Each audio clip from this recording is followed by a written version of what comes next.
I now call up the committee authorization oversight plan for the 118th Congress and move that the committee adopt the plan. The clerk will report. Committee on the Judiciary Authorization and Oversight Plan for the 118th Without objection, the Congress. plan is considered as read and open to amendment at any point. The chair now recognizes himself for an opening statement. The Oversight and Authorization Plan we are marking up today reflects the immense responsibility of this committee that this committee has for providing a check on the executive branch and for investigating any and all areas in which we may legislate. Congress is entrusted with unique responsibility to conduct oversight and investigation to protect the integrity of the laws that govern this great country. Nowhere is this more important than on the issues within the Judiciary Committee's purview. In recent years, we've seen the federal government weaponized to a troubling degree. Perhaps most concerning, the Department of Justice has been politicized and distracted from its core law enforcement functions. We've seen the targeting of parents attending school board meetings. We've seen the FBI surveillance tools used to spy on presidential campaigns.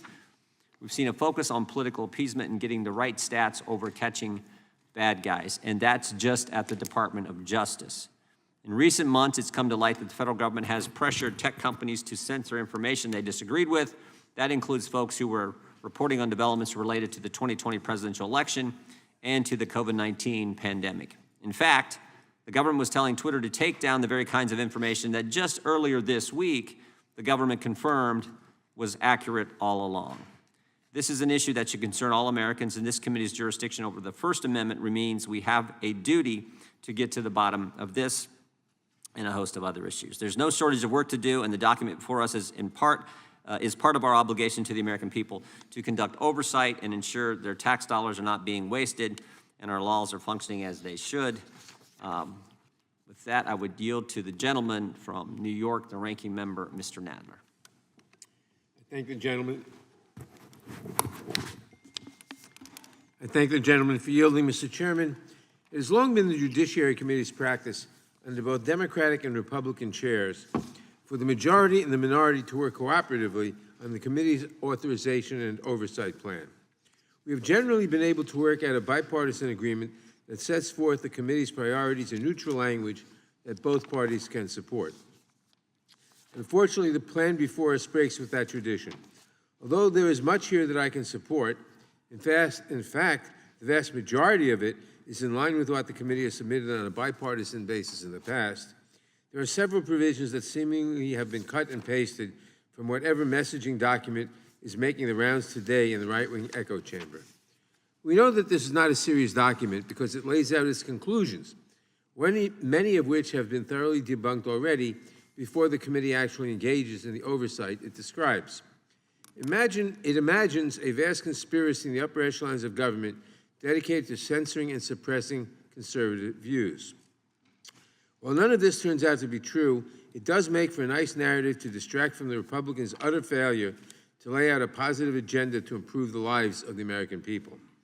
What good is an oversight plan if you have already prejudged the results of your investigations before actually hearing from witnesses? Republicans have clearly already made up their minds and do not appear interested in conducting meaningful oversight. I would suggest that we could all save ourselves a lot of time, and the majority could save the $15 million in taxpayers' funds they say they need for their new select subcommittee on insurrection protection if they have already predetermined the outcome.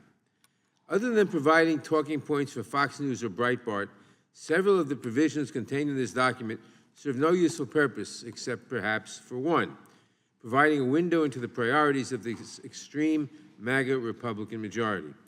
For example, in addition to leading the committee to chase various conspiracy theories, the oversight plan describes a thinly veiled effort to enact a nationwide ban on abortion and provides the framework for the majority's assault on regulations that protect the health and safety of Americans. It also traffics in widely debunked racist tropes that depict immigrants as violent and a burden on society, while laying the groundwork for a bill to shut down the asylum and refugee system, legislation that has already been called un-American and too extreme by members of the Republican caucus. Like so much of the Republican agenda, this is a document that is not ready for prime time. I am extremely disappointed that the majority has chosen to take a purely political path rather than reaching out to the minority and working together constructively on an authorization and oversight plan that we could all support.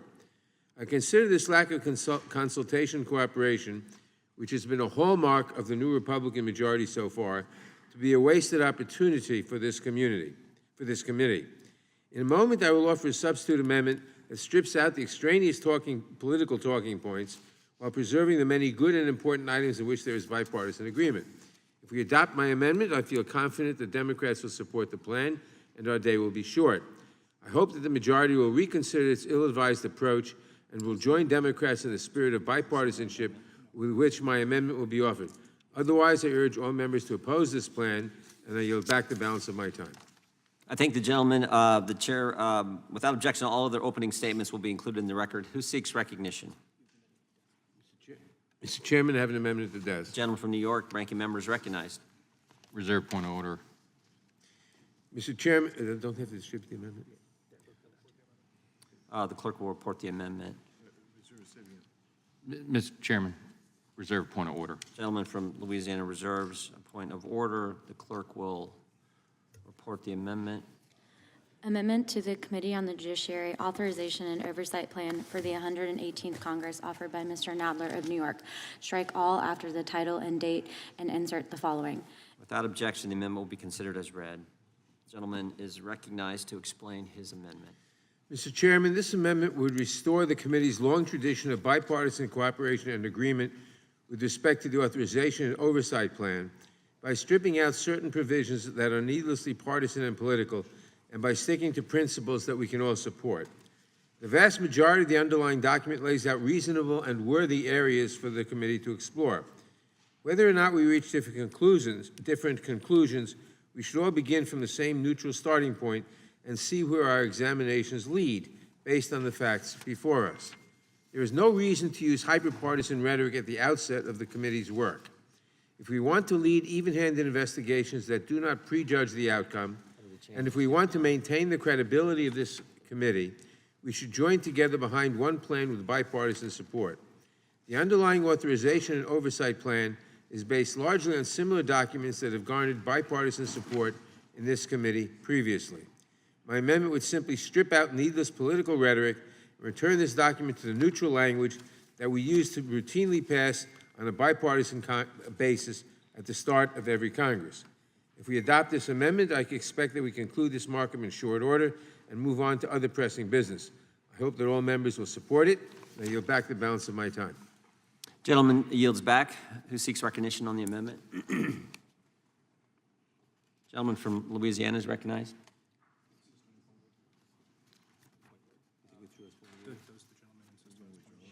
Does the gentleman insist on his point of order? No, sir. I'll pass on. The point of order is withdrawn. Who seeks recognition on the amendment? Look, I think we're going to stick with the amendment, with the oversight plan that the Republicans have put forward. This is the first we've seen this, so I'll take a look and compare to what we did. But I guess in simple terms, I prefer the Republican oversight plan to the Democrat oversight plan. Gentleman from California, Mr. Schiff is recognized. Thank you, Mr. Chairman. I join in supporting Ranking Member Nadler's amendment. If we want to get the committee off to a good and nonpartisan start, the best way to do it is to agree on a set of rules that have been traditionally the rules of the committee, that don't seek to infuse a new set of rules with highly partisan and skewed provisions. This would, I think, not only streamline this hearing, but be a demonstration of good faith going forward. I would urge the committee to adopt Mr. Nadler's amendment. Will the gentleman yield? Yes. Have you read this document? Yes, have you? No, I haven't, and that's the problem. We just got it. If this were a serious attempt at changing the rules for the better, we would have had some time to review this. Well, I assume you've had a chance to read the majority's proposed rule. Yes. And that ought to be enough to encourage you to support an alternative, a nonpartisan version of the rules, very consistent with what the committee has offered in the past. Would the gentleman yield? Yes. I want to say to Mr. Johnson and to the chairman, we'd be happy to suspend the committee hearing for a while to give the majority the opportunity to read the amendment if they haven't had it already.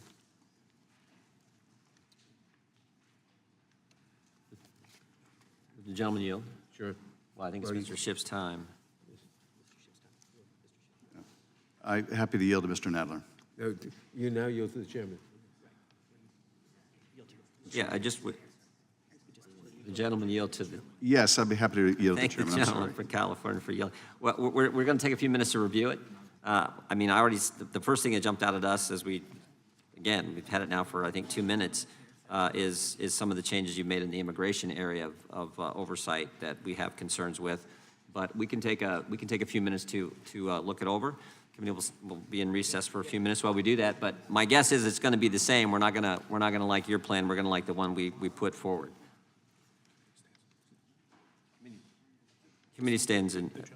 Recess. Oh, I yield back to the gentleman from California. If the gentleman yields, we can let the committee stand in recess for a few minutes while we go through it. I'm happy to yield, Mr. Chairman, so we can further review the Right. amendment. Committee's in recess for a few minutes as we look at the Democrat oversight plan. Committee will come to order. We're getting every member a copy of the red line for the changes that the Democrats have in their amendment. My quick glance through it is there's no changes in Part 1. There are some changes in Part 2. I'll recognize the gentleman from California if he has additional remarks, and then we'll go to Mr. Johnson. Thank you, Mr. Chairman. I'll be very quick. As you can see from the amendment, it is a very simple, straightforward, non-hyperbolic set of rules, very consistent with what the committee has had in the past. It would depoliticize and bring back the committee to some level of bipartisan agreement on the rules. I would urge their support so we can move forward. We can debate our differences, but starting out with a set of rules that are as highly biased as the majority's copy is only going to encourage more conflict within the committee and less productivity. And with that, I urge support. Gentleman yield? I'm happy to yield to Mr. Nadler. I would just point out that all the investigations that the majority wants to do can be done under our amendment. All we're doing is saying the rules should not announce the results of the investigations before we hold the investigations. I yield back. And with that, Mr. Chairman, I yield back. Gentleman yields back. Gentleman from Louisiana is recognized. Thank you, Mr. Chairman. Listen, if this were a serious attempt to give us a different or improved rules package, you would have given it to us in advance. We had one copy of a red line version here that we were all looking over the chairman's shoulder trying to figure out, but the changes jumped out to us immediately. This is a partisan attempt to change the rules, and here's why. The rule that we have presented and proposed does not draw conclusions. For example, some of the language that they want to strike to my colleagues here, on page 9 of our rule package, where it is entitled the full committee. Just one example, under the U.S. Department of Justice. Ours says, in conjunction with and also through its subcommittees, the committee intends to conduct oversight of the U.S. Department of Justice. Well, they would effectively have it in there, except to include the phrase, including all department components. By comparison, ours says, including all department components, among other things, the committee will examine. We give an illustrative, not exclusive, but an illustrative list of what the committee will do. This is not drawing conclusions. Listen to the language. Among other things, the committee will examine political bias within the FBI senior leadership. Hey, you know what? If it doesn't exist, well, that's what the outcome will be. Will the gentleman yield? No, I will not. We will also look into the misuse of counterterrorism resources to target parents resisting far-left educational curriculum. We know that happened. That is public record. But you know what? If we're wrong, that's what the investigation will determine. The apparent double standard in the enforcement of federal law. Apparent double standard. It is clearly apparent to the American people. That's what we're going to look at. That's our responsibility. That's our jurisdiction. That's what we're going to do. Flip over, if you will, to page 10. Now, this is my subcommittee. I chair the subcommittee on the Constitution and limited government. Under the freedom of speech subtitle, we say that the subcommittee will examine restraints on free speech. They'd like to end it there. But we include, we say, including efforts by some colleges and universities to limit protests, speeches, distribution of literature, petitions, and other expressive activities. That's not drawing any conclusion. That's saying some of the specific things that we intend to look at. Under the protecting the sanctity of life, the subcommittee will examine the constitutionality and enforcement of federal and state statutes relating to anti-life measures. That's not drawing a conclusion there. We're going to look at that. Their rule here would strike that provision entirely, and I think we all know why. But unfortunately for them, we're in the majority, and we take our responsibility seriously, and we're going to look at that. We didn't have time, literally, we just had a couple of minutes, but something else that jumped out to me on page 15, the subcommittee on the weaponization of the federal government, my friends, they want to just strike that in the entire section, all the language about what we're going to be looking at, and of course, we know why there as well. We say, under the civil liberty abuses, for example, the very last paragraph on our rules package, as proposed, the select subcommittee will examine issues related to the protection of civil liberties of citizens of the United States, including whether the civil liberties of citizens of the United States have been violated by executive branch agencies. They want to strike that language. What is problematic with that language? That articulates what is on the minds and hearts of the American people. I was home over the last week, as many of us were. I was doing town halls throughout my district in Louisiana. I'm telling you that the American people are deeply concerned about the abuses of their freedoms, their civil liberties, by agencies of this government that are created to serve and protect the people. We believe, we have seen that that has been used against them in many cases, and that is our responsibility to investigate, to lay the facts out for the American people to draw their own conclusions, and I think we can't get about that business too soon. Yield to the chairman.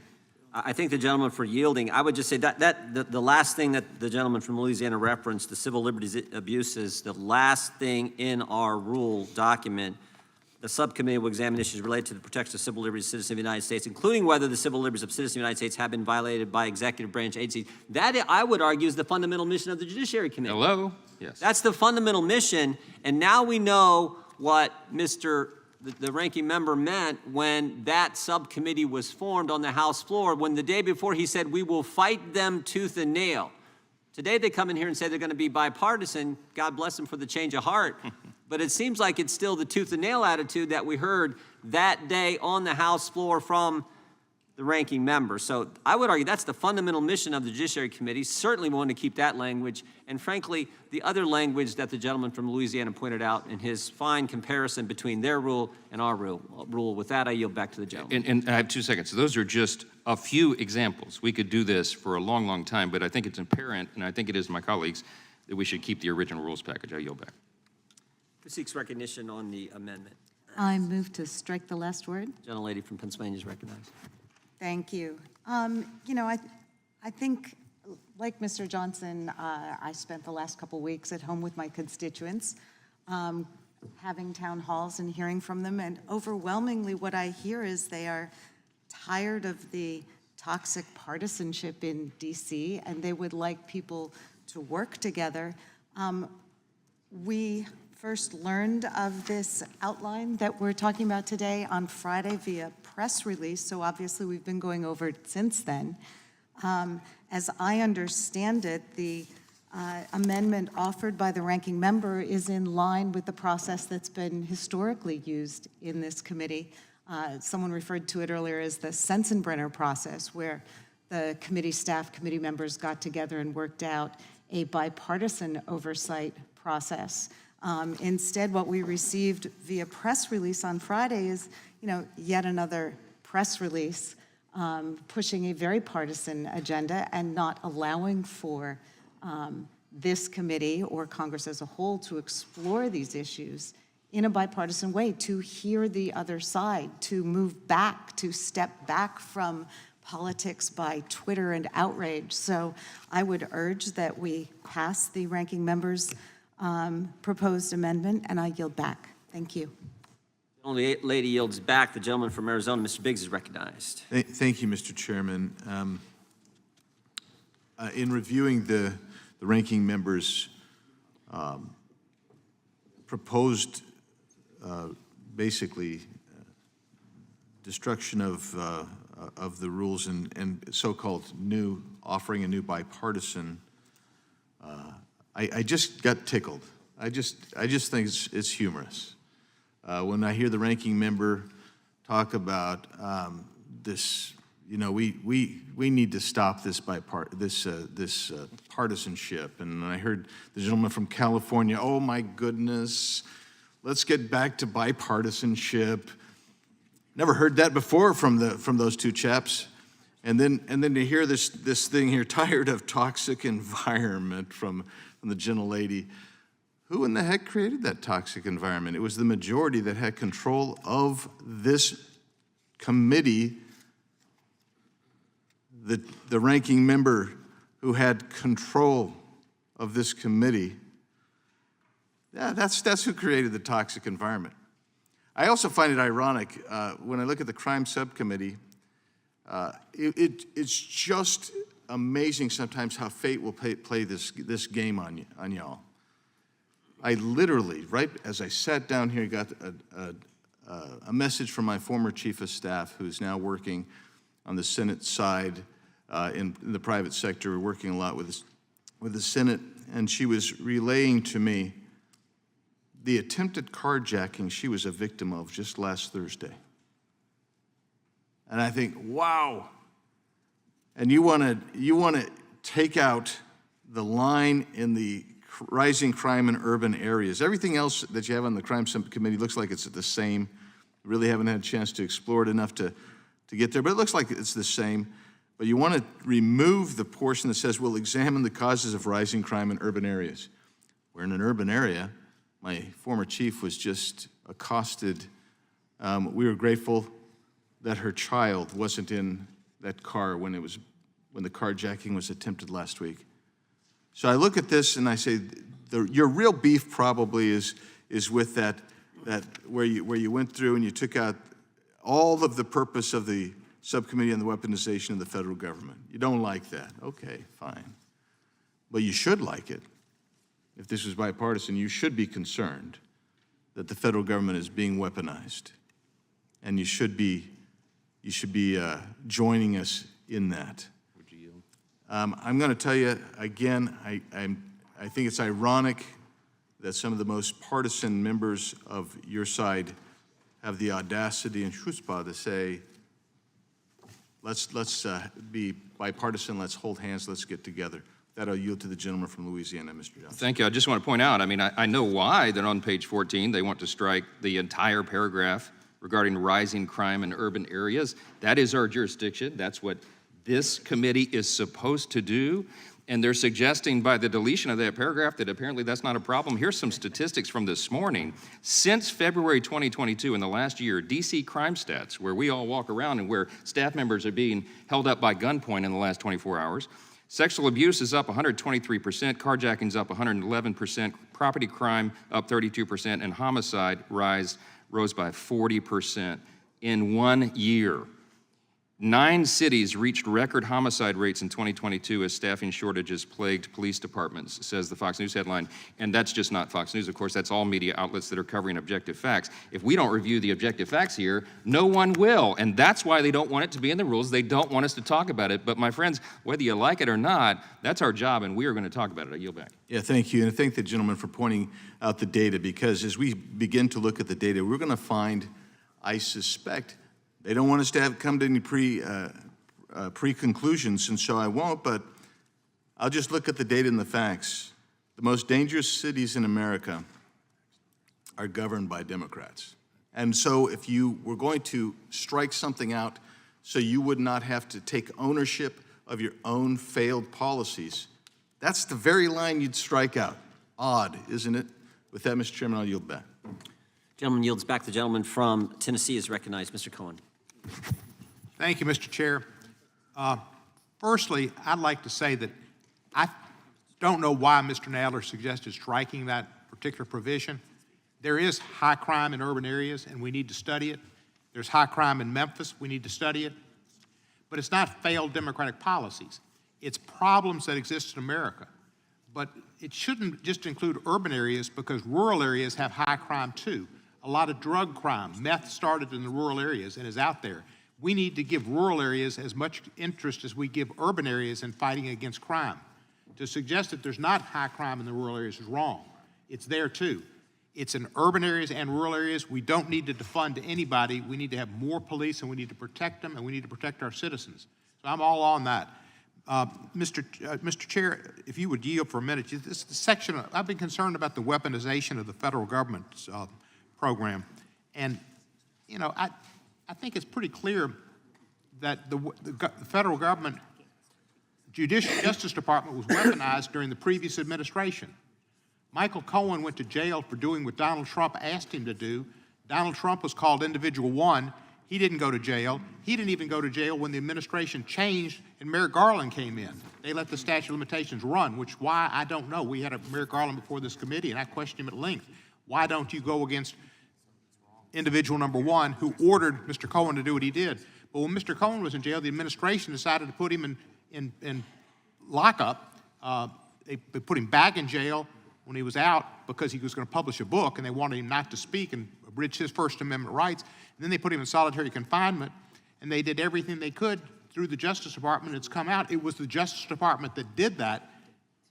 Could we go, Mr. Chair, back into those issues and look at the weaponization that occurred during the Trump era, particularly that Michael Cohen incident? That's the one that galls me. A guy went to jail because he worked for Donald Trump, and he did what Donald Trump told him to do to cover up the payments to Stormy Daniels that have all kind of other ramifications. Can we go back into that and these rules? What I remember about Michael Cohen is the first big hearing that the House Oversight Committee had was with Michael Cohen in early 2019, I believe. And Michael Cohen lied 7 times under oath in front of the House Oversight Committee. We actually did a referral letter to the Justice Department. So that's what I remember about Michael Cohen and his testimony in front of the United States Congress. But you do remember he went to jail. You do remember that, too. That he went out and they put him back in when he was going to publish a book because they wanted him to not comment on it. And you do remember that when they put him back in jail, they put him in solitary confinement. I don't recall the details about Well, that. then that's what why I do recall is what he said in front of Congress, and he said all kinds of things that weren't accurate. But Mr. Jordan, that's why I ask, should we not be able to study that because you don't know it? I know it. It's clearly out there in the public sector. I've read it so many places, and it's been shown that the federal government and Barr did it. Shouldn't we study that? That's weaponization. What I would say to the gentleman from Tennessee is what concerns me about the Democrats' amendment is in Part 2, the very first big paragraph on the United States Department of Justice, they say that we shouldn't look into the targeting of parents. We know that happened. We know that happened. They said we shouldn't look at abuse of the Foreign Intelligence Surveillance Act. We know that happened not because we learned that necessarily, but the Inspector General told us that happened, and now we have to reauthorize Section 702. That seems to be something entirely appropriate for our oversight. Mr. Chairman, this is my time. I'm going to reclaim it because. But you asked me a question. That's how I would just respond. But you're not. That's not the answer. The answer is about. Well, you may not like. That's my answer. You may not like it, but I'm allowed to give the answer I want to give. The question was, can we go back to what Trump did to weaponize the Justice Department? I don't know about parents. I'm all for parents, but that's not the issue. The issue is the weaponization of the Justice Department that happened under Trump like never before in our country's history. I was talking about the weaponization of the Justice Department. I yield to Mr. Schiff. I thank the gentleman for yielding, and he is absolutely right. Let's consider an Attorney General of the United States, Bill Barr, intervening in specific criminal cases to help cover up for then-President Donald Trump, intervening in the sentencing of Roger Stone against the urging of the prosecutors on the case, unheard of since Watergate, intervening in the case against Michael Flynn to make the case go away completely, again, against the interests of the prosecutors in the case. The Durham investigation of the investigators, a complete bust, a complete waste of money and a bust. Now, my colleagues on the other side say their rules aren't stating a conclusion. Well, let's look at their rules. The rules say, let's look into the Justice Department's use of unprecedented and aggressive law enforcement tactics against political opponents of the Biden administration. Well, that certainly seems to suggest a conclusion, doesn't it? They're not saying the Biden administration or the Trump administration or any administration. No, they're only interested in one thing, in stating the conclusion they want to reach before they even begin an investigation. Gentleman's The rules say... Gentleman's time is... I yield back the balance of my time. Okay. Gentleman yields back. The gentleman from Virginia, Mr. Klein, is recognized. Move to strike last word. Mr. Chairman, I am pleased to hear the minority talk about bipartisanship. I know it's a concept that's fairly foreign to them, and so they're struggling with the ways in which it can exhibit itself. You know, bipartisanship wears many hats. One way in which bipartisanship can be used is in providing the majority with a substitute more than 5 minutes in advance. So maybe the day before. If you got it on Friday and you had a substitute that really only strikes, it doesn't actually add any language, Monday is plenty of time, 24 hours is plenty of time for us to see this and to begin a conversation about what you might include in a consensus document. Bipartisanship also extends itself to participation in committee activities. I'm looking at the section on immigration as well, and the effort to strike language about legal immigration. The subcommittee will examine immigration and border security related executive orders signed by President Biden. How is that? That is logical and nonpartisan. Oversight over the executive branch, whether the executive branch in issuing executive orders related to immigration has stepped beyond its bounds or what those executive orders entail.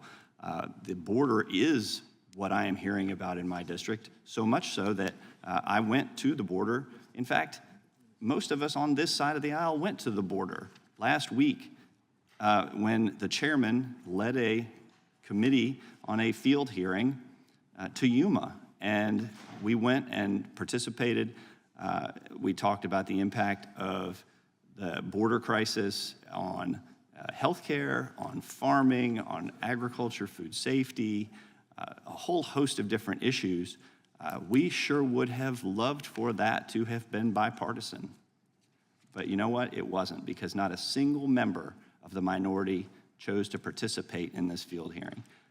That would have been bipartisanship in practice. Providing us with this document ahead of this hearing today, or this markup today, would have been bipartisanship in practice. Let's go beyond just talking about bipartisanship and actually putting it into practice. I yield back. Gentleman yields back. The gentlelady from Texas is recognized, Ms. Jackson Lee. I thank the chairman very much. Just to my good friend who just spoke, I was at the border 2 days, I think, before the delegation went. I was at Brownsville and unfortunately was dealing with Ukrainians and Russians at the OSCE when you proceeded to have that hearing. I'm sure many other members had the same conflicts. There's always a commitment for bipartisanship on important issues, and I hope that we'll have another opportunity to do so, where our hearings will be focused in a bipartisan manner in looking at how we can be bipartisan in real comprehensive immigration reform that I have introduced now for almost 3 decades. Maybe we'll have that opportunity. But I rise now to support the Nadler Amendment and really question the necessity of the stark changes that have been made by my friends on the other side of the aisle, because the Nadler Amendment is the oversight plan that did not stifle former Chairman Sensenbrenner. It did not stifle former Chairman Goodlatte. It frankly was an embracing document that gave us all the tools that we actually needed. In fact, in that document, there is a language about reducing crime. And it doesn't highlight urban or rural. It says crime, which would mean crime in America. My colleague from Tennessee is correct. Crime in America is systemic in many instances, and it is also the fruit of symptoms of poverty, discrimination, isolation, mental health, and there are many issues that if we look broadly at, we could actually confront in a bipartisan manner. I don't see in my friend's oversight document specific language that says abuses of power by the Trump administration. And the list and litany is enormous. I mean, it is unceasing. And it's even unceasing now in the aftermath of the administration's ending. The discoveries of abuse of power are just beyond even comprehension. I would also say that it doesn't look like my friends have any sort of heightened emphasis on domestic terrorism.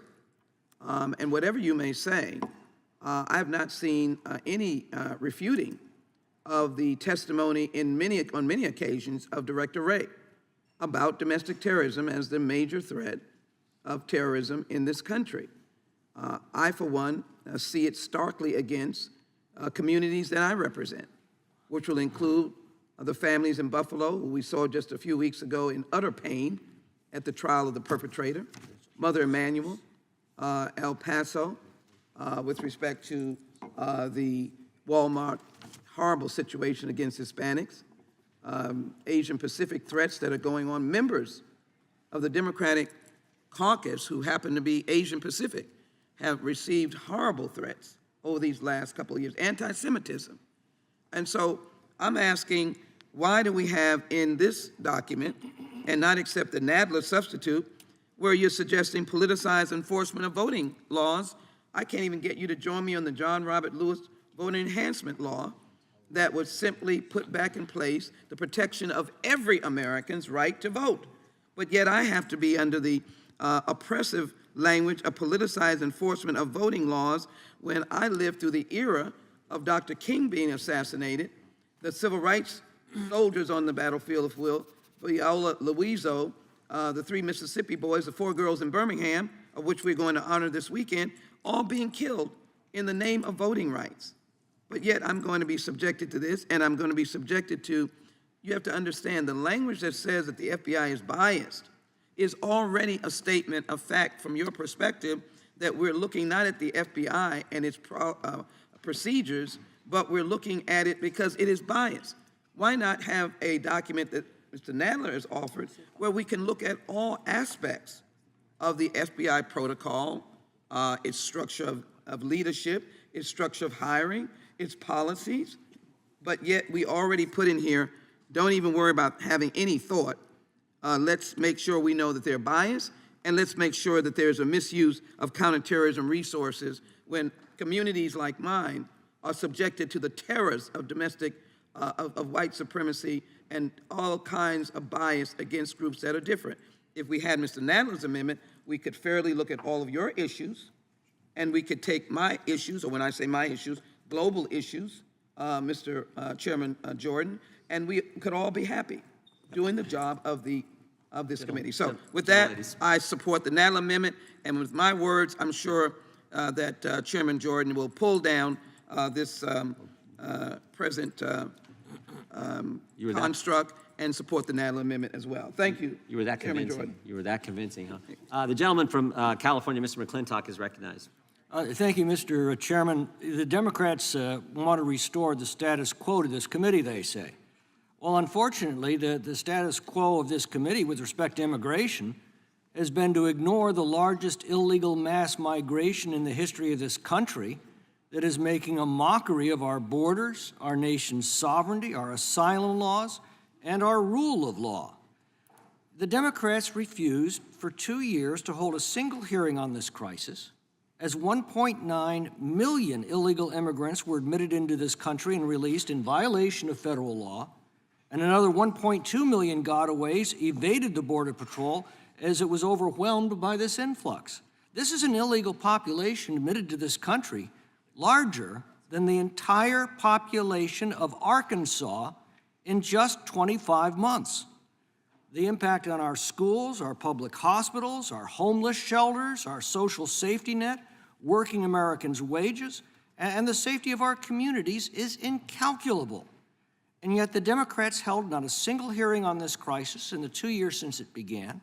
On the contrary, the few hearings they held on immigration were to increase admissions into our country. They would now like us to continue this business as usual. Last week, as Mr. Klein pointed out, not a single Democrat bothered to show up at the hearing in Yuma to hear the heartfelt concerns of the Americans who are living with this crisis day in and day out. To the Democrats, these cries simply fall on deaf ears. The New York Times, which is hardly a conservative bastion, just ran a devastating and heartbreaking piece on the indentured servitude imposed on unaccompanied alien children as we drop them off with a so-called sponsor, more than 90% of whom are not even their parents, and then we abandon them. And the HHS Secretary's only concern is that we aren't doing it faster? The Democrats obsess over slavery that the Republicans abolished more than 150 years ago, but they couldn't care less about the modern slavery that they have reintroduced into our country that is affecting tens of thousands of children. What specifically do the Democrats not want to look into? I quote, "The adequacy of the Biden administration's enforcement of immigration laws, its open border policies, their effect on American communities, and how they incentivize illegal immigration." What else do the Democrats not want us to look at? Quote, "Whether federal agencies are administering and enforcing these laws with an eye toward integrity and security." They don't want us looking at, quote, "trends in criminal alien gang violence." These are the precise provisions the Democrats specifically do not want us to look at. They are the provisions that would, their provisions would remove this from our oversight Would the plan. gentleman yield? No, I won't. But we are not going to accept the Democrat status quo. We are going to aggressively expose the conditions that this unprecedented illegal mass migration has imposed both on Americans and on the migrants themselves, and we will produce legislation to restore the integrity of our borders, the rule of law, and to protect the health, safety, education, and livelihoods of Americans. And I now yield to the gentleman from Louisiana, Mr. Johnson. Oh, Would the gentleman yield? Mr. Biggs, then. I thank the gentleman for yielding, and I'll try to go fast. And I appreciate his constant reference to the status quo, because that's what this package that the ranking member has produced would get us back to. He wants to get us back to the status quo ante. And what that was, they have a beef, they have an issue with this section, the introduction and the full committee of Part 2, that section there, because the term Biden administration is used as a focal point. I remind my colleagues across the aisle, for the last 4 years, you have spent it going after the Trump administration, even after President Trump was no longer president. You have spent your time, your authority as leadership of this committee, to obsess with Donald Trump. If there was ever a picture on Wikipedia of those obsessed and inflicted with Trump derangement syndrome, it would be my colleagues across the aisle. We're talking about wrongs committed by the Biden administration, or perhaps committed by the Biden administration. They have to be looked at. They have to be held accountable. With that, I'll yield back to the gentleman from California. I yield back. Gentleman yields back. The gentleman from Georgia, Mr. Johnson, is recognized. Thank the chairman, and I yield to the gentleman from California. I thank the gentleman for yielding. A couple of quick points. My colleagues want to investigate crime in the urban areas, and we are deeply concerned about crime in the urban areas. But we're also concerned about crime in a lot of the suburban and rural areas. I'll have you know that in my home state of California, one of the highest murder rates happens to be not in San Francisco, not in Los Angeles, but in Bakersfield, California, home of our new speaker. The murder rate there is double the rate, at least in 2021, was double the rate in New York City. It was double the rate in the San Francisco district of the former speaker, and it's almost double the rate of my area in Los Angeles. Governor Gavin Newsom of California has referred to one county in California as the murder capital of California. It has held that title for 5 straight years. It's not LA County, it's not San Francisco County. Sadly, tragically, the murder capital of California is Kern County, the county that makes up a large swath of California's 20th district. That district belongs to the esteemed Speaker Kevin McCarthy. And so this is an issue in both urban and rural areas, and we shouldn't blind ourselves to the need to investigate crime rates everywhere. I also want to point out, again, my colleagues say that there's nothing biased in the rules they propose, no conclusions that are stated in advance, but let's look further. The proposed rules by the majority would say that we should investigate the FBI's purge of conservative agents from within its ranks. Boy, that certainly sounds like it's stating a conclusion. The rules say that we should investigate the FBI's manipulation of domestic violent extremism statistics for political purposes. Again, each of the provisions, so many of the provisions in these rules state essentially the GOP talking points they hope that this committee can somehow validate in the usual kind of ass-backwards way, where you start with the conclusion you want to reach, and then essentially selectively marshal whatever misinformation you can to support a non-factual conclusion. That isn't the way this committee or any other should operate. And with that, I yield back to the gentleman. Would the gentleman yield for question? Yes. You studied the rules here, I presume, the proposed rules.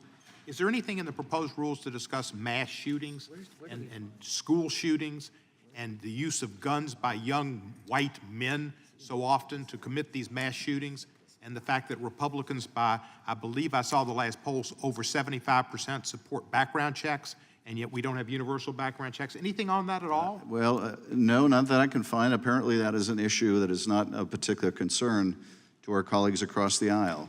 But it is of grave concern to the vast majority of Americans who go through gun tragedy after gun tragedy. We had 4 in a row mass shootings in California. I visited Monterey Park after the terrible shooting there.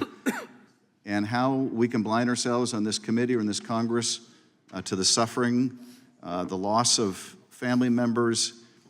One thing I just have never understood is how members lack the basic empathy to step in someone else's shoes and understand the terrible trauma of being a victim of a mass shooting. We ought to all understand, or try to understand, how those who have suffered that horrible loss of a child or a parent or a loved one and want to do something about it and do more than give our thoughts and prayers. We ought to want to legislate in ways that are supported by the vast majority of the American people. There's nothing in the rules about this. Apparently, mass shootings aren't a problem in America. Apparently, the everyday tragedy of gun violence in our communities, whether it's a mass shooting or an individual shooting, apparently that's not of concern to this committee. They seem to have come up with ideas to investigate, conspiracy theories, but the reality of gun violence is not of interest. I yield back to you. Let me ask you another question, if you yield. Is there anything in here about Article 14 to the constitutional amendment that talks about insurrectionists, people who took an oath to support the United States government, and all enemies, foreign and domestic, and who violate that, not to be able to allow to be hold office again? Well, I don't see much interest in my colleagues across the aisle in understanding how close we came to losing our democracy, how massive numbers of people attacked this building, sent us running to a safe place, exposed police officers to extraordinary brutality that resulted in the loss of several lives. There doesn't seem to be much interest in efforts to overturn the election, interference with a peaceful transfer of power for the first time in our history. Gentlemen. And I yield back. Gentleman yields back. The gentlelady from Florida, Ms. Lee, is recognized. Thank you, Mr. Chairman. Move to strike the last word. Mr. Chairman, one of the most critical things that we can do in this committee and in this Congress is to work toward the objectives of crime prevention and community safety. And any effective effort at crime prevention, any effective effort at a reduction in violent crime or the promotion of community safety must start with examining the causes in the rise of violent crimes and any policies that are affecting those spikes that we're seeing across our country.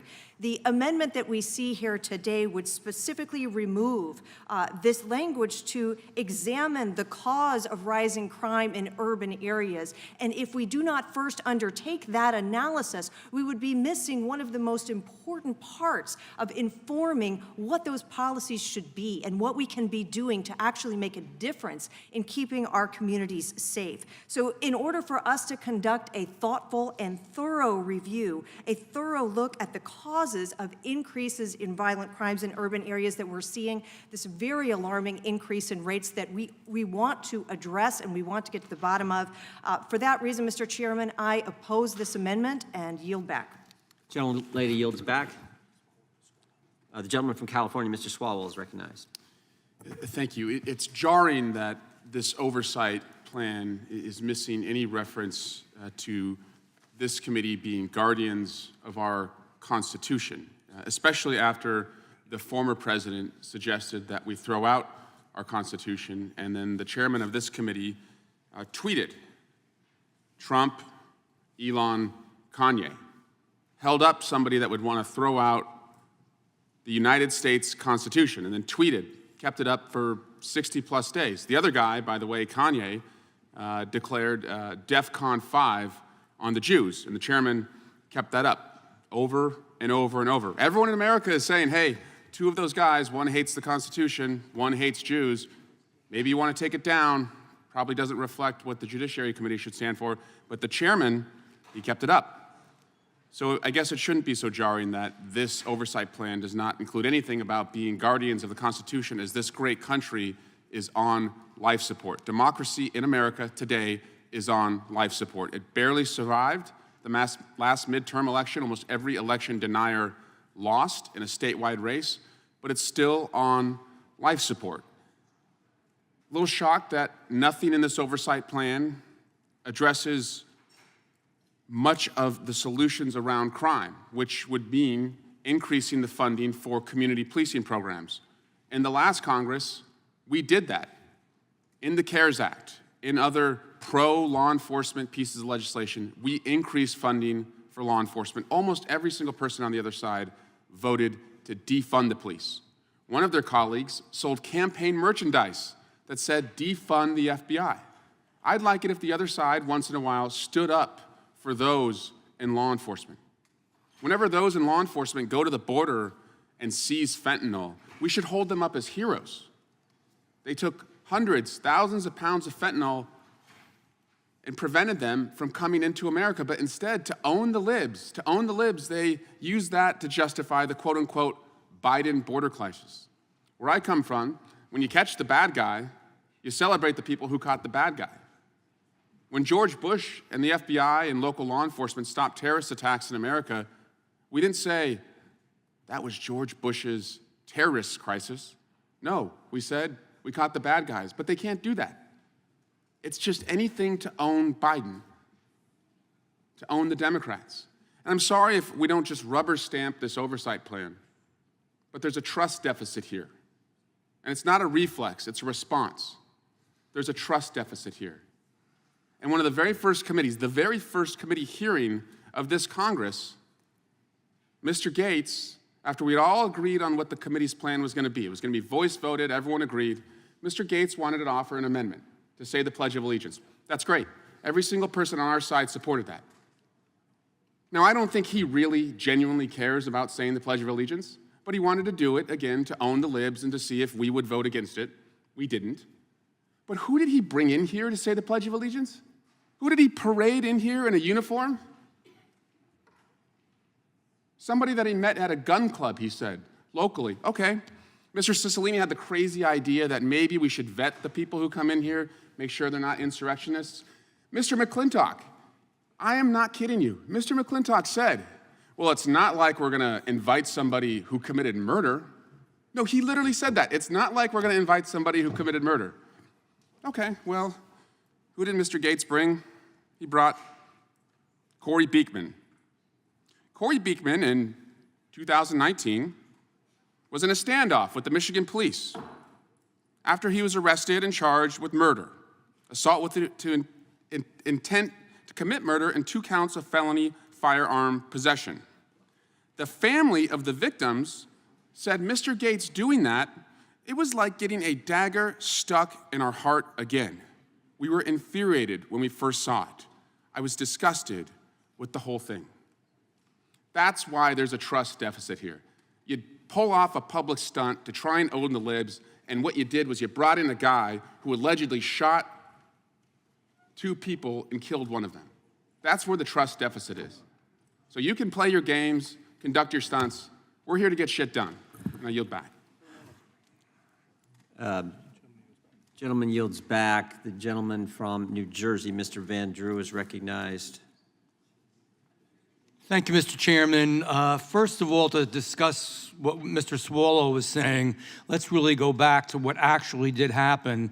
There was a discussion of whether we would have a Pledge of Allegiance to the flag before we began the committee meeting. And it also, we should take note, in the previous committee, 2 years before, they voted it down. They didn't want to have the Pledge of Allegiance. This time, it would have been embarrassing if they voted it or tried to vote it down again because we had the numbers. It was that simple. It was unbelievable. I don't know how we ever even got into a discussion or an argument about it, but guess what? Most Americans, most legislators, most good people think you should stand up, put your hand on your heart, and pledge to the flag, and that's what you were arguing about. Second, if you want to speak about what's going on at the border and how many people have been arrested or not arrested, Republicans have always honored the individuals who service the Border Patrol, us on the Border Patrol. They do not honor, quite frankly, what most of the Democrats believe in, which is catch and release. So you catch somebody and then you release them. That's not catching them. That's not making it safer. And the fact that there were a lot of gotaways. Now, you remember, Mr. Swalwell, oh, that's right. You guys didn't go at all to the committee hearing, not one person, I forgot. You weren't there. We were there out to midnight just looking at what was going on. We saw the cartel, we saw what was the kind of activities that are occurring and the problems we have. You know what Americans wanted? We all talked, we went back home. Americans want to hear what we are going to do about crime in the cities and elsewhere. You know what Americans want to hear? They want to know about weaponizing of the FBI and other agencies. You know what Americans want to hear? They want to know where our freedoms are, that parents cannot be involved with their students and what they're learning and are learning things that are quite reprehensible and most parents do not want, but they were punished for getting involved, again, by these agencies. Would the gentleman yield? If you want to, I just want to, no, I will not yield. I want to finish this up. This is a point of order. We didn't say the Pledge of Allegiance today. If you want to do it, we should do it because that's what you guys and are. at some point, I'm sure that we will. But the We should bottom do that if line we is, agreed to do that, though, right? the bottom line is we did agree to do it, and it's the philosophical notion of whether you should do it or not, or whether you got right into a meeting and didn't do it. That's the thing. But it wasn't a stunt. 2 years before, you voted that it should never be done, period. The fear that's here is the fear of finding the truth. The fear that's here is digging in, getting to what the real truth is, and finding out what's really happened over the last 2 years. I've heard the word bipartisanship more times today in this chamber than I have heard, I think going on my third term, than I've ever heard. All of a sudden, we're all Mr. Bipartisan. It sure wasn't bipartisan, I can tell you what, in the last term, not even close. So it's about time we dig down, dig in, find the truth, and don't be afraid. And I yield back to my friend, Mr. Johnson in Louisiana. I thank you so much. If you're just tuning in on C-SPAN or you're just watching the hearing, let's be reminded of what we're doing here. This was supposed to be a simple exercise. We're the House Judiciary Committee. We're required under the House rules to come in and set up our oversight plan for this Congress. We have a document here that we presented that the Democrats object to that simply outlines how we will do that, how we're going to conduct to help determine whether to authorize certain programs and agencies or to inform potential legislative reforms for these entities. We believe that there is some reform that's due here. We believe that the American people can see with their own eyes what is happening. For example, that some agencies of the executive branch of our government have been weaponized against the people. This is not a controversial proposition because the evidence presents itself. So all we're doing here is setting out the rules to look into that, to investigate it, to lay the facts bare for the American people to draw their own conclusions. And our colleagues over here would like to delete major sections of these rules because apparently they don't want you to see some of that evidence. That's what all of this is about. So the subterfuge and the distractions and the extraneous issues that they're throwing in for political purposes really have no place in this. We're just trying to outline the rules for how to do our work. I wish I had more time to expound upon that, but I'm out. I yield back. Gentleman yields back. The gentlelady from Washington, Ms. Jayapal, is recognized. Thank you, Mr. Chairman. We have been interested in trying to have an oversight plan that doesn't leap to conclusions at the very beginning. And I just want to call out the hypocrisy of my Republican colleagues who have suddenly decided that they care about going to the border, because Democrats have been going to the border for many years trying to come up with actual solutions. And in fact, we have. We have legislation that has bipartisan support, that has passed the House, and that we couldn't find 10 Republicans in the Senate to vote for. And because of the filibuster, that legislation has been stymied and stalled. But I want to be clear that the reason that we are taking exception with this plan that Republicans have put forward is because it is extremely biased. It is not about finding the truth at all, because this is not one president's, quote, border crisis. This is a result of Republicans refusing to come up with a legal, humane immigration system that actually works for our constituents. And you know why you guys were out there in Yuma until midnight? Because you were looking for people that crossed illegally. But guess what? According to this news report, let me read you the headline. U.S. Representative Jim Jordan, chairman of our committee, and House Republicans scour southern border but don't find any illegal crossings. You were out there with flashlights at the border trying to find people that were crossing illegally, and you couldn't find them. So here's the thing. We are still recovering from the trauma of Donald Trump's cruel immigration policies. And I was on this committee under Republican control, Chairman Goodlatte at the time, and I was the one who brought up the family separations at the border because Republicans refused to look at the truth of what was happening, the truth of hundreds of actually thousands of families who were being separated from their children. You don't have an interest in finding the truth. Otherwise, this oversight plan would not be framed the way it has been framed. And the reality is that we have put forward real solutions. We are ready to work with serious Republicans to pass meaningful solutions, and luckily, it seems like there are a couple of them who understand that the Republican plan on immigration is absolutely the wrong way to go. Unfortunately, they're not on this committee. But we take this humanitarian crisis seriously. That's why we were not consulted on the timing of the Republican plan, hearing at the border, but we will do our own hearing. It will be a real hearing at the border in Texas. We intend to get to the truth of what is actually happening there and once again put forward meaningful solutions.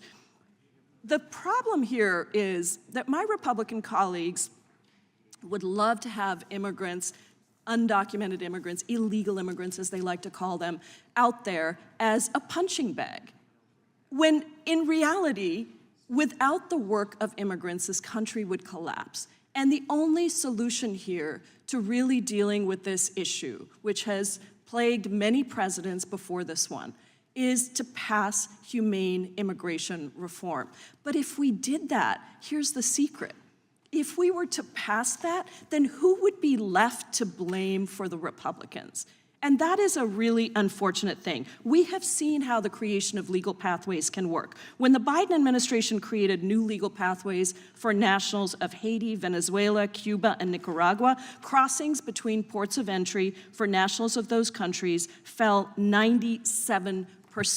Democrats have prioritized drug detection, and we funded more than $400 million in non-intrusive inspection systems at the southwest land border. Democrats also funded additional staffing for CBP's ports of entry in the fiscal year 23 omnibus. These are the officers interdicting drugs attempting to enter our communities, and we should continue to work to ensure that they are appropriately staffed and resourced to do their important work. But let's be clear that when you use the language in the immigration section that is in this committee oversight plan, what you are trying to do is politicize the issue of immigrants. You're not trying to solve problems. We are ready to work with any Republicans who are actually willing to solve problems. And there are some. We have passed some bipartisan legislation, but because it is politically useful to you to have this issue out there, you are unwilling to do anything other than politicize it, and that is a really unfortunate thing. I yield back.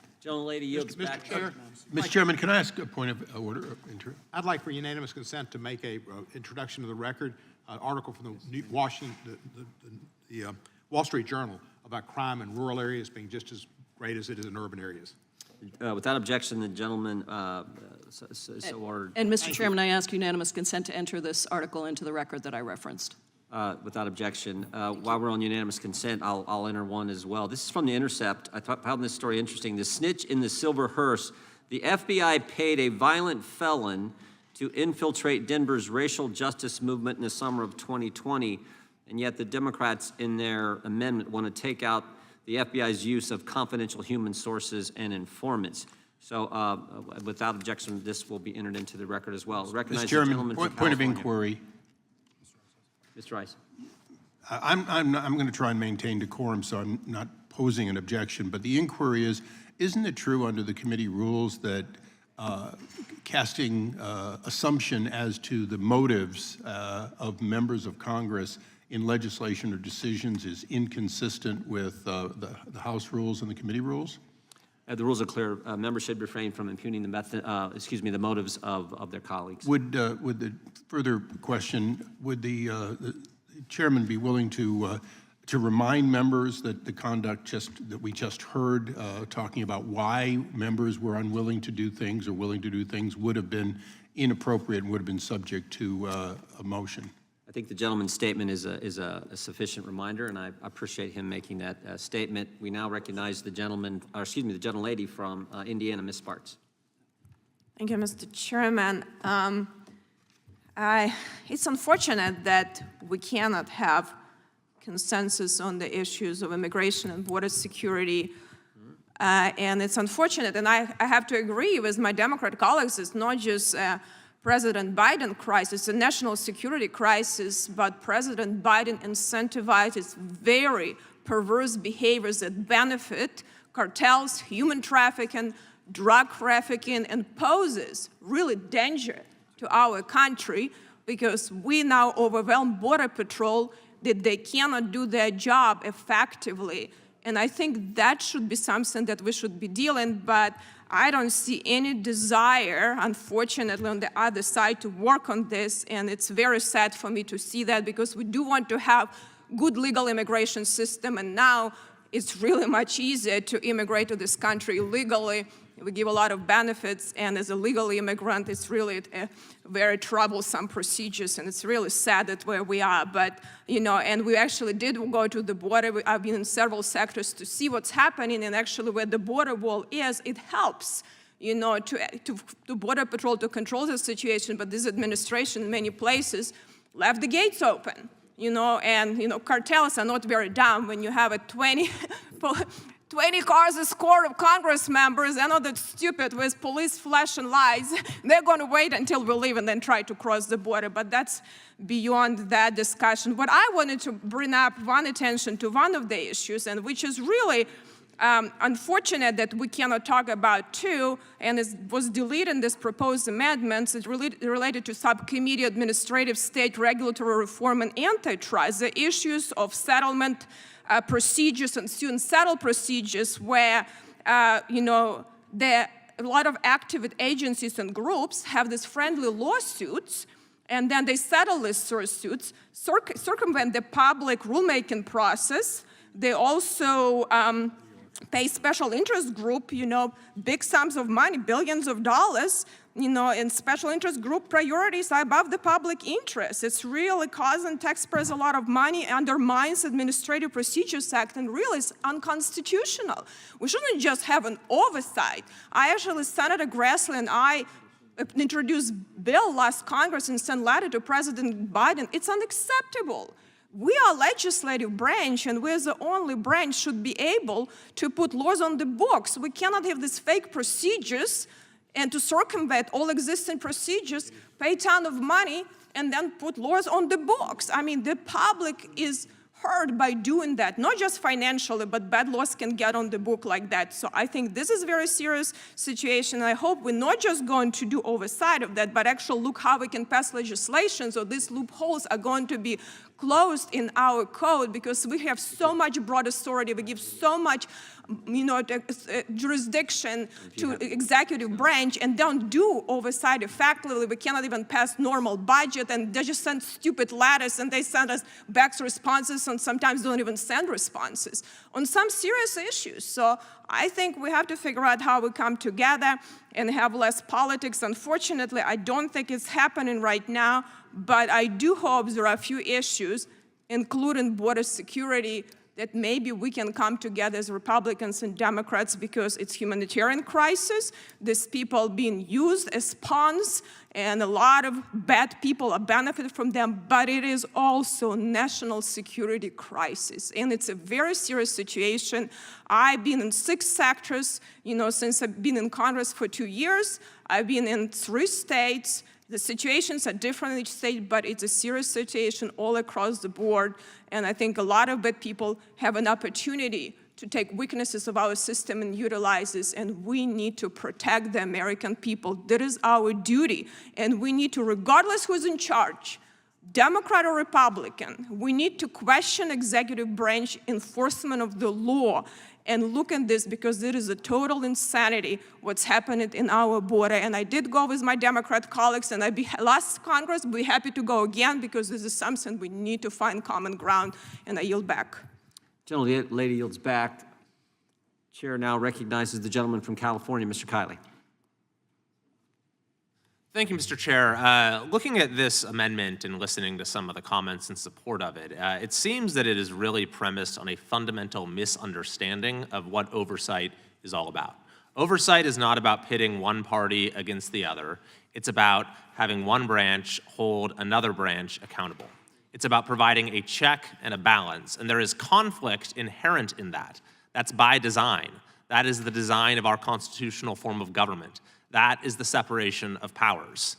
And what we have here with this proposed alternative set of this alternative oversight plan is a recipe for dereliction, or perhaps I should say continued dereliction. So we all know, this is a matter of fact, that there is an increase in crime in major urban areas in this country, including the one that we're in right now. I think that it is our responsibility to understand the causes of that, specifically the causes of the increase. And yet, this amendment would have us do nothing. We all know, this is a matter of fact, that there is a record number of illegal border crossings into this country. I think we need to look at the ways in which the enforcement or non-enforcement decisions by the executive branch are contributing to that problem. Yet this amendment would have us do nothing. We all know, this is a matter of fact, that Americans are overwhelmingly dissatisfied with the condition of our economy. I think we need to look at the ways in which regulations by administrative agencies are contributing to that problem. And yet this amendment would have us do nothing. Mr. Chair, I believe nothing is more partisan than looking the other way, by failing to hold the executive branch accountable simply in order to shield the president from criticism. And so I will be voting against this amendment and voting for the committee's oversight plan, because I think it's time to restore the proper role of oversight in the legislative branch. Thank you, and I yield. Would the gentleman yield? Yes, I yield to Mr. Isa. Thank you. And I want to not take independent time, but piggyback yours by echoing exactly what you're saying. In my 22 years in Congress, I have seen repeatedly, when these plans come up, suggestions from the minority to add things. I've seen those additions sometimes have a twist to them, if you will, that would imply certain things about, the president or the oversight that's going to be done. This is an amazing one to me, because although none of the Democrats that I've heard so far have actually talked about why and the details of what's being taken out, they've tended to talk about other items. It would be interesting to find out in a broad strokes, and I think the gentleman is absolutely right, why is it that we would want less of anything to be there? After all, this committee's jurisdiction, if there were no plan, starts off with everything and lots more. Everything related to the Department of Justice, everything related to the FBI, everything related to a host of other agencies that come under our jurisdiction. But I do have one question for my colleagues, and I hope it's not completely rhetorical, and that is, isn't there something we left off that you're interested in? Isn't there some part of oversight that you do want to do? I'm not saying that the chairman would automatically support it, but I certainly think that when looking at our plan, the amazing thing to me is after 22 years of being here, it's the first time I've seen the minority not interested in oversight in something that we might, in fact, have missed. So I think the gentleman's exactly right. We're not hearing why they would remove things that are completely valid, even if they're not interested in them. But I would add to that that it's shocking that they can find no areas of interest when in the last Congress, when they were in the majority, they had a great deal of interest and had a broad jurisdictional oversight plan. So it's the gentleman's time. I'd yield back to the gentleman. The gentleman yield? Yes, I yield. I appreciate the gentleman yielding. I just wanted to add one thing. I commend the chairman for setting up this committee and this plan for oversight. I think it's really important to note that there are $500 billion of programs that are unauthorized in the federal government. And we should take action to authorize those programs when it's effective, to root out waste, fraud, and abuse when we can find it. And we do that with oversight, and we do that agency by agency, and not just pass appropriations bills that waive the rule against unauthorized programs. And with that, I yield back. Gentleman yields back. Well said. The question occurs on the amendment offered by the gentleman from New York. All those in favor say aye. Those Aye. A or aye, excuse me. Those opposed say no. No. In the opinion of the chair, the noes have it, and the amendment is not agreed to. Mr. Chairman, I have an amendment at the desk. Mr. Chairman, ask for a recorded vote. We'll do the recorded vote, then we'll take up the next amendment. The clerk will call the roll on Mr. Nadler's amendment. Mr. Jordan? No. Mr. Jordan votes no. Mr. Issa? No. Mr. Issa votes no. Mr. Buck? Mr. Buck votes no. Mr. Gates? Mr. Johnson of Louisiana? Mr. Biggs? We'll start doing it this way. Mr. McClintock? Saying yes or no. Mr. McClintock votes no. Mr. Tiffany? Mr. Tiffany votes no. Mr. Massey? Mr. Roy? Mr. Roy votes no. Mr. Bishop? Mr. Bishop votes no. Ms. Sparks? It's a good question, Dave. Ms. Sparks votes no. Mr. Fitzgerald? Mr. Benz? Mr. Klein? Mr. Gooden? Mr. Gooden votes no. Mr. Van Drew? Mr. Van Drew votes no. Mr. Nels? Mr. Nels votes no. Mr. Moore? Mr. Kiley? Mr. Kiley votes no. Ms. Hageman? No. Ms. Hageman votes no. Mr. Moran? Ms. Lee? Mr. Hunt? Mr. Hunt votes no. Mr. Fry? Mr. Fry votes no. Mr. Nadler?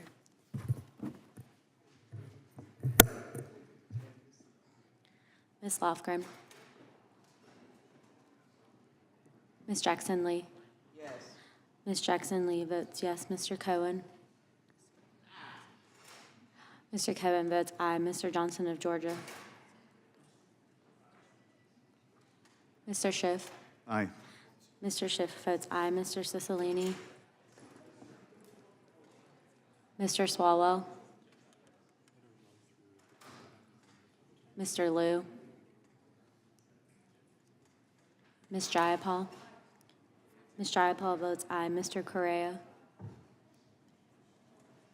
Ms. Scanlon? Aye. Ms. Scanlon votes aye. Mr. Neguse? Ms. McBath? Ms. Dean? Aye. Ms. Dean votes aye. Ms. Escobar? Ms. Escobar votes aye. Ms. Ross? Ms. Ross votes aye. Ms. Bush? Mr. Ivy?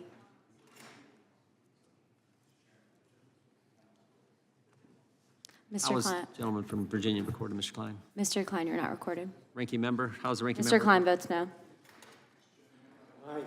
Mr. Nadler votes aye. Gentleman from Arizona, Mr. Biggs? Mr. Biggs, you are not recorded. Mr. Biggs votes no. Gentleman from Louisiana, Mr. Johnson? Mr. Johnson of Louisiana votes no. Gentleman from, How's Massey recorded? Mr. Massey, you are not recorded. Massey votes no. Mr. Massey votes no. gentleman from California, Mr. Liu. Mr. Liu, you are not recorded. Mr. Liu votes aye. All members been recorded. Gentleman from Georgia. Mr. Johnson of Georgia, you are not recorded. Mr. Johnson of Georgia votes aye. Gentleman from Alabama, Mr. Moore. How am I recorded? Mr. Moore, you are not recorded. I vote no. Mr. Moore votes no. Gentleman from Wisconsin. Mr. Fitzgerald, you are not recorded. Mr. Fitzgerald votes no. Is there anyone else? Clerk will report the roll.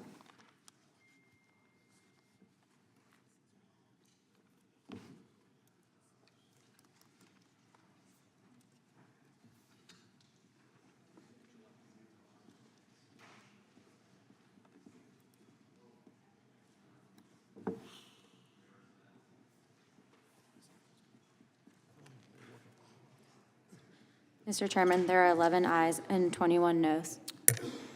The amendment is, the amendment is not adopted. Who seeks recognition? Mr. Chairman, amendment at the desk. Mr. Chairman. Gentleman from California is recognized.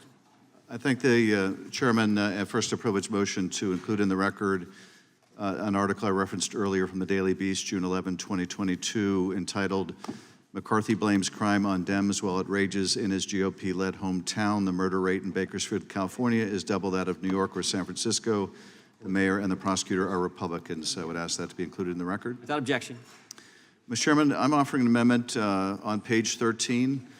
After Violence Against Women Act grants, insert the subcommittee will support. Mr. Chairman, I reserve a point of order. I apologize for interrupting.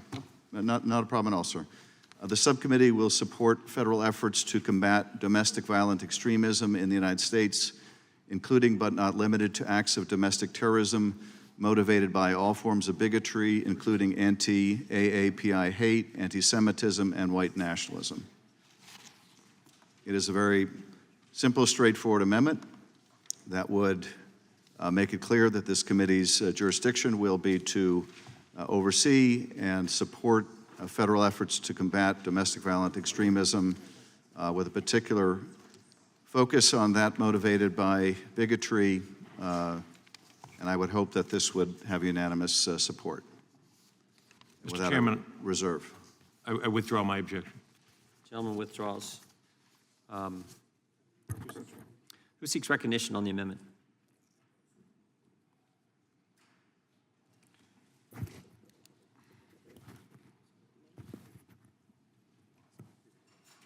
Mr. Chairman, Gentleman from North Carolina, Mr. Bishop, is recognized. I'm only having an opportunity to read it right here, but I don't really understand, first of all, how it is germane to an oversight plan. Is that what we're still on? Yep. I mean, I've been out of the committee, I had to run to another one, but I'm back.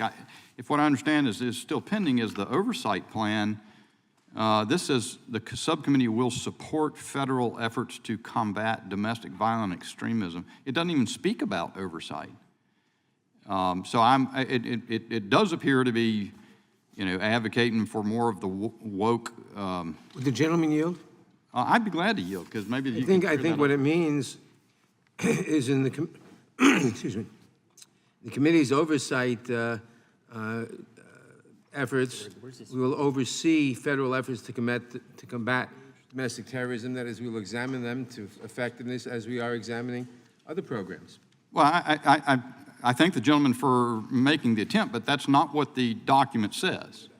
And I do think, by the way, there's a great deal of oversight to do in the FBI's conduct on so-called domestic violent extremism. I've tried to do a little bit out of it under your chairmanship, Mr. Nadler, but the FBI said they wouldn't answer any questions about, for example, the Whitmer Fednapping plot, and they said there was, there's ongoing criminal prosecutions. They couldn't tell us anything about what they're doing. We've heard from one person who's been in a transcribed interview about how the FBI might be gaming numbers to make that appear to be a bigger deal than it is. So while I certainly think it certainly falls within the scope of what's already in the oversight plan as drafted, but again, this just seems to, I don't even know, candidly, I'm sure I should know what the acronym AAPI is. I don't know what that is, but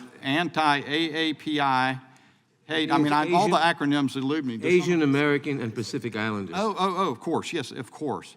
I think all that is odious stuff, but I don't know how it has to do with a. Will the gentleman yield? Who is asking me to yield? The author of the Sponsor of the amendment. The sponsor of the amendment. I'll yield to the sponsor. First of all, I don't consider supporting federal efforts to combat domestic violent extremism as some kind of wokeness. I would hope that all of us on both sides of the aisle would recognize what the FBI recognizes as the predominant terrorist threat in the country, and that coming from domestic violent extremism. If the gentleman's concern is with the word support, that is, if there's a reluctance to support federal efforts to combat domestic violent extremism, I would be happy to accept the friendly amendment that would say oversee federal efforts to combat domestic violent extremism. But I suspect that's not really the genesis of the gentleman's concern, but rather that our efforts to look into domestic violent extremism motivated by hate and bigotry and anti-Semitism would somehow get in the way of the committee's priorities, which seem to be these deep state conspiracy theories. We don't need to look for deep state conspiracy theories when we've got abundant evidence of domestic violent extremism, and we have a rise of each and every form of hate. We see it escalating in social media. We see it motivating people to commit mass shootings.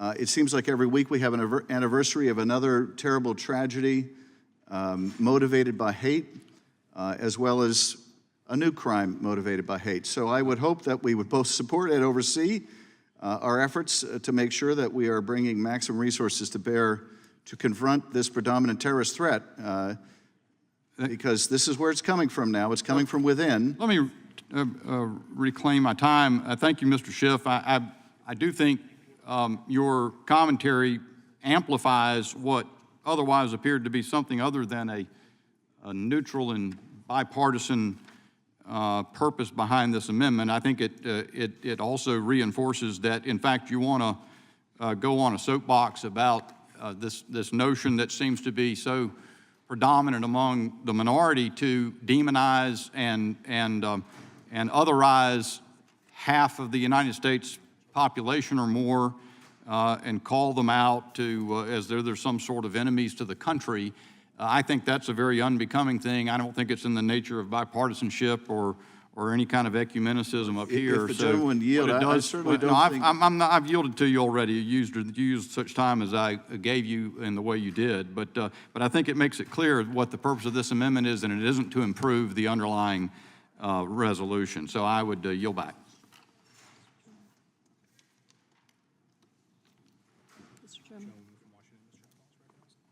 I recognize the gentlewoman from Washington. Thank you so much, Mr. Chairman. I just wanted to educate the previous speaker that there are 22 million people of Asian American Pacific Islander descent in the country who identify as AAPI. I just don't know the acronym, because I don't focus on that all the time. I just wanted to make sure that you knew that there were 22 million people who identify as AAPI. And I also wanted to say that hate crimes targeting the Asian American community have reached unprecedented levels.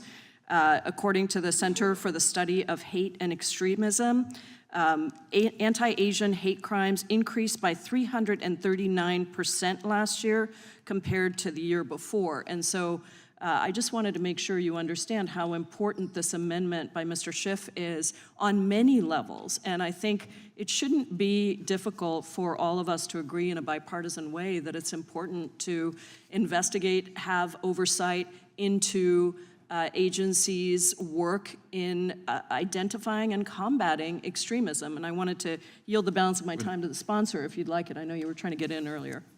I thank you for yielding. I'm deeply concerned by the gentleman suggesting that he believes that half the country is engaged in anti-Semitism, white nationalism, anti-AAPI hate. I certainly don't believe that at all. I hope the gentleman doesn't believe that. I would hope that the gentleman would recognize, as the FBI has, in 2020, the FBI recorded more than 11,000 offenses related to incidents of hate crimes, 62% motivated by racial or ethnic biases. Americans today are more likely to be killed when on our soil by white supremacists and domestic violent extremists than international terrorism organizations. Why should we have less concern when these acts of terror are committed by our fellow citizens? Indeed, I think we should have even more concern.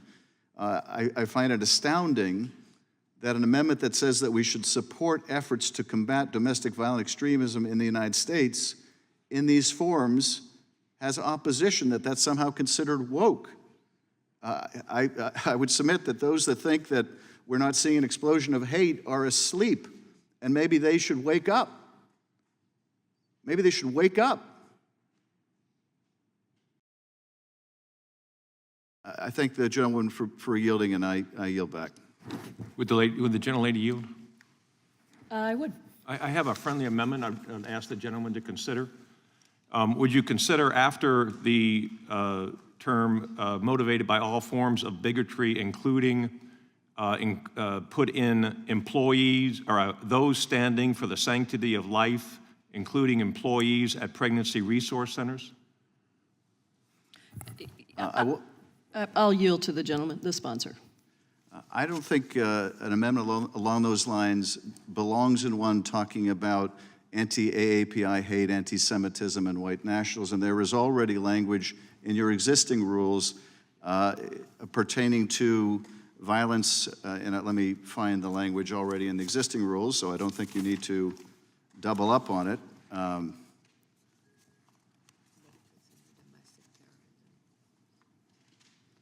The apparent double standard in the enforcement of federal laws, such as selective enforcement of the Free Access to Clinic Entrances Act, etc., I think you're already covered. So no, I wouldn't want to water down the language that I proposed on domestic terrorism motivated by all forms of bigotry, including anti-AAPI hate, anti-Semitism, and white nationalism. Reclaiming my time, I would just say to the gentleman from Colorado, my friend, that we are trying to bring attention to an issue that really is affecting many of us across the country, and I think it should be fairly uncontroversial for our Republican friends who agree with us that this kind of hate and extremism is bad. I know I myself had a gunman show up at my house and tell me to go back to India, and it has caused tremendous challenges. I think these are the kinds of things this committee should be willing to investigate, and I hope my Republican colleagues would agree and vote for this amendment. I yield back. Oh, you can have my 30 seconds. Thank you. So I first of all, I am terribly upset, and we've talked about this on the floor, that anybody would approach any member of Congress, especially someone as intelligent and vibrant and thoughtful as you. So please understand that there's nobody in this Congress that approves of that kind of conduct. And secondly, I agree with this motion, this amendment. I just believe it needs to be a little broader to include other forms of hate. It's not that this hate should be acceptable. My time has expired, but I think that the sponsor has said that this is already covered in other parts of your plan, and so what we're trying to do is add the pieces that are not in there. I would urge the gentleman to support. Thank you. I yield back. Gentlewoman's time has expired. I'd like to recognize Ms. Spartz from Indiana. Thank you, Mr. Chairman.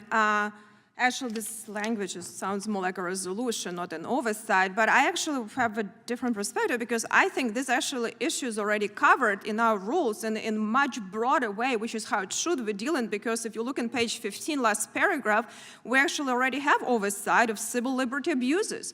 And it doesn't limit to any specific abuses. It says a select subcommittee will examine issues related to the protection of civil liberties of citizens of the United States, includes whether the civil liberties of citizens of the United States have been violated by executive branch agencies. I think there is no need to go to very political language and details and argue about it. This is already included, and my Democrat colleagues will have an opportunity to include other oversight things within already this oversight plan. So I think there is no need for this specific amendment, and I would urge my colleagues not to Would the support gentlewoman it. yield? Gentlelady, you, I yield to the gentleman from Colorado. thank you. Mr. Schiff, I wanted to ask you another question, if you would consider another friendly amendment. After anti-Semitism, comma, anti-Christian bigotry and bigotry against all faiths.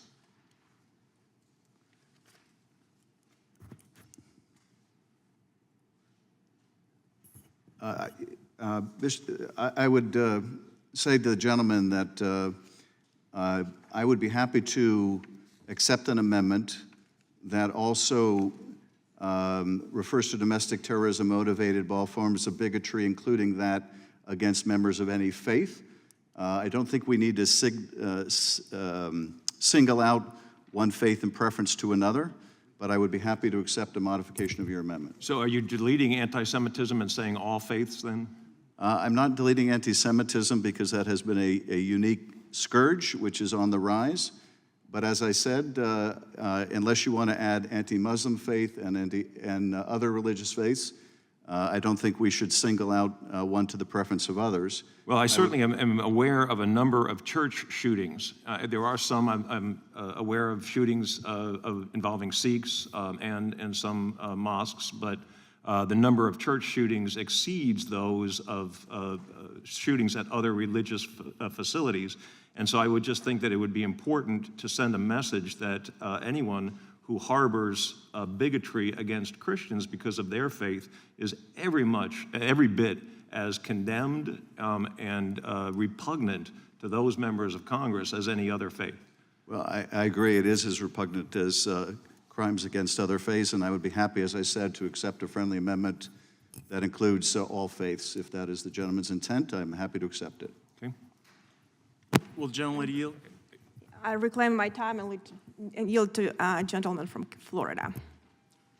Thank you, and I appreciate the gentleman from Colorado's suggestion, but what I don't understand is the amendment author's suggestion that we wouldn't single out any one faith or group to the exclusion of others, but yet anti-Semitism is referenced in it, and it maybe I deserve an education on what anti-Semitism means if it's not directly related to the Jewish faith.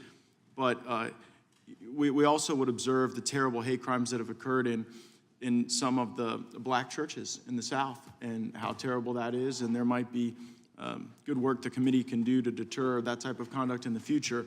But if we were going to go to all faiths, might I suggest to the amendment sponsor that we use that not in conjunction with anti-Semitism, but sort of as a fully encapsulating term so that we don't have to list out every single anti-Hindu, anti-Muslim, all of which would be deserving.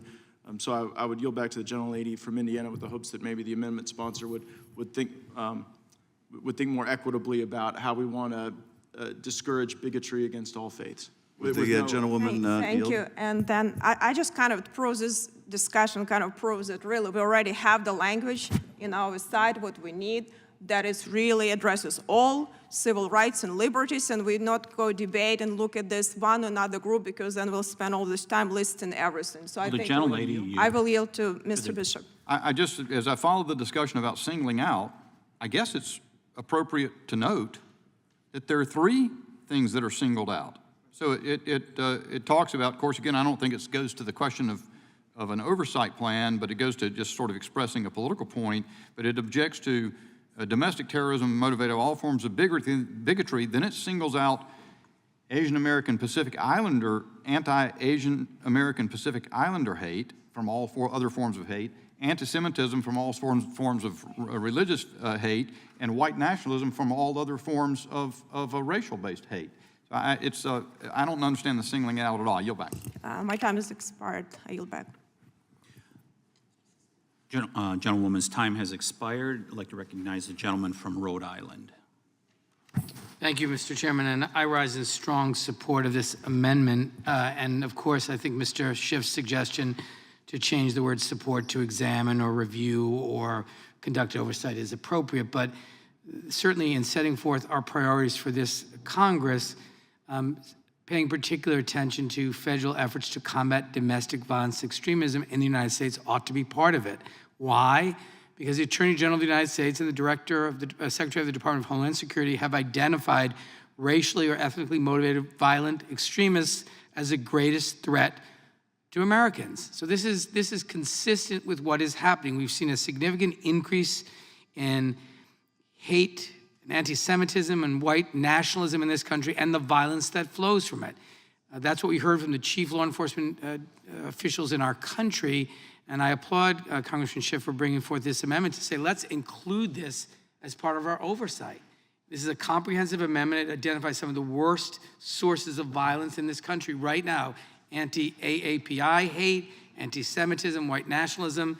And why wouldn't we, as the American people are watching us, adopt our oversight plan for this Congress, make it clear that we intend to look at the effectiveness of federal efforts to combat this extraordinary threat to the lives and safety of the American people?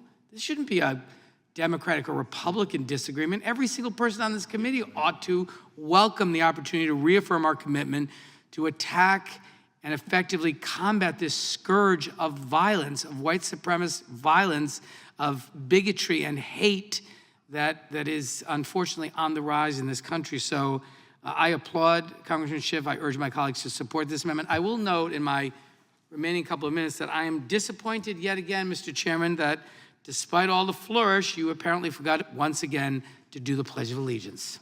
So, Would the gentleman yield? Certainly, I'm happy to yield to the gentleman. I appreciate that. So I don't know that the FBI, when they identified domestic terrorism as a significant concern in this country, limited that definition to acts of terrorism that didn't include pregnancy resource centers, or acts of terrorism that didn't include Black Christian churches. Well, actually, Mr. Buck, just reclaiming my time, what they said specifically is that the greatest domestic threat facing the United States came from what they both described as, and I quote, racially or ethnically motivated violent extremists. So I don't think actually they were making reference to healthcare clinics, et cetera. They were talking about very specifically racially or ethnically motivated violent extremists as the source of greatest danger to the lives and safety of the American people. Would the gentleman yield again? Of course. I will make an offer to the sponsor of this amendment. I am willing to vote for this amendment, so I don't want to pretend that this is a friendly amendment made in bad faith. If you're willing to put a period after the word bigotry and delete the rest of that sentence, I'm willing to vote for this amendment, because I believe all forms of domestic terrorism should be condemned. We should look at them. We should have oversight over agencies that look at them. But to single out, and again, my friend from North Carolina is so much more eloquent than I am. He put it very succinctly. You pick one racial group, you pick one religious group, you pick one type of bigotry against race. If you just want to actually look at domestic terrorism, I'm with you. Will the gentleman from Rhode Island yield? Yes, I yield. I've already offered to the gentleman to accept a friendly amendment that adds all faiths. Please bear in mind that the language of the amendment already says including but not limited to acts of domestic terrorism motivated by all forms of bigotry.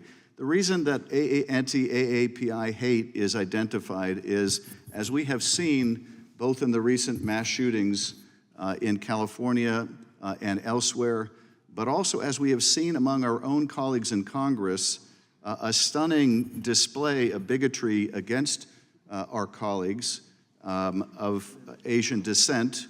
We've got a problem here of anti-AAPI hate that exploded during the pandemic. We also have a problem exploding of anti-Semitism as documented by the ADL and as documented by the FBI. The predominant terrorist threat comes from white nationalism. It doesn't come from these other sources. So yes, we're highlighting particularly those forms of hate that are on the rise, the dramatic rise. But I'm happy to accept a friendly amendment to include all faiths, if that will earn the gentleman's support. If not, then I will decline. Gentleman's time has expired. I'd like to recognize the gentleman from Virginia. Thank you, Mr. Chairman. Let's move to strike last word. I think what we're seeing here, and I'll join in the concerns raised by the gentleman from North Carolina and the gentleman from Colorado, is that in an effort to add more and more on here, we're recognizing just how many different groups and faiths and ethnicities are being left out. And if we are truly to address acts of domestic terrorism motivated by all forms of bigotry, then that's where the amendment should end. And so I think that the gentleman from Colorado had an eloquent suggestion about how to encompass all of the different faiths that are across this country, and yes, in California, and all of the different ethnicities that are across this country, and yes, in California, and all of the different racial forms of racial bigotry that we want to combat, including those that exist in California.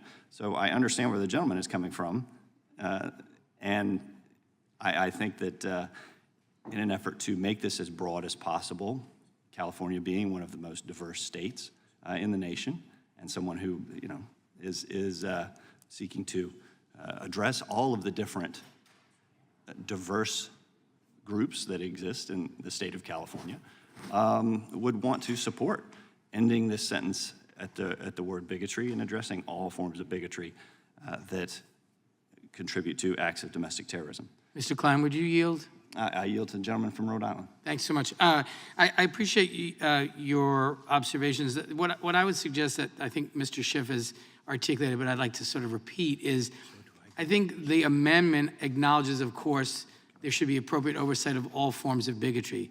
But I think we all have to acknowledge that with respect to anti-AAPI hate and anti-Semitism and white nationalism, those are areas of particular concern, not because Mr. Schiff pulled them out of the sky, but because we've seen an alarming increase in those areas in particular that have resulted in really horrific violence. And so it's not that we value those communities anymore, but it specifically says including them and calls them out, because as a Judiciary Committee, I think we want to signal to the country that we recognize these three areas that has been just a significant increase of violence. That's not just our impression. The data supports it by every agency that's collected it. So this amendment does both things. It acknowledges our responsibility to combat bigotry of all kinds, and in particular, it acknowledges what we see as alarming increases in these specific areas. And so I think it strikes exactly the right balance. I urge you to not advance this argument about just saying bigotry, but to say out loud where some of the worst harms are happening, and I thank you for yielding. Well, I thank the gentleman from Rhode Island, and I think that the data would show that in California, you do have examples of different groups that are targeted more and that are seeing that type of violence more than you would see in Rhode Island, than you would see in Virginia. And so I do think that in order for us to represent all of our constituents, and not just those from California, we would want to end the sentence after bigotry and make sure that we can all make it a focus of this committee, that we are definitely focused on confronting acts of domestic terrorism motivated by all forms of bigotry, and end it at that. I yield back. Gentleman yields. I'd like to recognize the gentlewoman from North Carolina.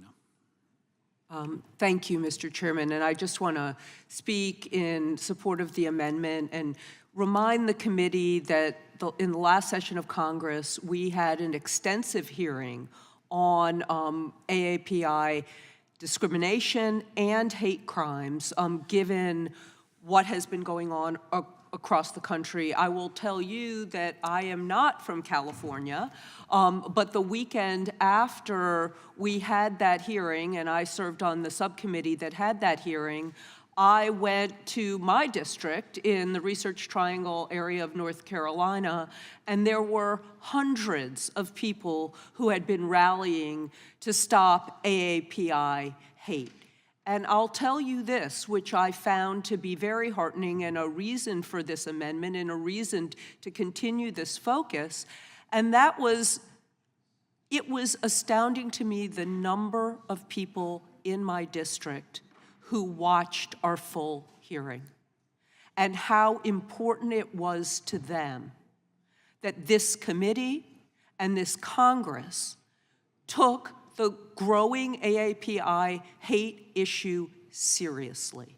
And so I want to commend our colleague, Mr. Schiff, for asking that this committee and this Congress continue to highlight this issue because it has not gotten any better.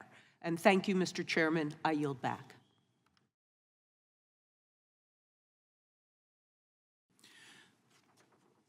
Lady yields back. I'd like to recognize the gentleman from Texas for 5 minutes.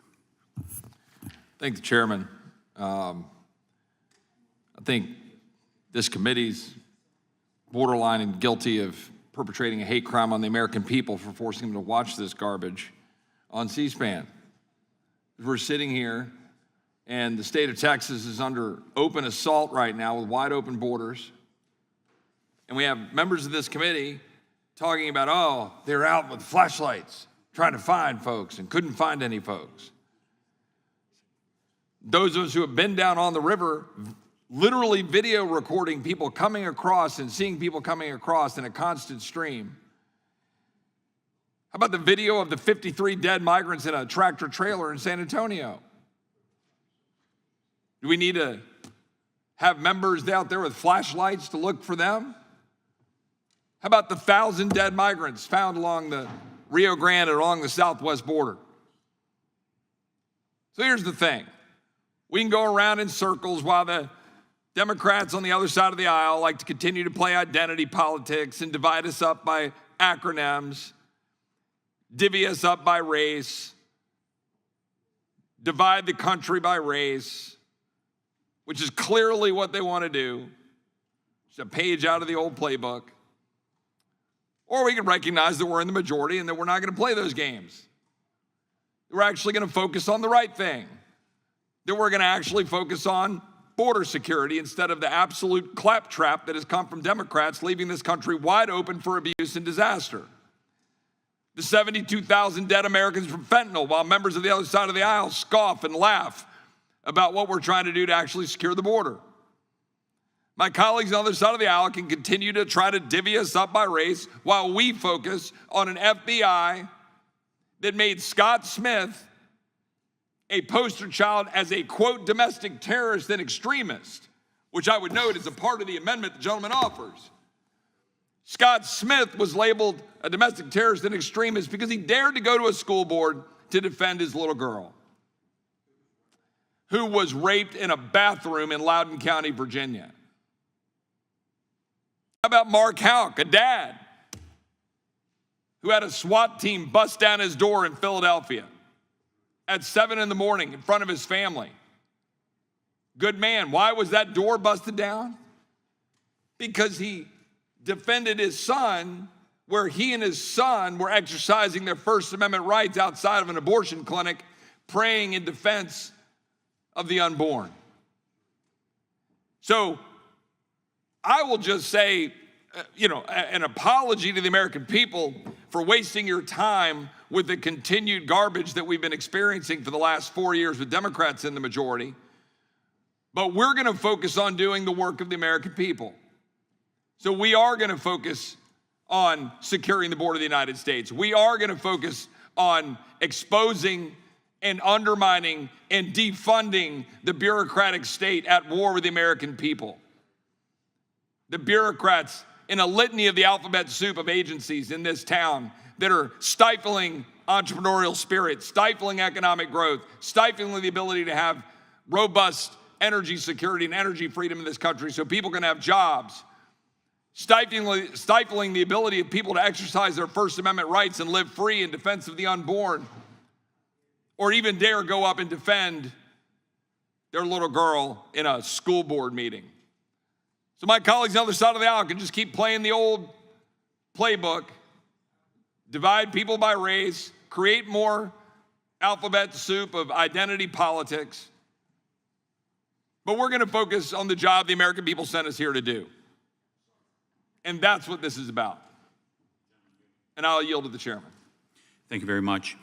What strikes me as we have this back and forth, and I think it's been of real value, is it appears to me we have an amendment that really wasn't ready for introduction, that it wasn't fully fleshed out as far as all the permutations that this may lead to. And so it just concerns me that this amendment really wasn't ready for prime time. I yield back to the gentleman. Well, I mean, it's not ready for prime time because virtually every amendment you're going to see out of the colleagues on the other side of the aisle for the remainder of this Congress is going to be designed to divide us by race. It's going to be designed to separate America into classes based on racial division. That will be the perpetual flood of amendments and language and rhetoric coming out of the other side of the aisle. I yield back. Gentleman yields back. Who seeks recognition? Gentlewoman from Texas, you're recognized for 5 minutes. I rise in support of the Schiff Amendment and delighted to come in as my good friend from Texas was speaking, just came from Homeland Security where we're trying to get the truth on border security and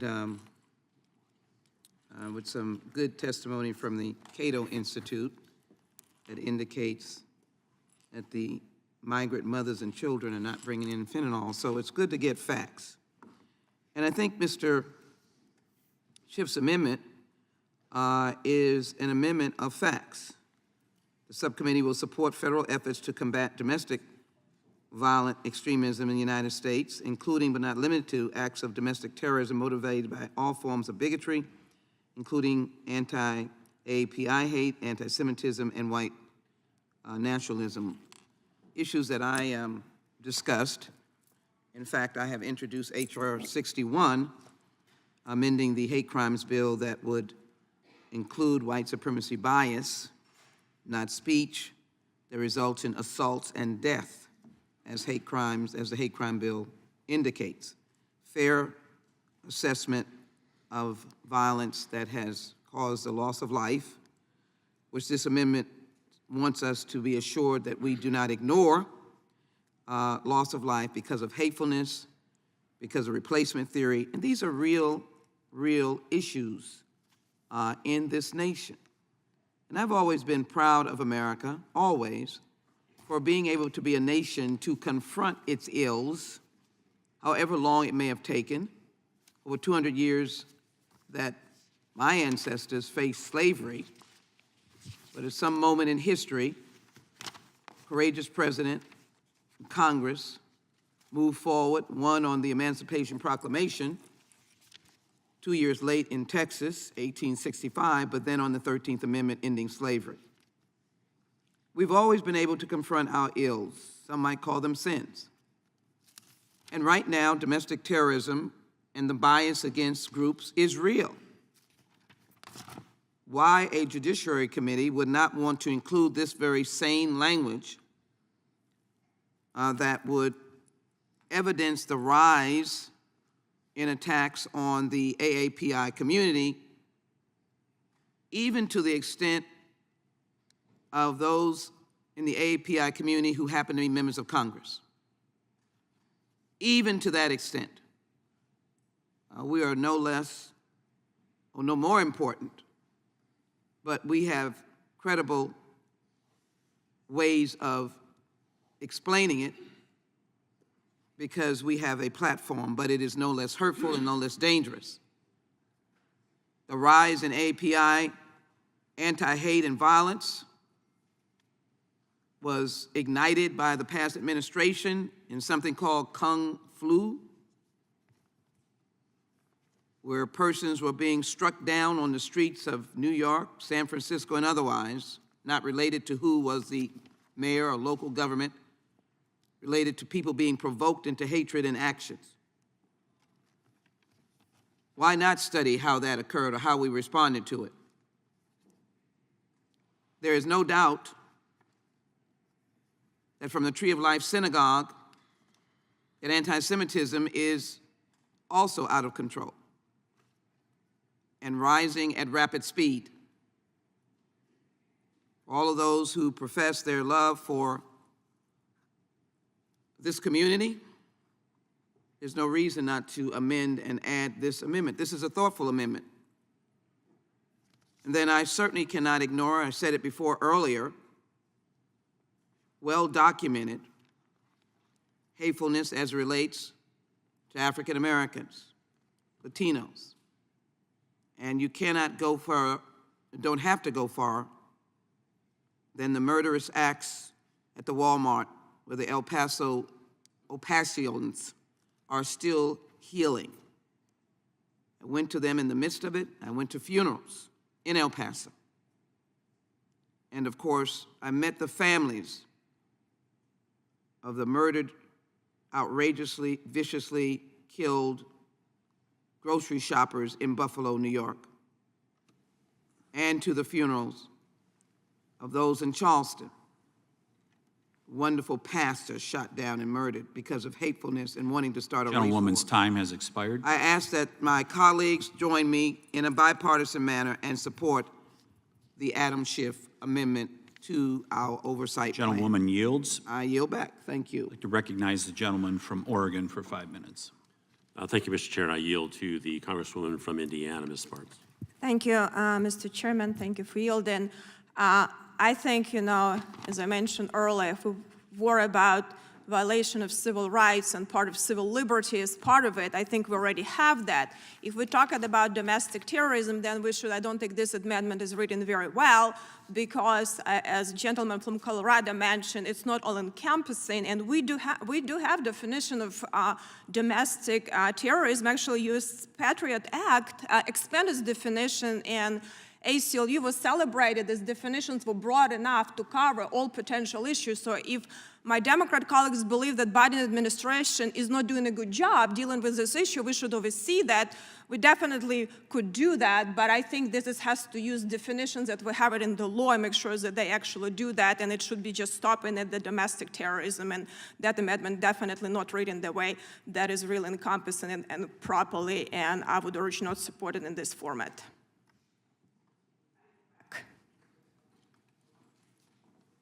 Does the gentleman yield? I yield. Gentleman yields. Recognize the gentleman from California for 5 minutes. Thank you, Mr. Chair. I'd like to just return to the oversight plan as proposed, which includes a section on freedom of speech, including efforts by some colleges. The subcommittee will examine restraints on free speech, including efforts by some colleges and universities to limit protests, speeches, distribution of literature, petitions, and other expressive activities. Now, the ranking member proposed eliminating the oversight related to the suppression of free speech at colleges and universities, and the individual proposing this amendment supported that change, which is ironic because the place in American society where anti-Semitism has been most pronounced, where it's been emanating from, is our universities. And a favored tool of the forces of anti-Semitism at our universities is to silence pro-Israel views and to make Jewish students and speakers feel unwelcome and excluded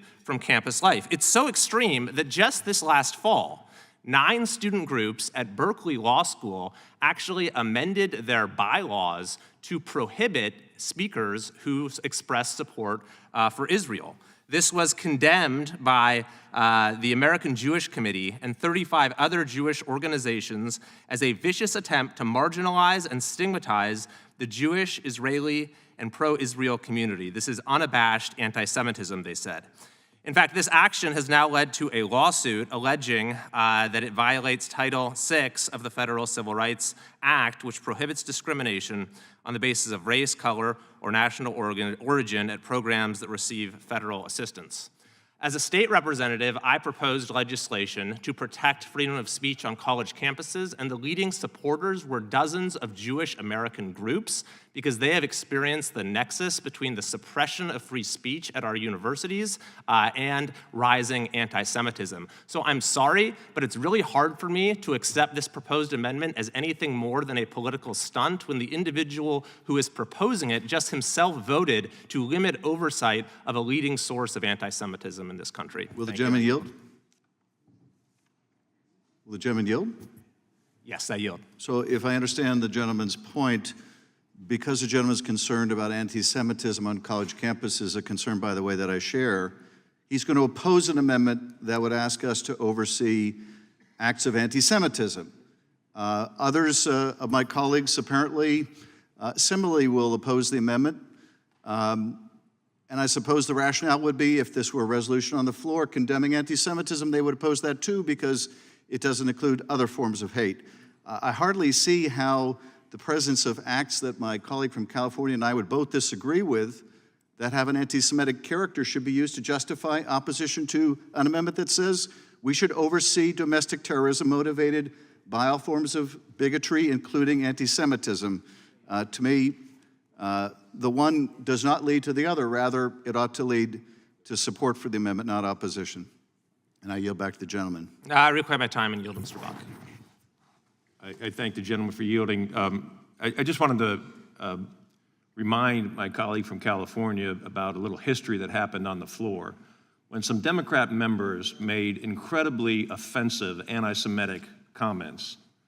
The Speaker of the House watered down a resolution of anti-Semitism by including every possible group in the United States of America so that it wouldn't reflect poorly on those particular members of the House who made those incredibly offensive anti-Semitic comments.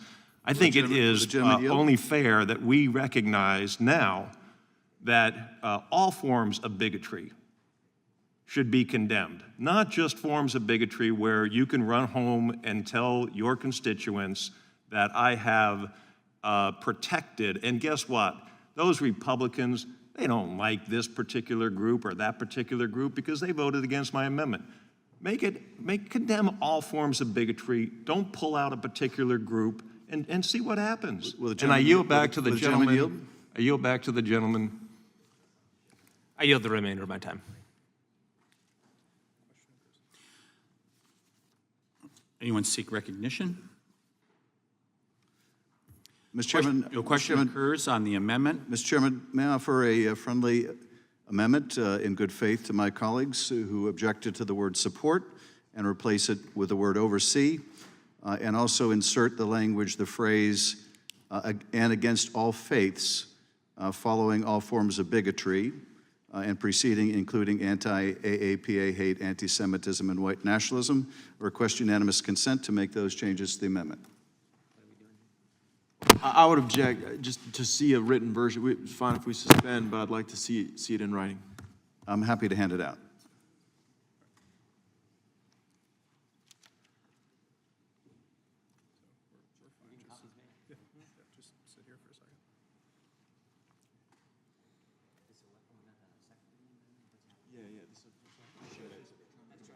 He's offering a professional amendment to his amendment.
Gentleman from California is recognized to clarify or explain the corrections to his original amendment.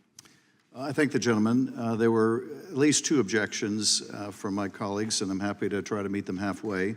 One was there was resistance to the idea that this subcommittee would support federal efforts to combat domestic violent extremism. Not sure why that was controversial, but I'm happy to replace the word support with oversee. There was also a request that we include all faiths explicitly, so I have added and against all faiths. I think that ought to meet you more than halfway, and request unanimous consent that that be incorporated into my amendment.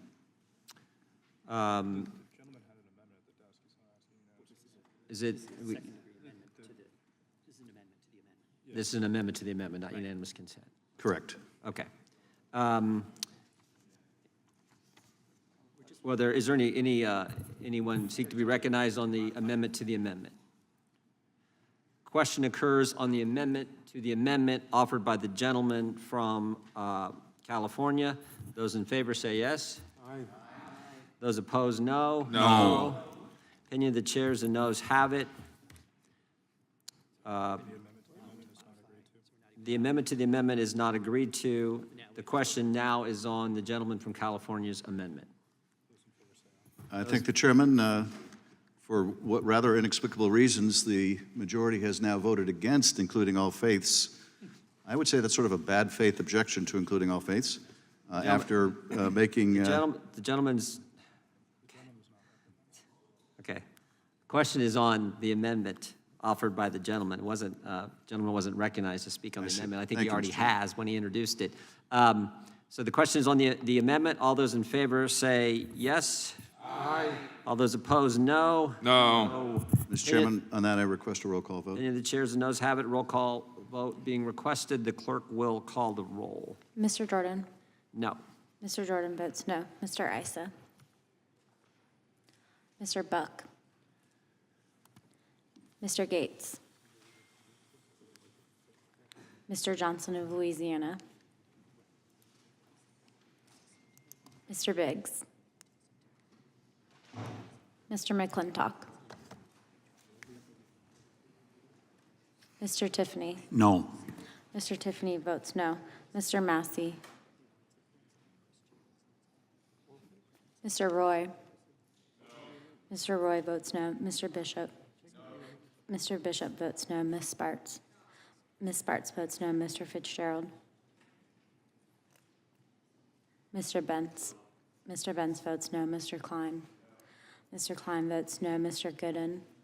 Mr. Gooden votes no. Mr. Van Drew? No. Mr. Van Drew votes no. Mr. Nels? Mr. Moore? Mr. Moore votes no. Mr. Kiley? Mr. Kiley votes no. Ms. Hageman? Ms. Hageman votes no. Mr. Moran?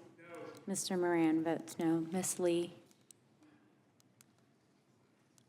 Mr. Hunt? Mr. Fry?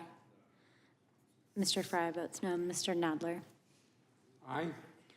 Mr. Nadler votes aye. Ms. Lofgren?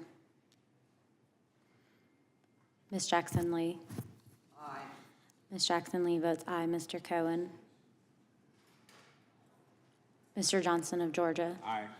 Mr. Johnson of Georgia votes aye. Mr. Schiff? Aye. Mr. Schiff votes aye. Mr. Cicilline? Aye. Mr. Cicilline votes aye. Mr. Swallow? Mr. Swallow votes aye. Mr. Liu? Ms. Jayapal? Mr. Correa? Ms. Scanlon? Ms. Scanlon votes aye. Mr. Nagoose?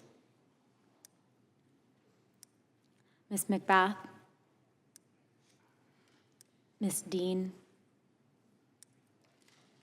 Ms. Escobar? Ms. Escobar votes aye. Ms. Ross? Ms. Ross votes aye. Ms. Bush? Mr. Ivy? Mr. Ivy votes aye.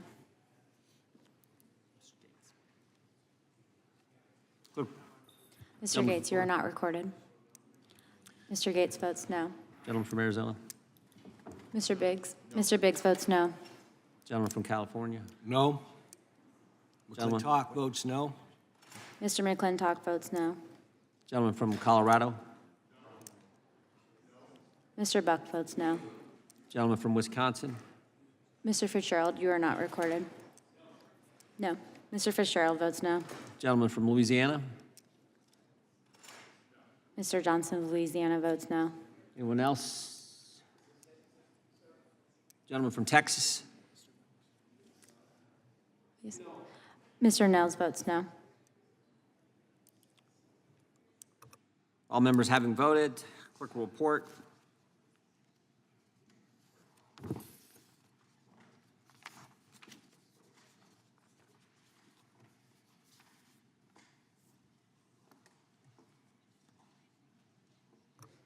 Mr. Chairman, there are 10 ayes and 21 noes.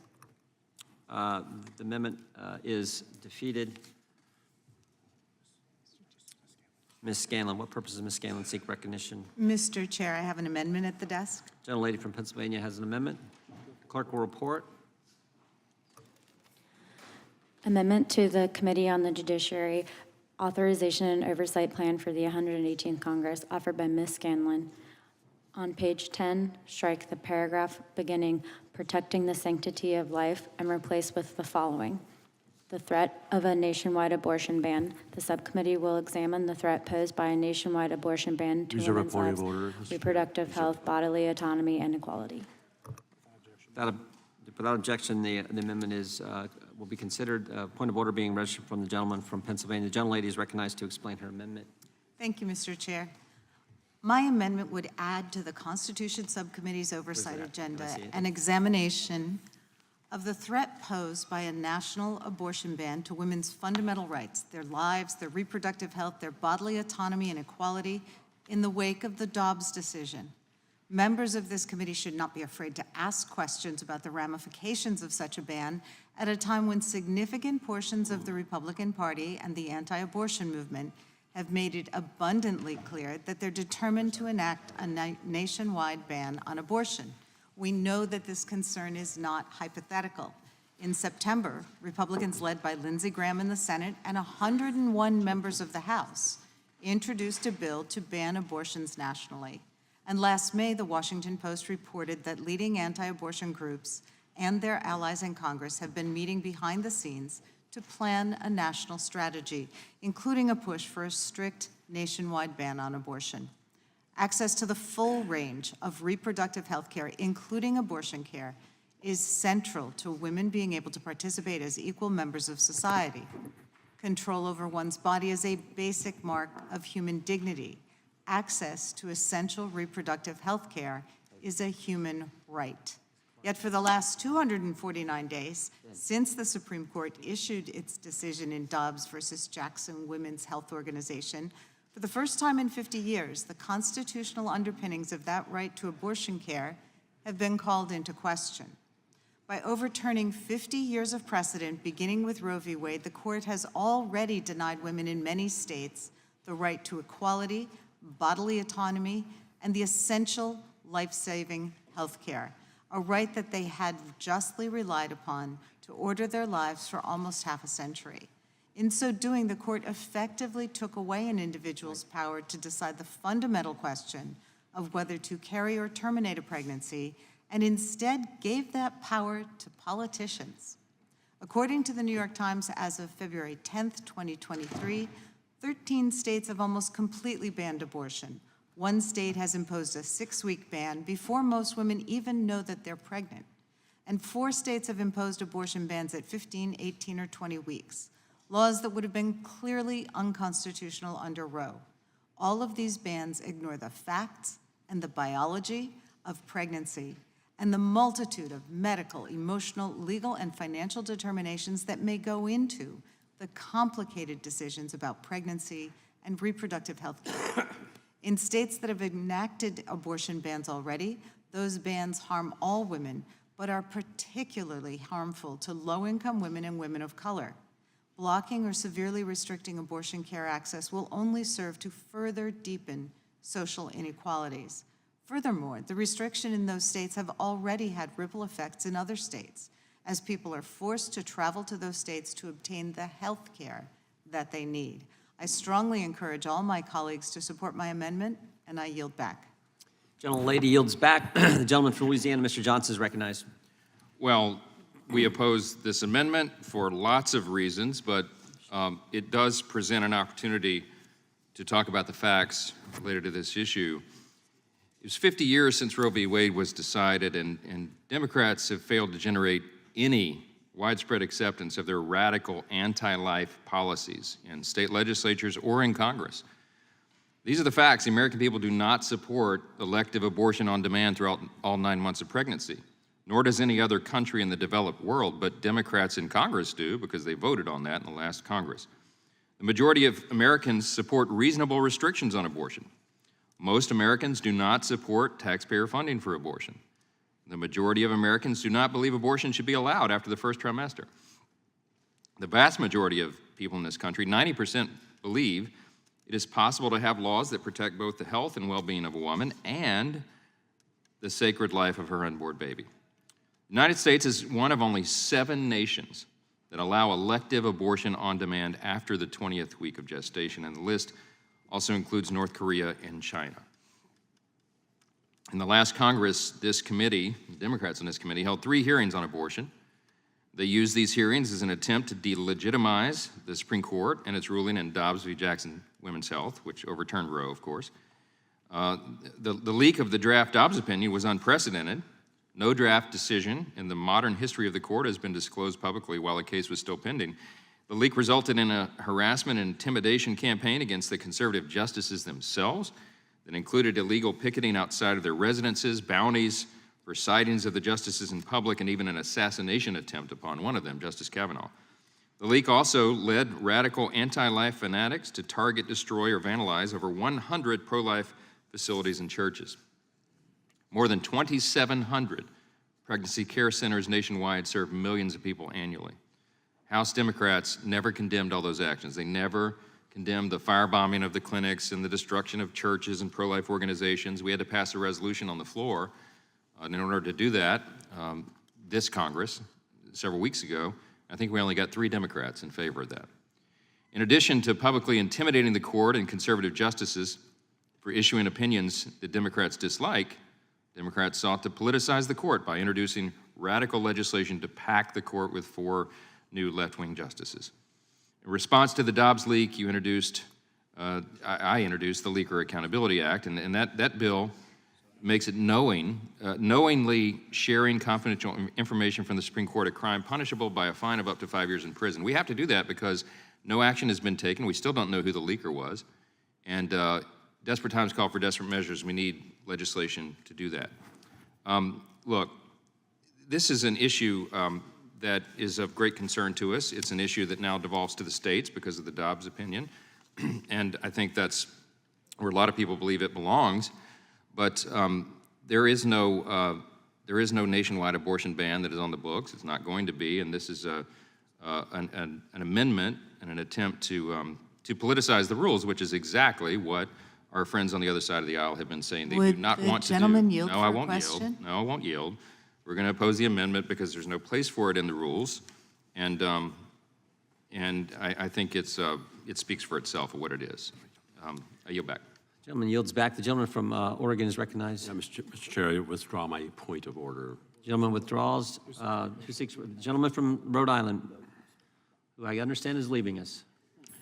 Not today. Not today. I understand that as well. He's recognized to speak on the amendment. Thank you, Mr. Chairman. I rise in support of this amendment and want to thank Congresswoman Scanlon for its introduction. I think it's an important amendment that I think the American people have a right to know that the Judiciary Committee recognizes the dangers that a nationwide abortion ban presents to women and families in this country and demonstrates a commitment to provide effective oversight of the implications of that. The notion that this is not a real threat is, of course, folly. The Senate Majority Leader and over 100 House Democrats introduced a bill to enact a national abortion ban, so this isn't theoretical. This is a real issue. But I really asked for time to respond to the gentleman, Mr. Johnson's suggestion that this Roe versus Wade embodies some radical position. In fact, Roe versus Wade was well settled and well accepted law in this country. And in fact, An overwhelming majority of the American people, more than 6 in 10, thought the Supreme Court had decided Roe versus Wade correctly and opposed the decision by the United States Supreme Court to reverse that 50 years of precedent. So the notion that you would describe that as some radical left ideology rejected by the American people is just not true. Google it. Do some research. Every single poll says overwhelmingly the American people supported Roe versus Wade. It was firmly accepted as the law of the land for 5 decades. And with that, I would like to yield the balance of my time to the extraordinary author of this amendment, Ms. Scanlon. Thank you, Mr. Cicilline. I think the other thing we need to be clear about here is that Roe did not authorize abortion on demand at any time under any circumstances. There were limits there, and that is the purpose of the Protecting Women's Health Care Act that we passed last term as well and would like to pass again. But to the point, can I understand Mr. Johnson to be saying that he would approve abortion in the first trimester because you're No, absolutely speaking not. Okay. No. Just wanted to clarify that. Thank you. Gentleman yield back.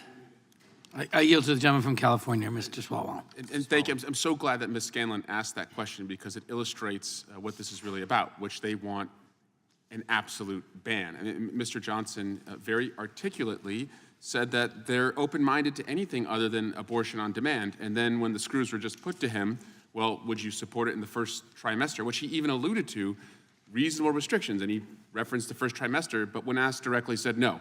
Because they don't support a woman making her own health care decisions. This side squarely wants government-mandated pregnancies. And I yield back. Yield back, Mr. Chairman. Gentleman yields back. The gentleman from Virginia, Mr. Klein, is recognized. I move to strike last word. Thank you, Mr. Chairman. Looking at this amendment, I'm reminded of the debates that we had last year about the legislation that was put forward that apparently either the minority has forgotten about or attempting to suggest to the American people here today that the legislation they put forward, all it did was codify Roe. Well, it didn't just codify Roe. It was much broader than a codification of Roe, and in fact would allow abortion on demand up to the point of birth. And what is happening in the states, we are seeing, in Virginia, we saw a former governor suggest that it would go beyond that what he would support and that what many radical leftists would support would be abortion on demand up to the point of birth and beyond. And so what happened in Virginia was a recognition that there is an extreme on this debate. It is on the side of the left, and rather than standing for life, they are continuing to push for these extremist policies, both at the federal and at the state level. And we will stand in opposition to that. But we will also stand for life in this committee, and I think that in addition to making sure that as the proposed rules state, that we examine the constitutionality and enforcement of federal and state statutes relating to anti-life measures, which I think is appropriate. We should also look at federalism because, and in the proposed rules it says, the subcommittee will examine the proper balance between the finite powers allocated to the federal government by the Constitution and the powers reserved to the states. This document does not mention abortion anywhere. The Dobbs decision correctly identified that it is covered under the 10th Amendment, that it is reserved to the states, absent any federal legislation to that fact.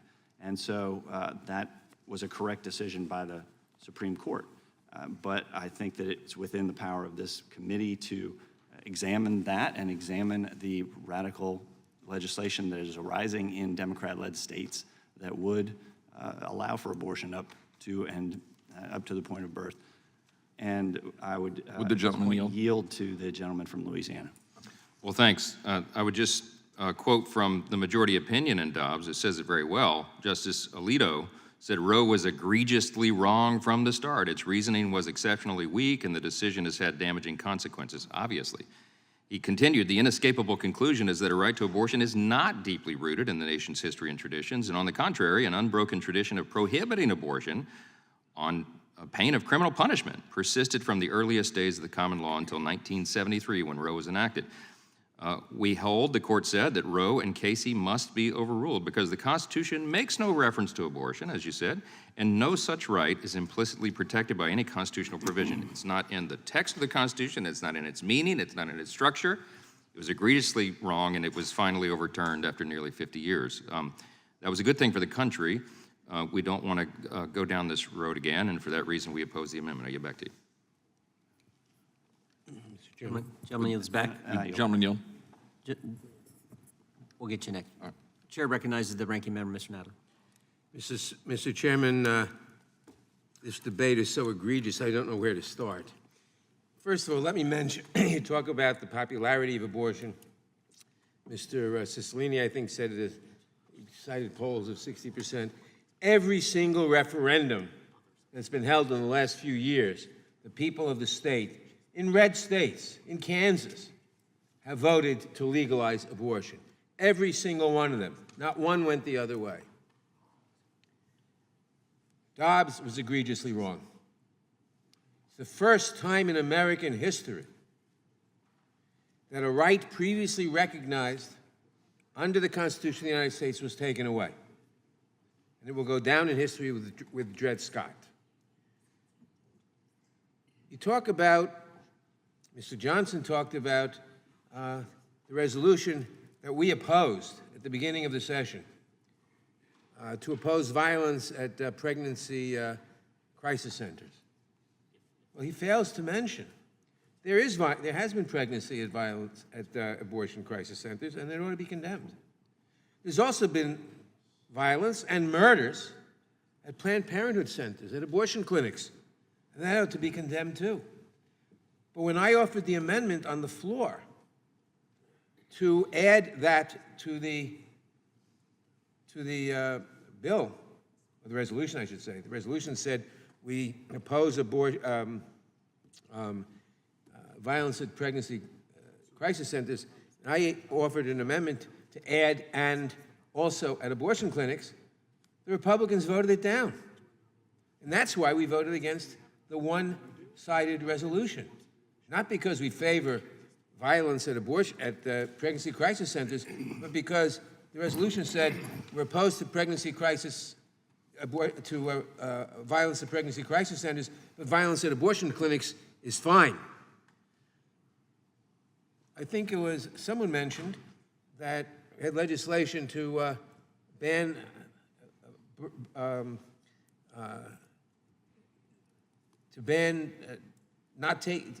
we had another resolution at the beginning of this session. 20 years ago, we passed the Born Alive Infant Protection Act, which I supported. And it says that if an infant, as a result of what the majority characterizes as a botched abortion, was born alive, you had to protect it. Well, of course. I said it was unnecessary because it's murder in every state if you don't take measures to protect a baby, or if you kill a baby. It's murder in every state, but if you want to add something in florid language to say the same thing, fine. So now, at the beginning of the session, the majority brings up the Born Alive Infant Protection Survivors Act. And what does this say? It just repeats it. You have to take care of the baby, but adds, and you have to rush it to the hospital. But the medical person on the spot, people on the spot, may think that it is not in the baby's interest to rush to the hospital. Maybe the baby's the hospital's 100 miles away. Maybe the baby can't be transported. So I offered an amendment to say that, of course, you've got to take care of the baby according to the best judgment of the medical practitioners who are handling it. Majority voted it down. Why? I don't know. Maybe to try to label Democrats as anti-life or something, as anti-living children or something. But the fact of the matter is, the majority has dealt with this whole subject dishonestly since the beginning of this session. They at least Sometimes they admit that they want an abortion on demand. I'm sorry, a total ban on abortion. Sometimes they don't. The people of this country do not want that. Yet that is the direction we are going. This amendment, it simply says the subcommittee will examine the threat posed by a nationwide abortion to women's lives, reproductive health, bodily autonomy, and equality. We should certainly examine it. We're examining every other thing. We're examining the majority's fictitious FBI targeting of school board members. We should examine this too. I support the amendment, and I yield back. I would just point out the people of this country don't want partisan enforcement of the FACE Act. The people of this country don't want opinions by the Supreme Court leaked for political purposes. The people of this country, I don't think, want a court that is packed where you add 4 new associate justices so that you dramatically change the context of the court, the complexion of the court. I don't think they want that. I think what they want is equal enforcement of the laws, and that is what our oversight plan would seek to look at and investigate. With that, I yield to the gentleman from Colorado. I thank the chair for yielding, and I appreciate the ranking member's reference to the term honesty. The title of this amendment is The Threat of a Nationwide Abortion Ban. And I'm trying to figure out, as I look across the aisle, is a abortion ban in place in Pennsylvania? I don't believe abortion ban is in place in Pennsylvania. I'm certainly sure it's not in place in California or Rhode Island. I don't think anybody on the other, or New York, I don't think anybody on the other side of the aisle believes that there is a threat of a nationwide abortion ban. There is, right now, a decision from the Supreme Court and law that holds that the issue of abortion should be taken up state by state. As the ranking member mentioned, every state has legalized abortion. Some states, unbelievably, and my state is one of them, and I'm thoroughly embarrassed that my state is one of them, has abortion up until the time of birth. Now let's just make sure we understand something, because we use terms like late-term abortion, and it's so polite, and you know, you could go to a cocktail party and you could talk about late-term abortion and not really offend anybody. You're talking about ripping the arms off of a unborn baby, and then the legs, and then the head, a beating heart, a central nervous system that is fully functional. And all of you sit on that side and suggest that we are in favor of a ban on abortion. I'll tell you something the American people aren't in favor of. They aren't in favor of ripping the arms off of a baby, and the legs, and the head, and pulling that baby out as if it was some group of cells. That baby is a living human being. It just happens to be inside of its mother at the time. That's disgusting. That's not what America stands for. And I'll tell you, I absolutely am in favor of a threat on late-term abortion. But this language is misleading, it's incorrect, and it just is absolutely false that we believe that in this country there is a threat of abortion on demand. And there's a gentleman from, I yield back. The gentleman yield. I yield to the gentleman from Texas. I appreciate the gentleman from Colorado's sentiment. My godson, who lives over in Old Town Alexandria, is alive today because his mother rejected the advice of the doctor who said that he should be aborted because of a bad scan. Scan ended up being bad. But she had to make a decision in a fleeting moment with the doctor pressuring her to have an abortion. Thankfully, she rejected it. I hope to make his basketball game tonight. That's where I hope to be. One of my staffers, same thing, 25 years ago. He and his twin brother, his parents were told they should be aborted, being pressured by doctors to abort them because of a medical scan. Again, thankfully, their parents decided to reject that doctor's pressure. This is pretty simple, ladies and gentlemen. We believe in protecting all forms of life, the unborn, babies. The other side of the aisle does not. That is the simple truth. This is not hard.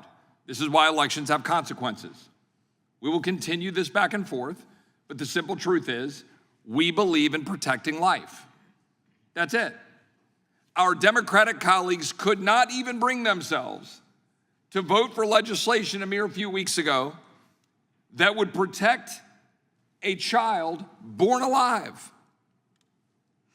That is the truth. One Democrat, one, voted yes for legislation to ensure that a child born alive would not be left on the table to die rather than seek medical help. So let's be very clear about this. We're for life. Our colleagues on the other side of the aisle are not. I yield back. Mr. Chairman, I seek unanimous consent to introduce an article. Gentleman yields back. The gentleman is recognized for a unanimous consent request. It's a Pew Research article entitled "Majority of Public Disapproves of Supreme Court's Decision to Overturn Roe v. Wade." Thank you. I yield back. Gentlelady yields back. Gentleman from Georgia, Mr. Johnson, seeks recognition. Thank you. I move to strike the last word. Gentleman's recognized. Mr. Chairman, no matter how often my colleagues on the other side of the aisle see fit to bring forth examples that are just not regular occurrences in terms of women having reproductive freedom, no matter how often they bring up examples that are just inapplicable and extreme, they will never be able to change the minds of the American people who support, by a large margin, a woman's right to have reproductive freedom over her own body. And my friends on the other side of the aisle have been on a crusade over the last 50 years to pack the courts so that they could get a ruling to achieve their political objective, which was to do away with abortion.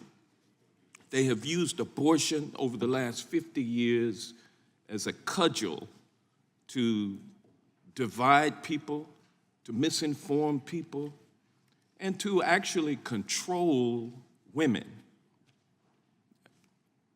This amendment, which I rise in favor of, is something that people of good faith should be interested in. What are the ramifications of a nationwide ban on abortion?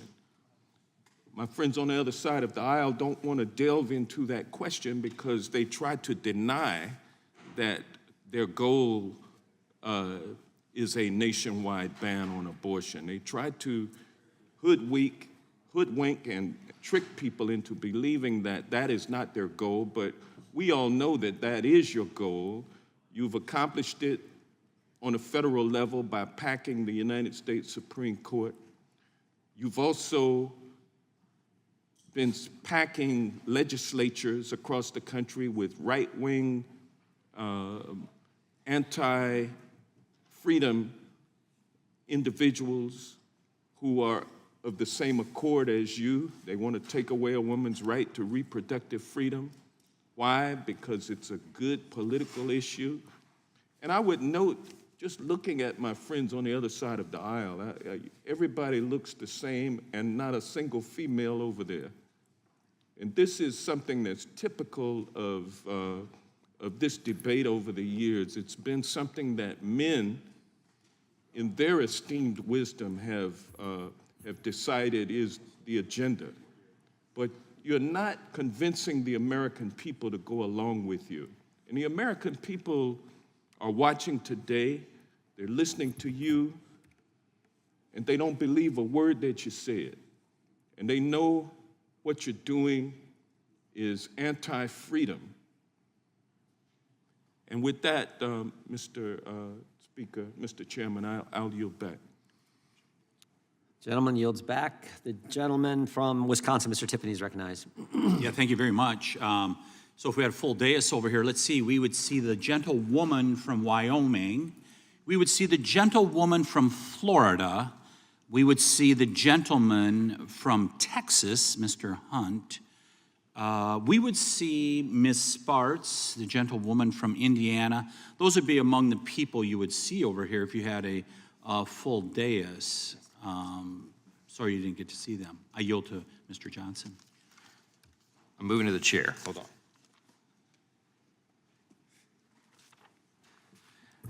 Thank you for yielding, Ms. Tiffany. Look, I just want to point out, again, what Justice Alito said so well, articulated so well in the Dobbs opinion. He said it is an inescapable conclusion that the right to abortion is not deeply rooted in the nation's history and traditions. On the contrary, he points out an unbroken tradition of prohibiting abortion on pain of criminal punishment persisted from the earliest days of the common law until Roe in 1973.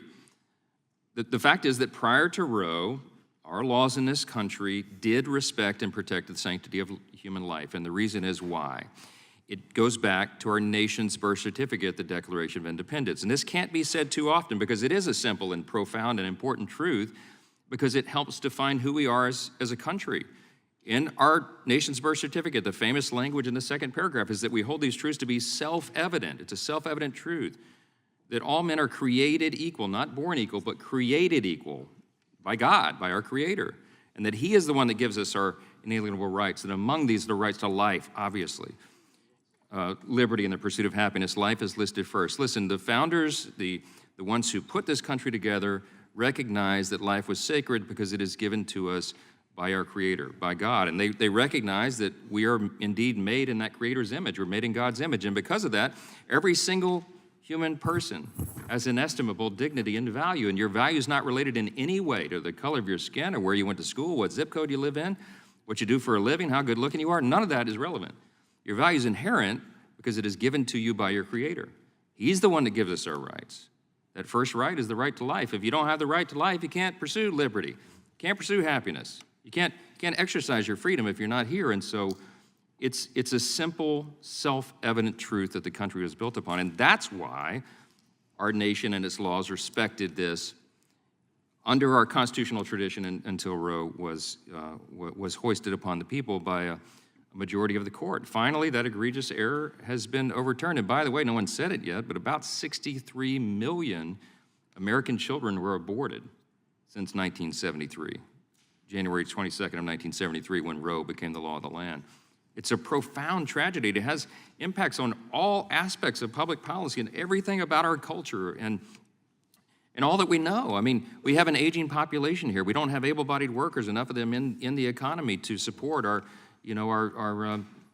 programs, Social Security and Medicare, for example. They're all scheduled to go bankrupt in less than 10 years, some of them. Why? Because we don't have enough people paying into the system to support those programs. And why is that? Because 63 million of them were aborted. They're not here.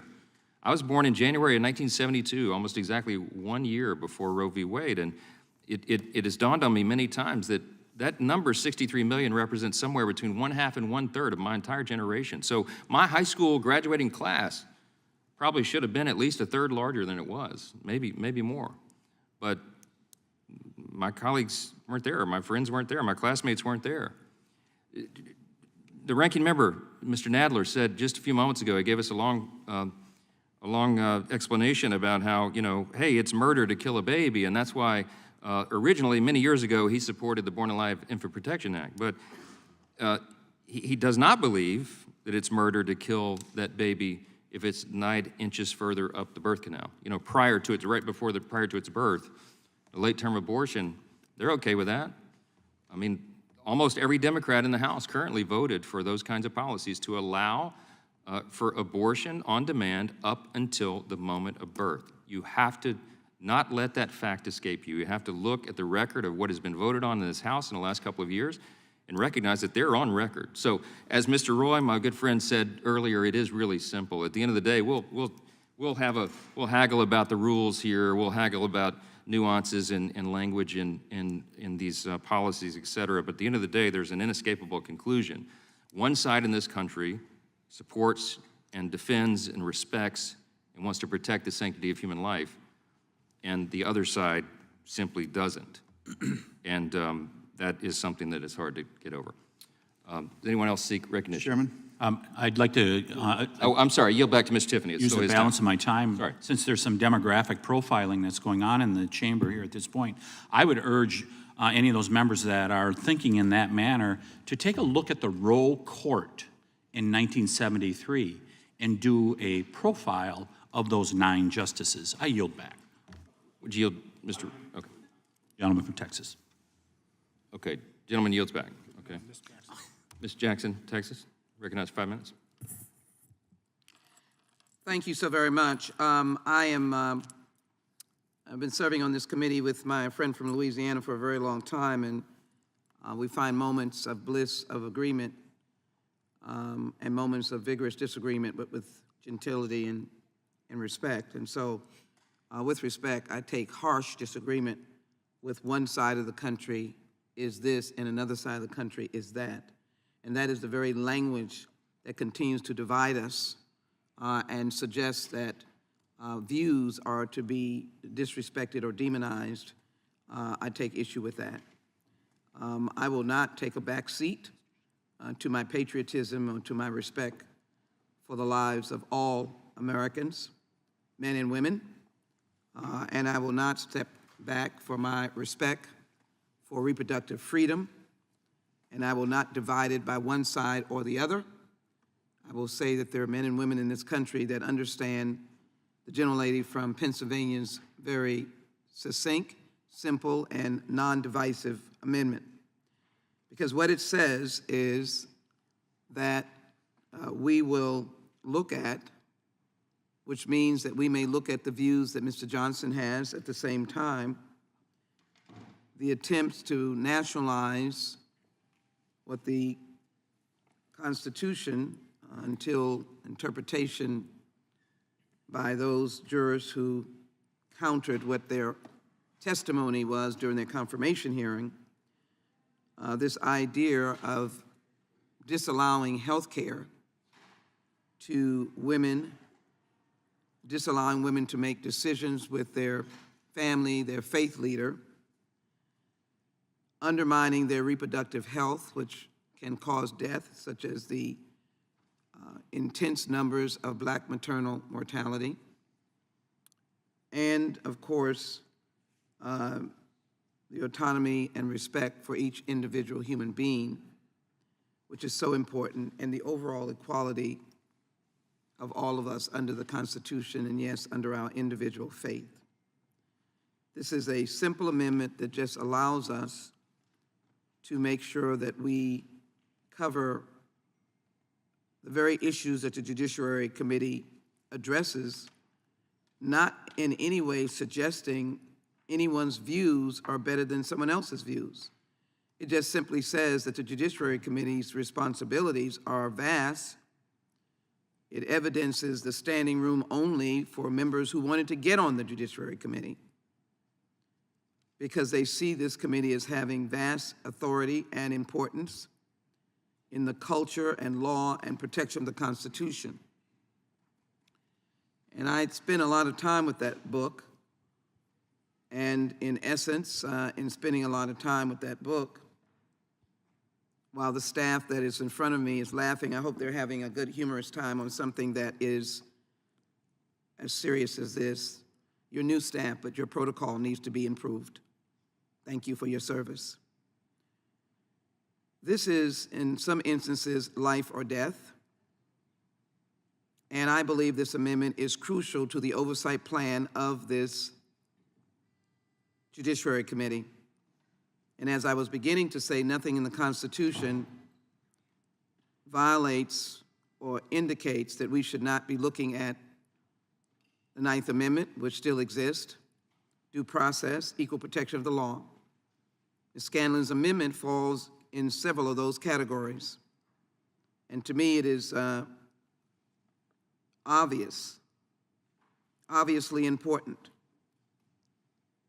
that we have this language in. This is emotional. We in this committee should find a way to discuss this issue on facts and respect.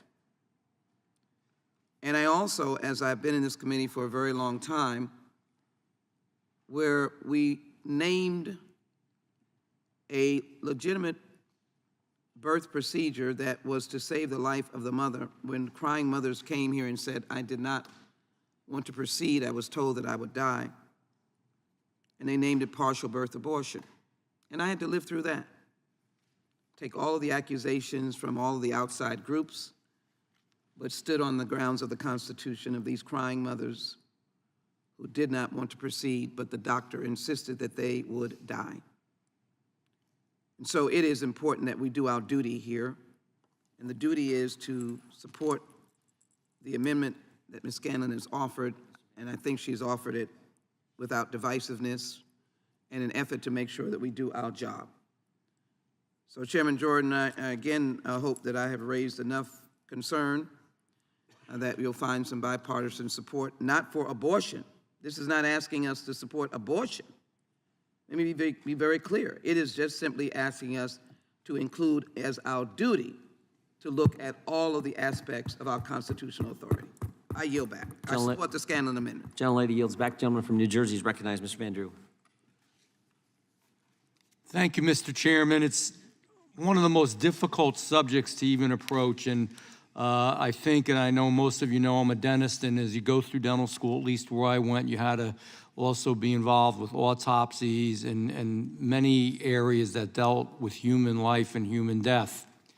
We also had the opportunity to go to these safe clinics, these wonderful places where they help women. They don't force them to make the decision to have a baby, but they help them to really realize that there is help out there, that they will get them financial help, that they will get them medical help, that they will take care of them in the most loving and wonderful ways.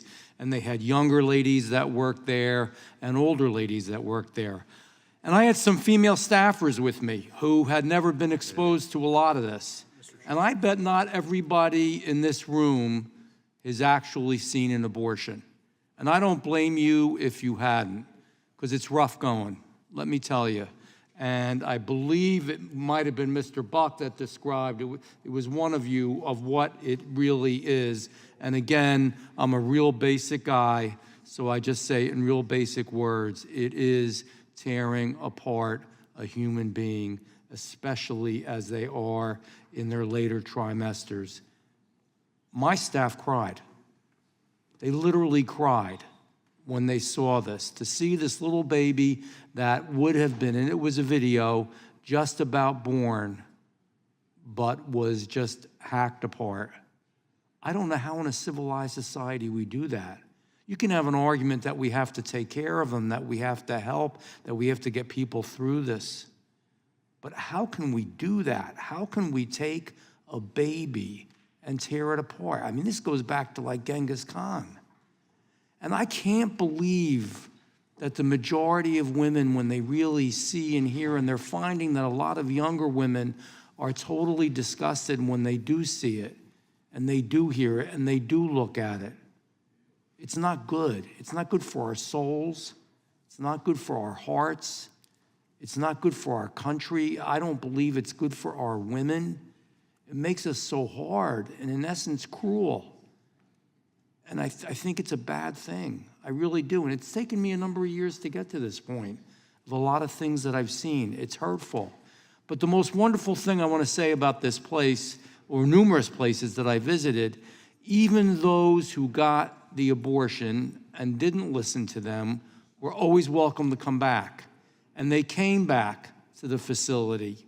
And the people in the facility helped them get through the post-traumatic horror of what they were going through, because a lot of them were never right. Some of these women are never, ever, ever right. It's their baby. We've all seen babies are beautiful, wonderful things. It's a gift from God. Are we at a point in our country that we can't say that? Babies are a gift from God. It's the most amazing thing I've ever seen, is to see my children born and to see my grandchildren. Nothing compares to it. Nothing compares to it in anything I've done in my life. So I just want to say that because we shouldn't, and then I want to turn this over to my friend, Mr. Bach. But I don't think we should act like it's a good thing and it's a right thing and it's a wonderful thing and we're fighting for this great thing. It's a bad thing and it's something of last recourse and it's hurtful. It hurts the country, hurts us inside. I yield my time to Mr. Bach. I thank the gentleman for yielding, and I would just warn my friend from New Jersey that he's being unfair to Genghis Khan. No way he was as barbaric as we are in this country in what we're doing. And I appreciate my friend from Texas mentioning a few individuals. I know a gentleman who I have a great deal of respect for. His mother was raped. And his mother made the decision to have the baby. He went on to serve in the United States Army. He went on to serve as a police officer in Colorado. He went on to serve as a mayor of one of our larger cities in Colorado. All because his mother made that decision to have that baby. I also met a young man in Colorado Springs whose head was pierced during an abortion. He was born and was in his teen years. He had some mental difficulty, but he told the story about how the doctors said to his mother, "Something has gone terribly wrong. Your son has been born." And now is a valuable member of his community. What have we done in this country? I yield back. Gentleman yields back. Gentleman from California, Mr. Schiff, is recognized. I thank the chairman. I rise in strong support of the gentlewoman's amendment to examine the threat posed by a nationwide abortion ban to women's lives, reproductive health, bodily autonomy, and equality. Tragically, as a result of the Supreme Court's decision in Dobbs, millions of women in states throughout the country have lost their right to bodily autonomy and their reproductive freedom. This has presented a grave threat to women's health. It has meant that women have had to undertake difficult and dangerous travel to seek reproductive freedom. It was a tragic decision by the U.S. Supreme Court, and it's worth our thinking about how we got here. We got here because Mitch McConnell successfully packed the Supreme Court. He did so by withholding even a hearing for almost a year from a nominee, Merrick Garland, nominated by Barack Obama, and then in chokingly hypocritical fashion, jammed another confirmation through of Amy Coney Barrett while people were literally voting for Joe Biden to be president. So after withholding one nomination because the election was still 10 months away, he then turned around and jammed a confirmation through when there were less than 10 weeks before the next election. As a result, there are two justices on the court who would not have been there, but for the gaming of the system. That's how the court was packed. Compounding the problem, of course, was the testimony of these justices in which they assured the Senate that they would abide by precedent. And of course they didn't. They threw out decades of precedent. This is not a conservative legal court, not anymore. A conservative legal court would have some respect for precedent. This is a partisan and reactionary court, a court with a reactionary social agenda, and we're just seeing the beginning of it. As Justice Thomas made clear, this is just the first right that he's contemplating repealing. So how do we address that problem that for the next generation, for my kids who are in their early 20s, that if nothing changes, they're going to live their entire adult lives under a partisan reactionary Supreme Court unless it's unstacked, which is why I support Representative Johnson's legislation to expand the size of the court. I also think we ought to have term limits on justices. And I certainly think there should be a code of ethics for the Supreme Court. My colleagues have bemoaned the leaking of the Supreme Court opinion, and I certainly condemn the leaking of a Supreme Court opinion. But I'm more concerned, frankly, about the impact of the court decision than its leak. And how many millions of women have had their rights stripped away, and a lot of their, not just reproductive freedom, but their economic freedom and future as well. And if we're going to address the stripping away of that right and the danger to other rights of Americans, it means the court has to be unstacked. And we have to talk openly about this and honestly about this, because there are two justices that wouldn't be there, that wouldn't be participating in the Dobbs decision, but for the fact that Mitch McConnell stacked the court. Stacked the court. I never would have imagined supporting expanding the court a few years ago, but then I never would have imagined a Senate that would withhold a justice from one president with one explanation and completely contradict that by jamming another justice on the country while people were voting. But this is where we are. And the result has been the sacrifice of the rights and access to care of millions of women. And if we leave it at that, then we cannot be surprised when the next right of Americans is stripped away by this same court. I fully support the amendment, and I yield back. Gentleman yields back. Who seeks recognition? Gentleman from Tennessee, then we'll come. Thank you, Mr. Chair. I'd firstly just like to thank Mr. Schiff for his recollection about what's happened with the Supreme Court. It's been astonishing how that's been, they perverted the methods to prove Supreme Court justices and put in this radical right-wing court. And Mr. Clarence Thomas said that the miscegenation laws could be next. He didn't mention miscegenation. That's one of his favorites. He talked about some other laws that could be, the due process that might be jeopardized. But the fact is, Mr. Johnson was here. I think Mr. Johnson's not here now, is he? He talked, I'd like to have asked him some questions about God-given rights, and he was saying that these are all our rights are God-given. And that I just wondered when God decided to give women the right to vote, and why God didn't decide to give women the right to vote back in 1700s, when the Constitution was drawn up in the 1780s. I can't believe God would say, no, women shouldn't have the right to vote, and just decided that in the 1900s. And when God decided that slavery would be illegal, God was okay with slavery until we had a war where millions of people were killed. Then God changed his mind. That's hard to fathom. And he talked about Roe being in the 1970s, early 70s, I think Roe was 72, that it didn't have that much history. Well, neither did Loving versus Virginia, which was just passed in, I guess, 1968. So we can get rid of Loving versus Virginia because, say, it's not stare decisis, it was based on bad judgment. Judge Alito at one time claimed that he was, like every other Supreme Court justice that comes before the Senate for confirmation, says they're for precedent, and they're not going to pay great deference to stare decisis. But now he's gotten on and he decides which Supreme Court decisions that gave people rights like Roe were well-founded. He decides it's not well-founded, so stare decisis doesn't matter because he's the truth and the light on every Supreme Court case on whether it was valid or not valid. And if it's not valid, then it doesn't make any difference. It's been around 50 years in the previous Supreme Court. So there are just some of these things I heard was just kind of shocking to me. And I appreciate people's respect for God, and I have a respect for God, and we all can have a different perspective on how God talks to us or doesn't talk to us. But I just don't believe when you come in here and tell us that every right is God-given.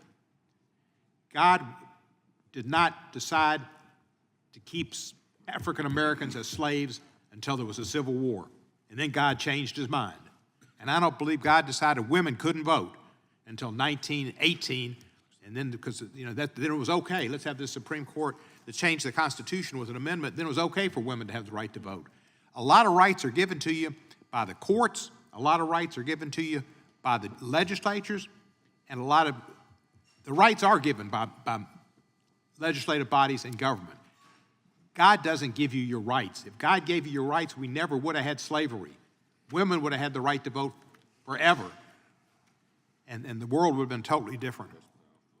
I appreciate Ms. Scanlon's amendment. We need to look at choice and this issue from a neutral perspective, and that's what she's asking for, a neutral perspective. And the fact is, Mr. Johnson declared he was kind of aghast that somebody would think about a nationwide ban. Well, Lindsey Graham called for a nationwide ban, and had quite a few senators join him. They had a bill to have a nationwide ban on abortion.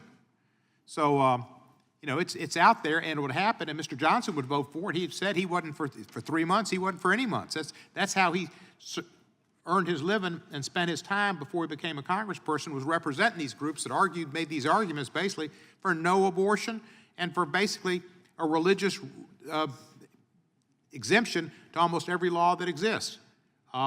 He was the attorney for these evangelical churches that believe that they have the rights that are beyond civil rights of other Americans, and their rights are superimposed beyond them. So I appreciate Ms. Scanlon's amendment. I hope we can pass it, and I appreciate Mr. Schiff reminding us how the Supreme Court got to be the way it is. It's going to be there a long time. We not only should look at the method of appointing Supreme Court justices and then discuss that in this committee, we also ought to look at pardon power. That's not in here either. We've had corrupt pardons, and there have been problems with pardons by Democrats and Republicans, and there should not be pardons given for people who give immense amount of monies to candidates, to people who worked in the campaigns, who worked in the administration, and the pardon power should never be given over to the son of the president who was dealing with Saudi Arabia and who was very wealthy and knows who the wealthy people are. Pardon power should be with the attorneys, and they weren't. I yield back. Mr. Chairman. Gentleman's time has expired. The gentleman from North Carolina is recognized. Mr. Bishop. Thank you, Mr. Chairman. I yield to the gentleman from Colorado, Mr. Buck.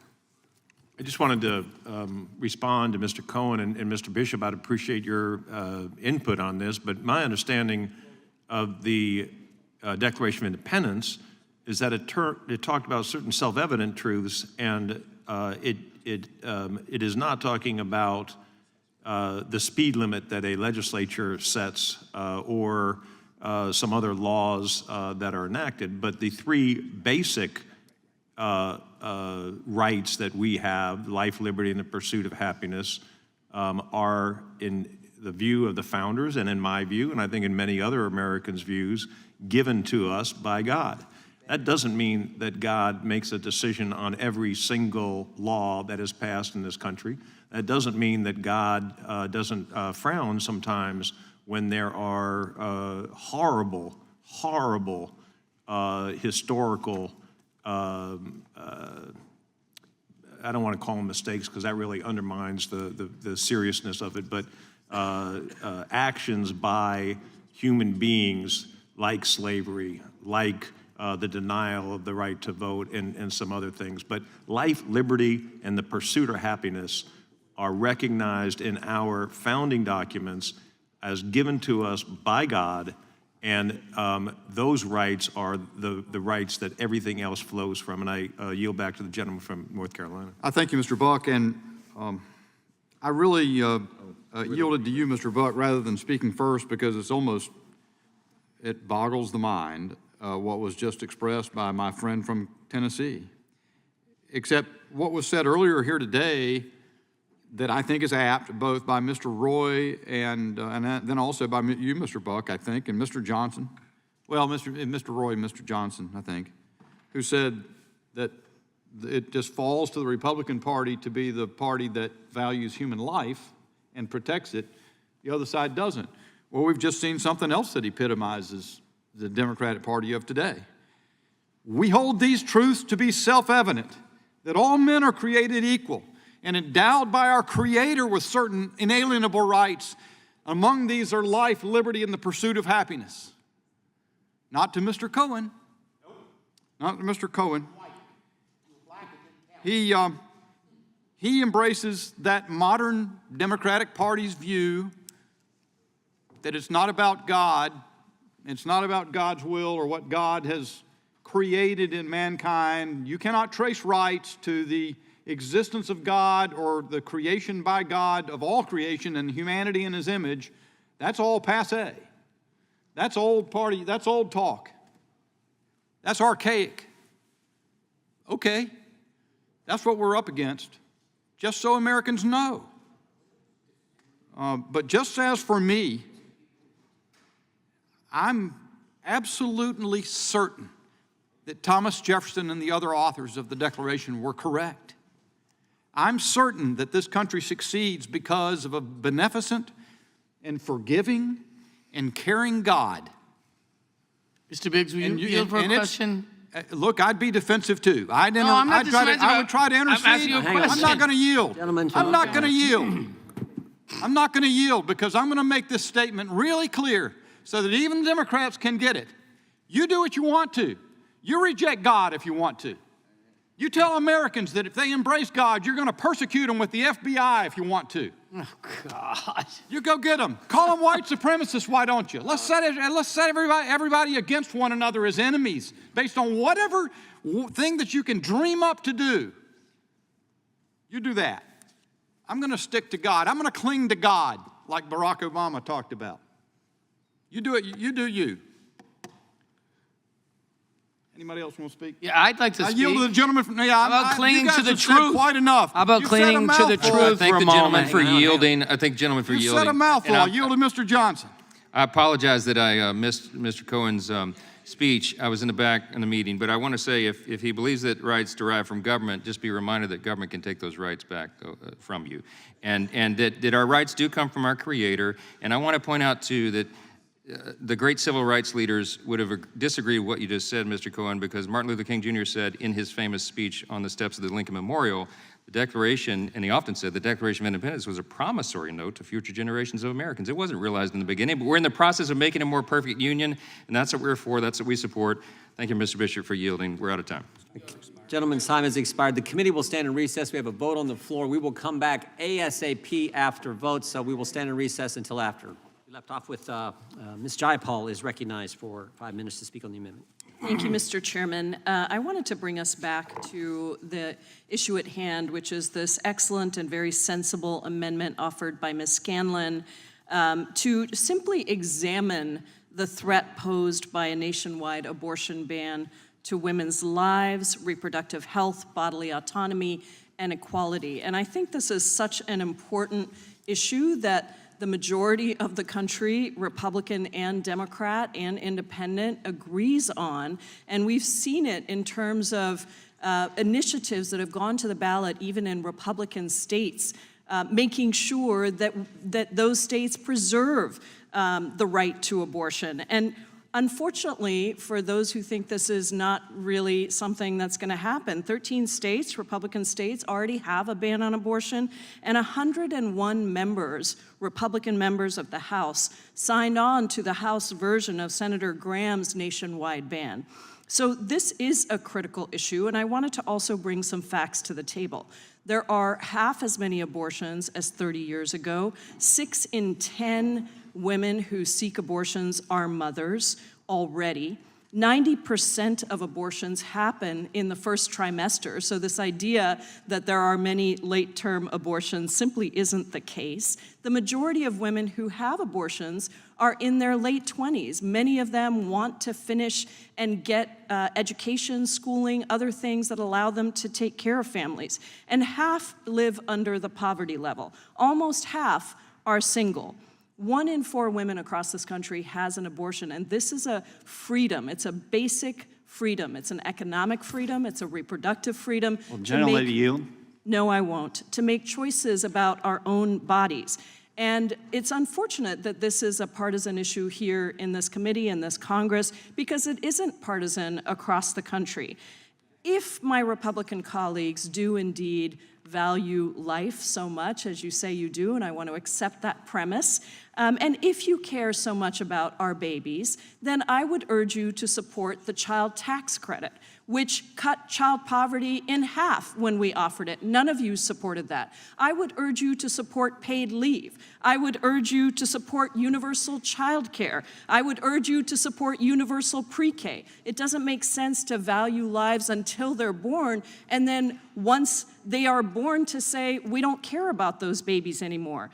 The reality of this is that I think many of the members of this committee who have spoken on abortion on the other side have not been in a situation to have an abortion. I have. I'm one of 1 in 4 women across this country. And I know that this is fundamentally an issue of freedom.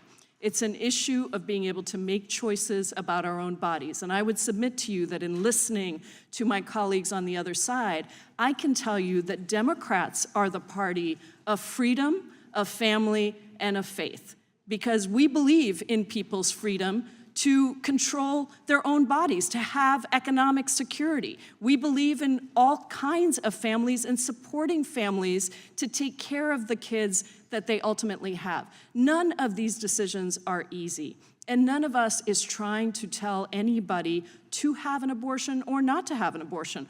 All we're saying is that it is an extremely difficult and personal choice, and we do not believe in forced pregnancies. We do not believe in people having to make difficult, extremely difficult medical decisions because, or not be able to make those medical decisions because somebody in elected office told them that they couldn't have an abortion and make the right medical decision for themselves, the right economic decision for themselves. I know that was the case for me. There were a lot of issues that threaten the lives of pregnant people across this country, and when they make these decisions, they are extremely difficult, and they are extremely personal. I don't believe that this should be anybody's business but that individual. And so I would just urge my Republican colleagues to recognize that perhaps you're out of step with the rest of the country. Republican states and women in Republican states and families in Republican states are voting to preserve the right to abortion and are terrified of the impact of a Republican-proposed nationwide ban on abortion. So I support this amendment, and I thank the gentlelady from Pennsylvania for putting forward such a necessary amendment in this very scary time where, unfortunately, too many of my colleagues on the other side are trying to strip away and pass a nationwide ban that would hurt people across the country. I yield back.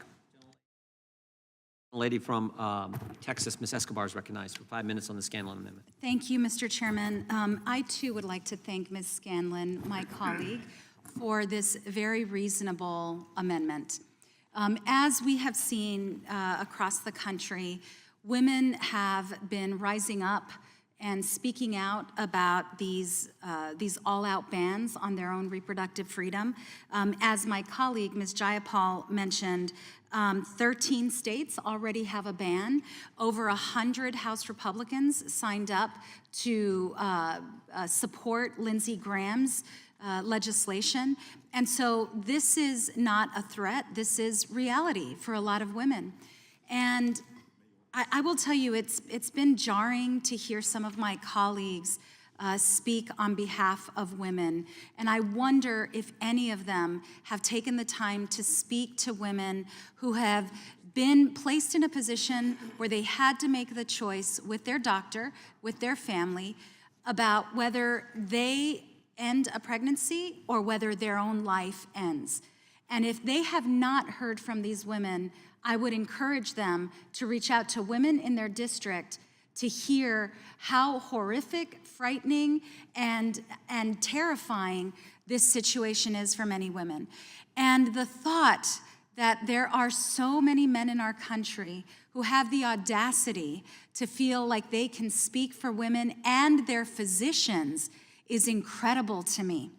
The fact that they can stand between a woman and her doctor and criminalize a woman's rightful need to have reproductive freedom is jarring and unconscionable. You know, and also as my colleague, Ms. Jayapal, pointed out, this whole debate about pro-life really in many ways can be described as more of a pro-forced birth movement. Because once these babies are born, I can tell you, my colleagues and I have worked hard to make sure that families have access to the help and the support that they need.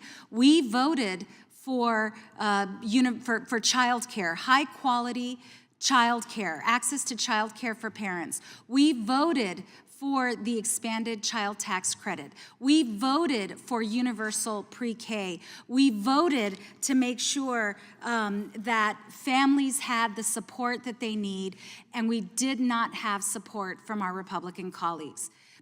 our Republican colleagues now have control of the House. I have yet to see them come forward with any legislation that would support working families, needy families, all of those children that they purport to care about. It is also, again, really jarring to hear my Republican colleagues say that somehow we don't value the sanctity of life, when, again, we have been the party time and time again making sure that we uplift those Americans, especially those families with children, so that they have a fighting chance. I will close with this. I will again thank my colleague, Ms. Scanlon, for this amendment. If there is nothing to fear with this study, I mean, if my colleagues are so adamant about abortion bans, let's at least have the conversation and the information around the consequences of them.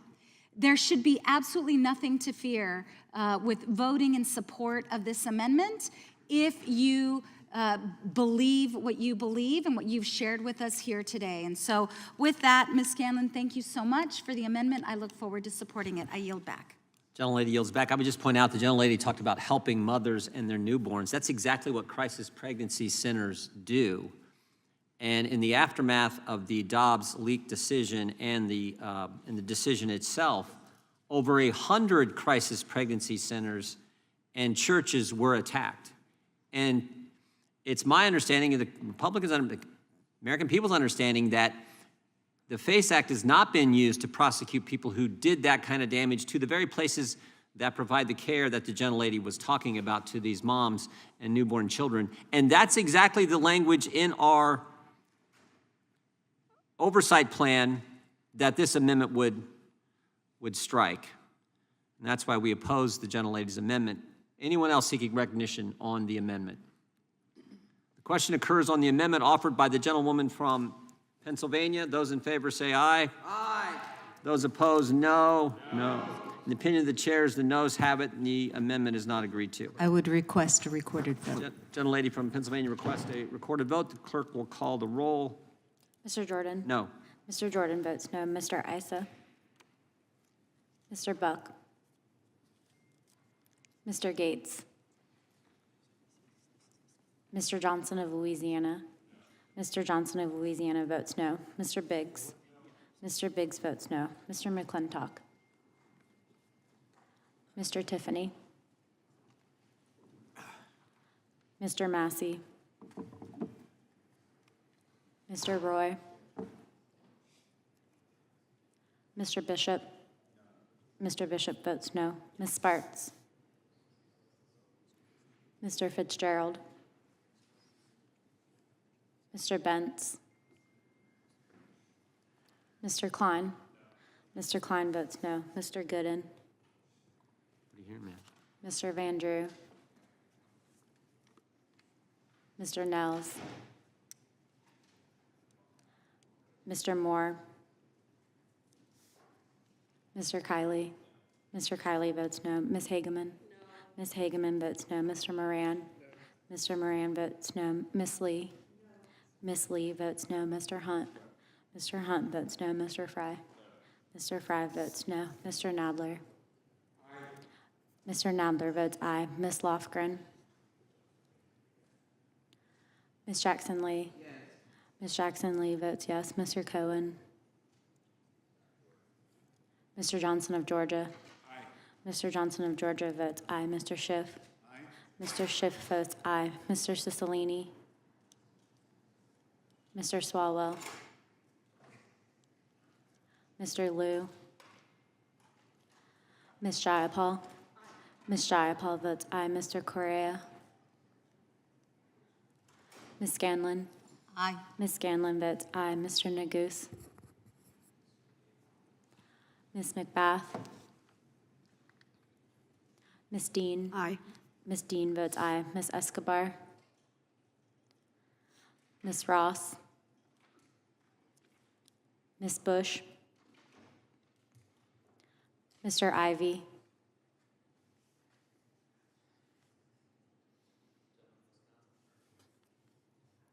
Mr. Fitzgerald. Mr. Fitzgerald votes no. Gentleman from California? Mr. Isa. Mr. Isa votes no. Anyone else? Gentleman from Texas? Mr. Roy votes no.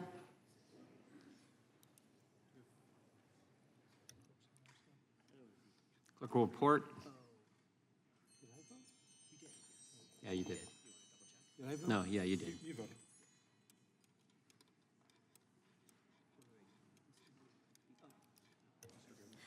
Mr. Chairman, there are 7 ayes Wait, and 14 noes. The gentleman from Texas? Aye. I'm a no. Mr. Gooden votes no. Gentleman from New Jersey, Mr. Van Drew? Mr. Van Drew votes no. Anyone else? Clerk will now report. Oh, Mr. Nels, excuse me. Mr. Nels votes no.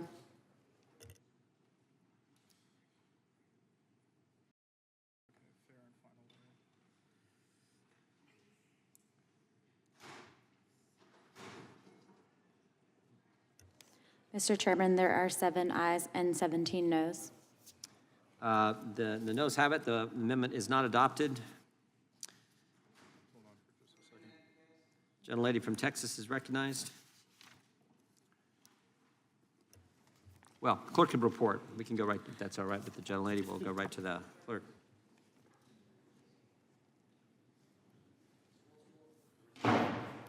Reserve point of order. Gentleman from Louisiana reserves a point of order. Clerk will report the amendment. Amendment to the Committee on the Judiciary Authorization and Oversight Plan for the 118th Congress offered by Ms. Jackson Lee.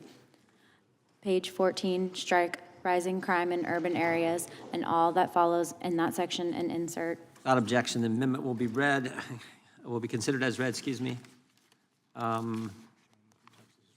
Gentlelady from Texas is recognized to explain her amendment. Where's the, Thank you, Mr. Chairman.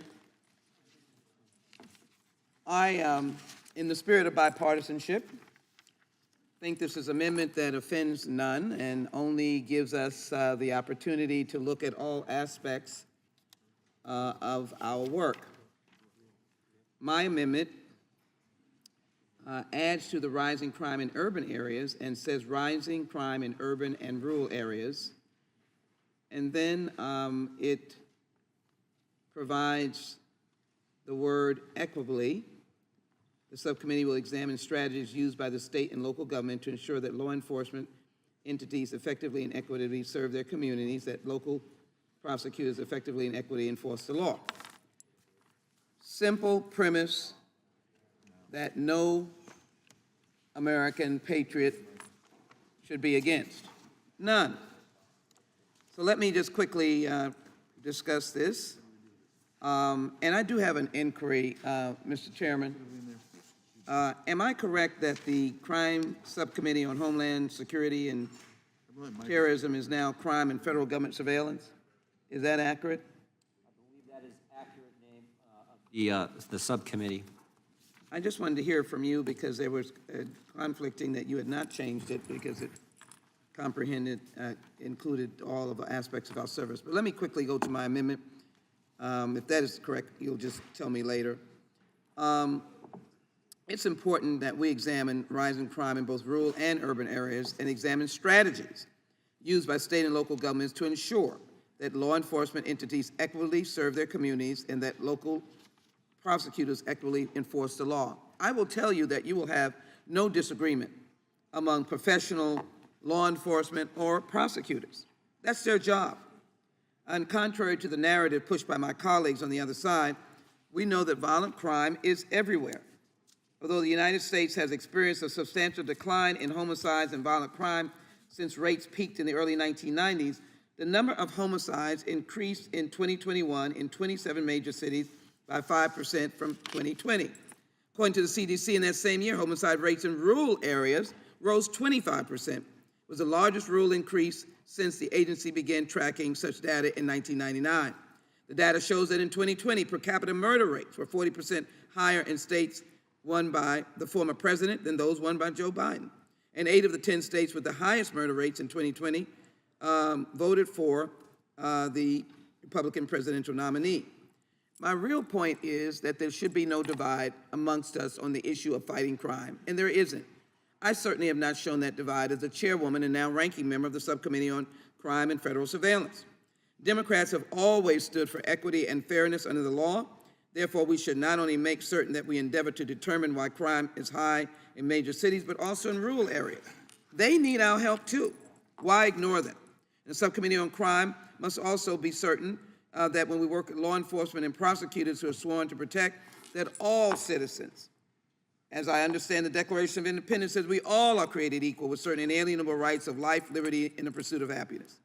We do know that in certain jurisdictions, history has shown, Ferguson, Missouri, that targeted African-American residents were in a structure where they were ticketed more often to build resources for that city. We know that a city called rural Tulia, Texas, was in the hands of a narcotics officer who wrongfully arrested 46 people. Law enforcement is against this. So we want to determine how best we can help them with training and resources to do the job that they want to do. We also know that there's been an imbalance in those who lose their lives at the hands of misuse and wrong directed policies. That's why the Subcommittee on Crime must do all that it can do to ensure that law enforcement and all do things admirably and with equity. This is what this legislation is about. We know the story of Ahmaud Arbery, if I call the roll. We know the story of many others, Tyree Nichols, George Floyd. And we know that some progress has been made to address racial and ethnic disparities in juvenile justice system by the Office of Juvenile Justice, and through that, we have seen involvement and improvement. That's all I'm asking for.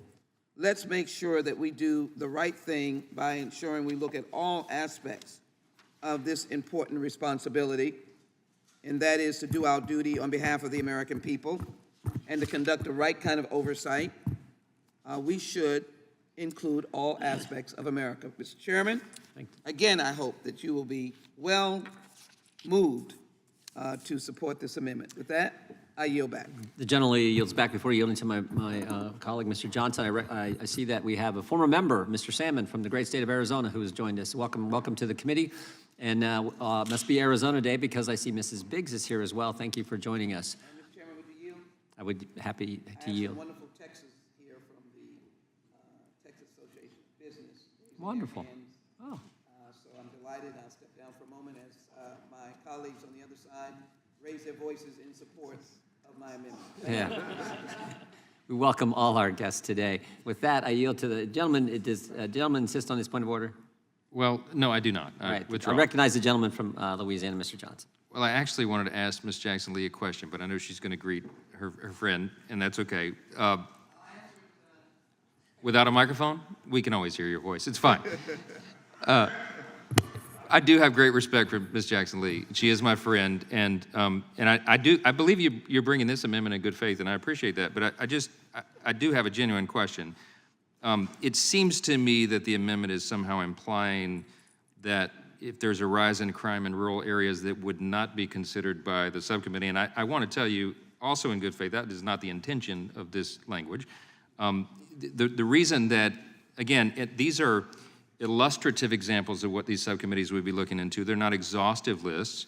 And the reason it says examine the causes of rising crime in urban areas is not to suggest that rising crime in the rural areas would not be important or considered, but just acknowledging the fact that it is widely recognized, and national polling acknowledges, I won't cite them because every poll says the same thing, people are greatly concerned about what's happening primarily in the urban areas and in the cities. And I shared some of the statistics earlier, and I won't belabor the point or take time for it, but just one headline, 9 cities reached record homicide rates in 2022. And it also corresponds to the staffing shortages that are plaguing police departments. And so that seems to be worthy of merit of the subcommittee to look into. But the question I had is, I think I'm fine with that actually, but later you say you add the word equitably, and I'm wondering, and I'm not trying to, I really want to know, what is that term, how would you define that term? What does that mean exactly? I'm glad you asked the question because I'm sure you're trying to maybe infer, and I certainly will have another amendment dealing with DEI, with diversity, equity, and inclusion, but this is not the case. Obviously, as a ranking member of the crime, former chairwoman of the crime committee, I want to make sure that every neighborhood sees a law enforcement officer.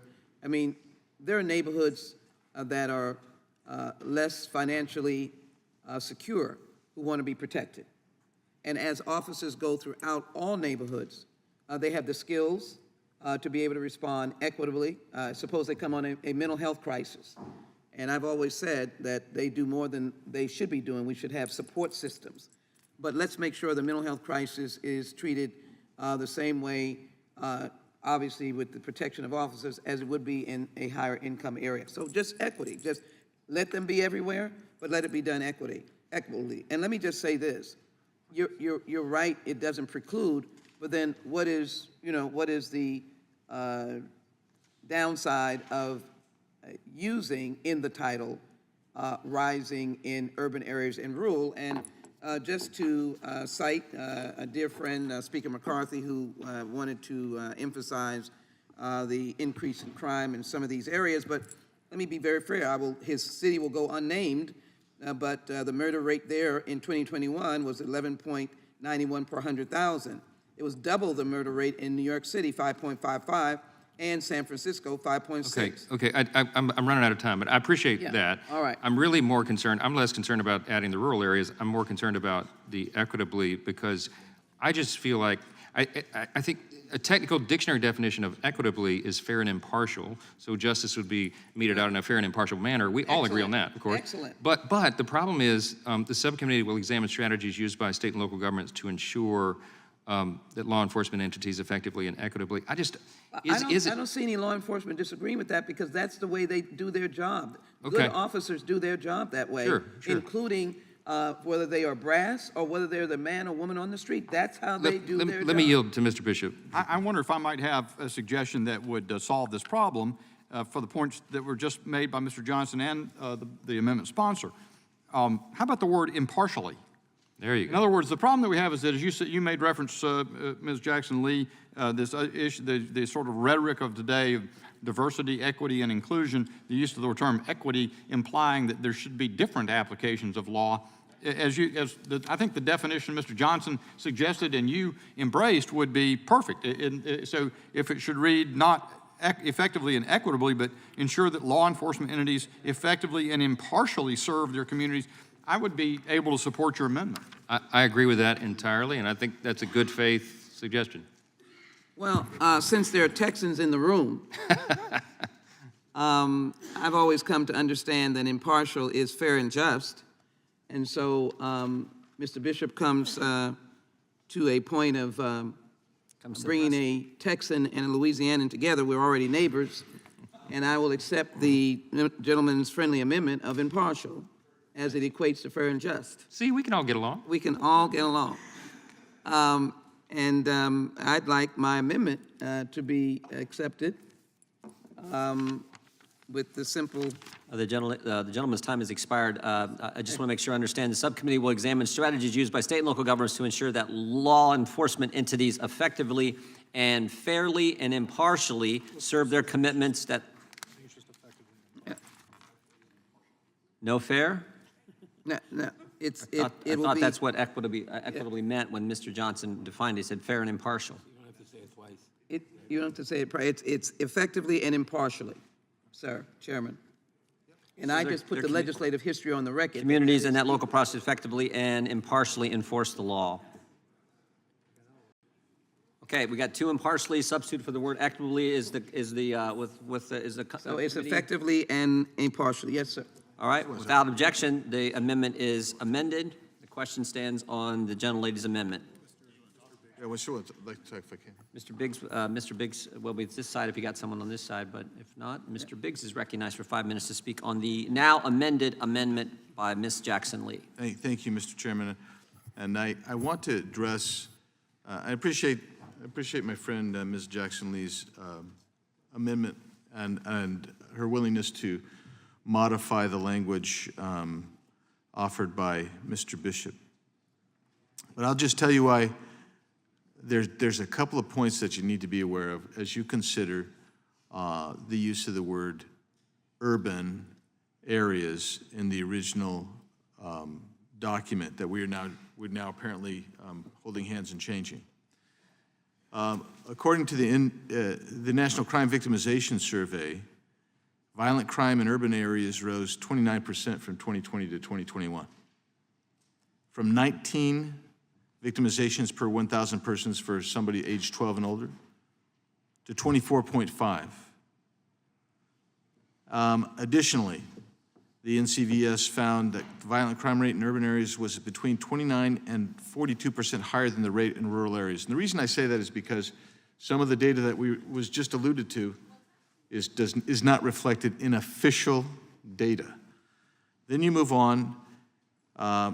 In 2021, the violent crime rate in urban areas was 121% higher than rural areas. That's significant. That's why I think we should be focusing on urban areas. We're not going to neglect rural areas for sure, but the focus should be where the dam is broken. And the dam is broken in Democrat-controlled large cities, and I'll yield a minute to Mr. Bishop. Thank you to Mr. Biggs, and I don't disagree with that at all. So what makes the addition of the term rural inoffensive to me is I believe the stark contrast will become all the more stark if we look at both. And so I don't suggest that the premise that there is equal surges of violent crime in the rural areas is at all factually accurate. I know all these sort of tricks about, it happens more often in blue cities within red states, or is bigger with blue cities in red states than blue cities in blue states. But I think that it doesn't harm us to look at both because it just makes the contrast striking. Yeah, and I appreciate that, Mr. Bishop, and I agree with you, and that's what will happen. And so I'm going to provide some more contrast right here. The violent crime rate in urban areas, 48% higher than in suburban areas in 2021. More than tripling the difference from 2018 to 2020 that was present. The property crime rate in urban areas is nearly twice as high in 2021 as in suburban areas. Almost 160 victimizations per 1,000 to 87 per 1,000 in suburban areas. And it's 3 times as high as in rural areas. Where do we see this based on population density? New York, New York, Hoboken, New Jersey, Union City, New Jersey, San Francisco, Miami Beach, Jersey City, Honolulu, Boston, Chicago, Arlington, Cambridge, Massachusetts, Washington, D.C., Miami, Florida, Somerville, Massachusetts, and then Philadelphia, PA. The note here, which is interesting, that is Los Angeles is 30th on the list. The point is, and I'm willing to accept this amendment, but the point is, it was not irrational to focus on where the dam is broke, and the dam is broken in urban areas. But I do agree with Mr. Bishop's point that as we begin to investigate this, it will become an even more stark contrast that something has to be done in these urban areas, not the least of which, as my colleague from Texas was talking about, the trusting the prosecutors. Yeah, we're going to find out that you probably shouldn't trust some of those prosecutors in those big cities that have triple the crime rate, the violent crime rate of rural areas, because in rural areas, at least they're prosecuting, and in urban areas, they're releasing them after a mere matter of hours after the arrest, and they reoffend because they know that there's going to be no consequence. And the news today is littered with stories of heinous crimes committed by people who had just committed a previous crime but were released by a derelict prosecutor. With that, Mr. Chairman, thank you, and I yield back. The question occurs on the amended amendment offered by the gentlewoman from... Yeah, I'm sorry.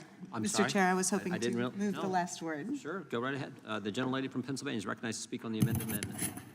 Absolutely appreciate the concern of our colleagues for addressing urban crime, and I'm also pleased to report that we've had significant success in the last couple of years in addressing urban crime, using resources from the American Rescue Plan and some of the other programs that have been passed by the Democratic majority.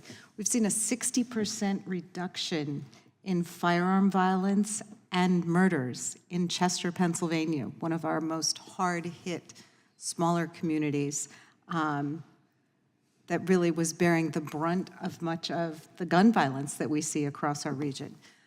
We've been working with our law enforcement who are begging us to do something about the unregulated guns that are moving to our streets and moving into possession of children, of felons, of people who should not have guns. So there's clearly a lot of work that we can do and should be looking at with this committee, but I really want to support Representative Jackson Lee's amendment because this is not an issue that's been limited simply to the urban areas. If you look at the data across the country, we've seen spikes in crime across the country.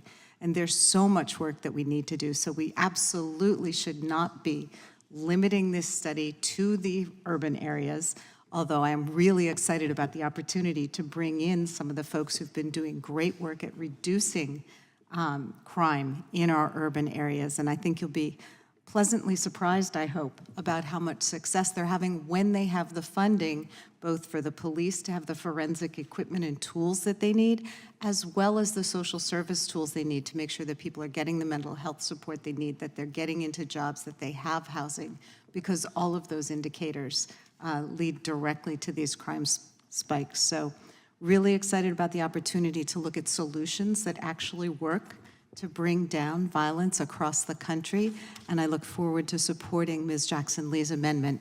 I yield Would back. you yield, Madam Chair? Madam, would you yield? You've yielded back. Mr. Chairman, I just want to submit for the record. Unanimous consent? Yes, thank you. Without objection, documents is, you identify it.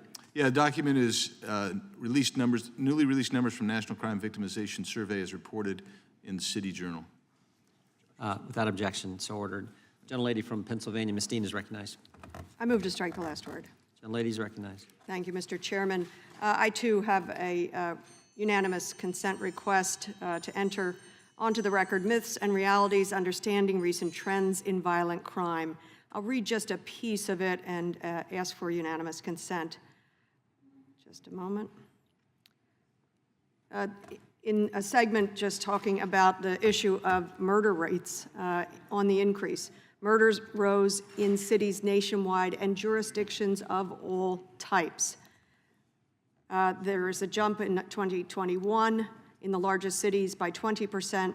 In places designated by the FBI as suburban, cities with fewer than 50,000 inhabitants within metropolitan statistical areas, murders rose by comparable rates in comparable levels in rural areas too, an important fact that is now only beginning to receive press attention.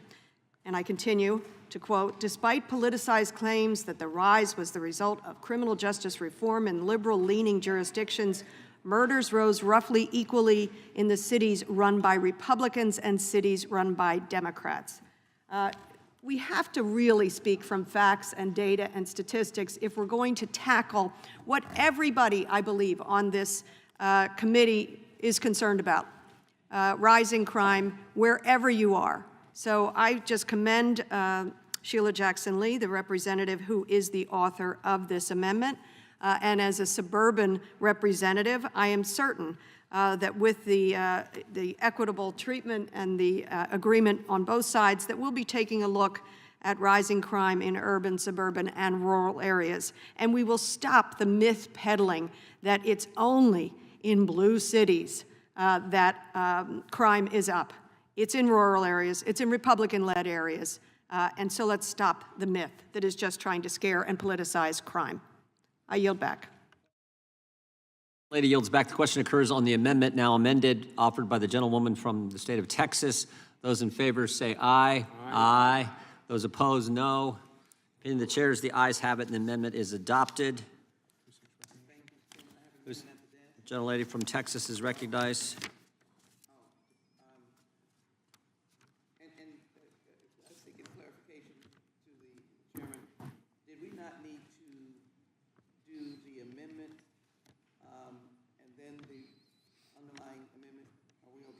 We modified the amendment. Modified your amendment by Consent with- consent, I believe. and added the word impartially twice. Got rid of equitably, put in the word impartially, both spots. All right, thank you so very much. You bet. I'm doing the amendment on freedom of speech. Clerk will report. Amendment to the Committee on the Judiciary Authorization and Oversight Plan for the 118th Congress. Point of order reserved by the gentleman from Florida. Without objection, the amendment is considered as read. The gentlelady from Texas is recognized to explain her amendment. First of all, let me thank my colleagues for their generosity and careful consideration.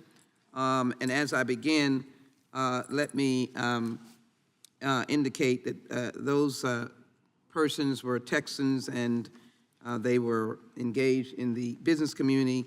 And so one of the persons there was president of the Chamber of Commerce in the McKinney area, and wanted to emphasize their respect and commitment for diversity, equity, and inclusion. So we need to know that we have views that agree with this whole idea all over the state of Texas and maybe all over the nation. So let me just move forward. She's not a witness, and I just wanted to ensure how I work with my constituents.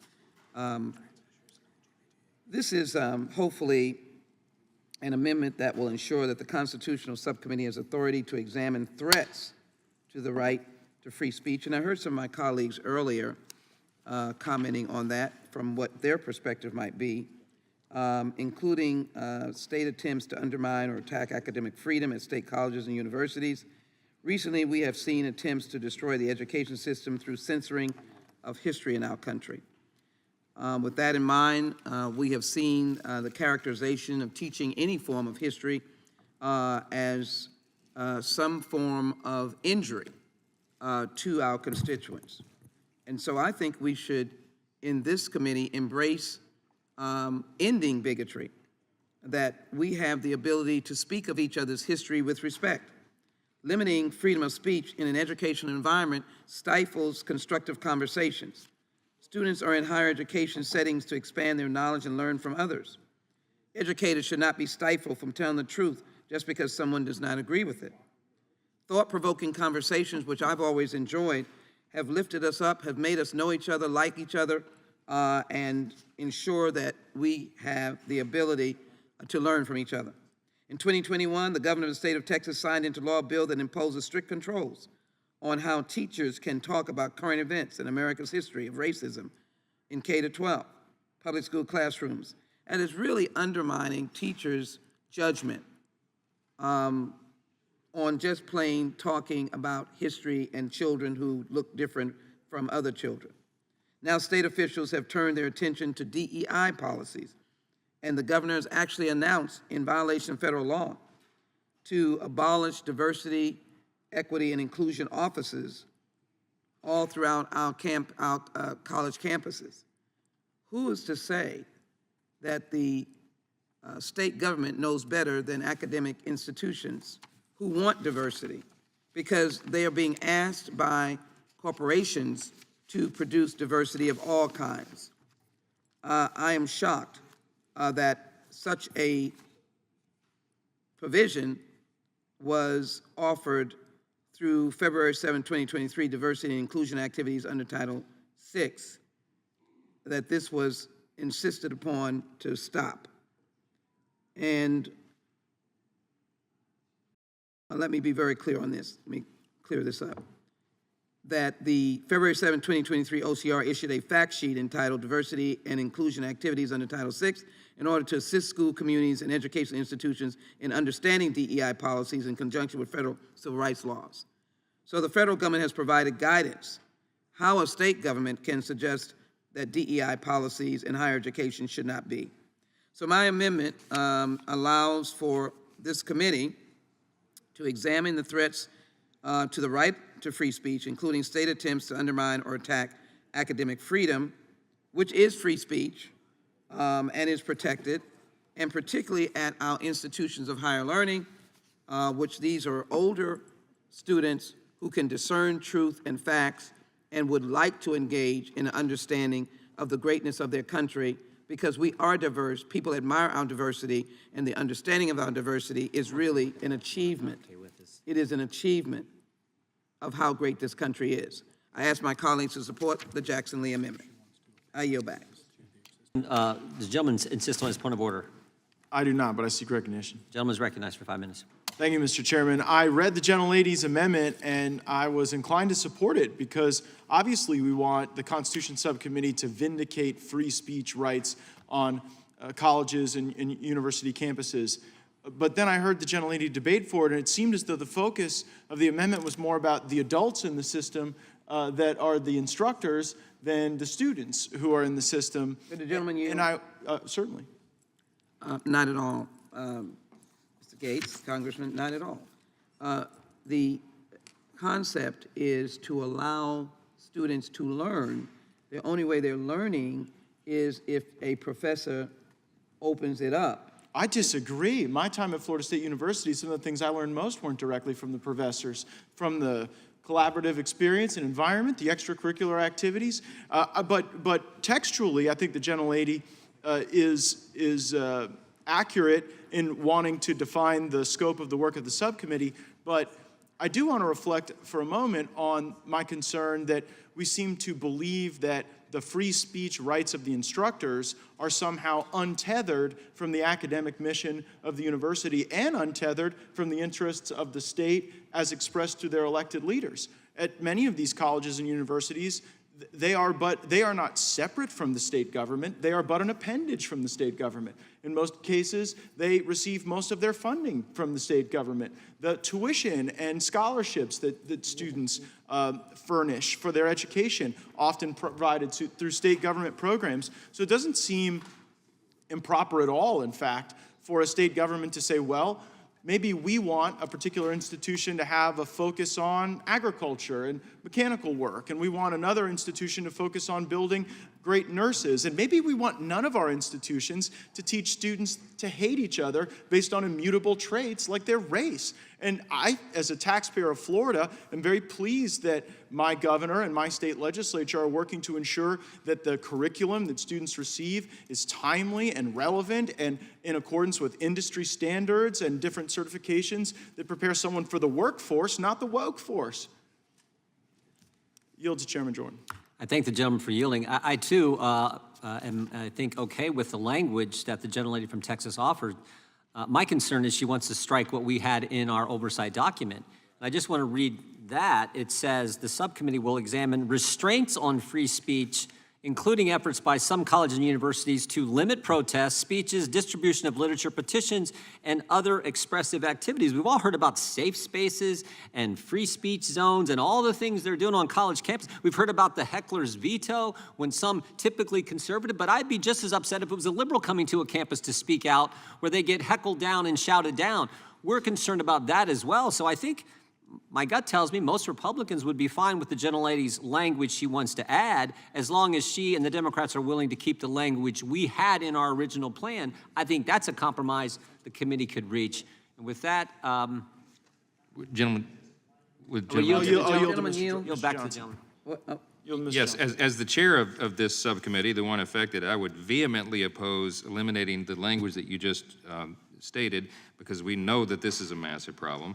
And, you know, under our experience, I mean, I know anecdotally of many examples of academic freedom of conservative professors being the ones who are targeted and for censorship and silencing and retribution and all the rest. So, I mean, I have no problem looking into that. We certainly want to support academic freedom. That's what America's built upon, and our universities should be. So I'm not opposed to adding this language. I just want to clarify that we cannot eliminate the existing language. That'd be my position. Would the gentlelady accept that compromise? Who am I speaking to? I don't know who's. It's my time. It's my time, Ms. Jackson. Is it your time? I would accept that in adding the amendment of the Jackson Lee Amendment to the existing language. So we're on a roll. We're on a roll. Yeah. The gentleman yield?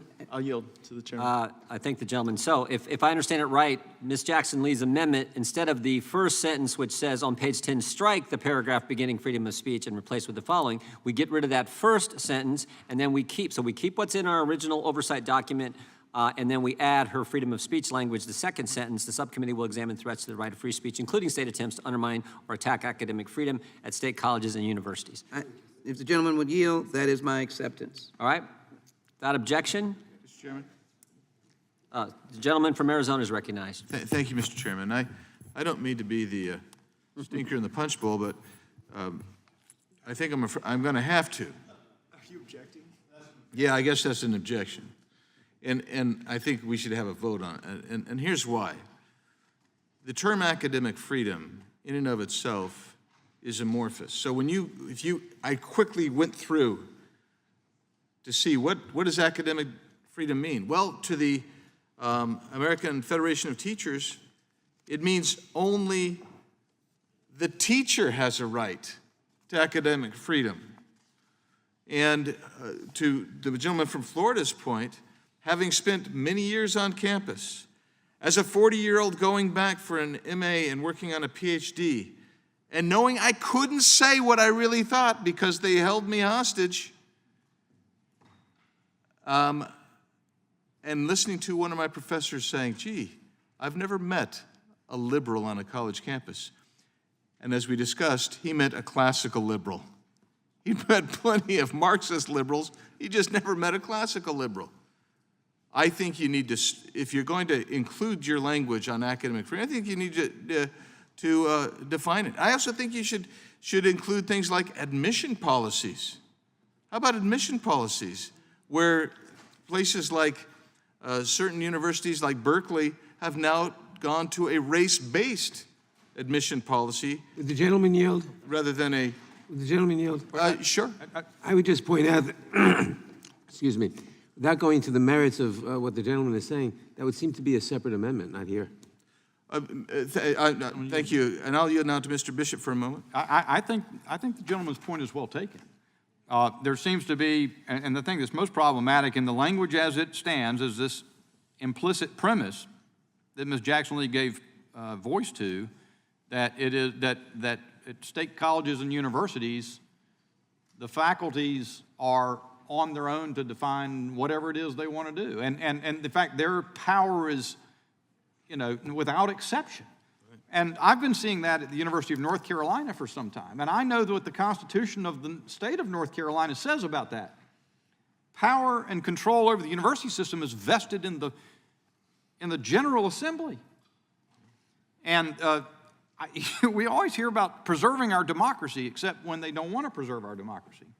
So I can't subscribe to the notion that apparently is being built in here, that state attempts to undermine or attack academic freedom might be triggered by any exercise by the legislature of sort of setting cultural bounds and so forth, or what is taught in the universities that the state provides.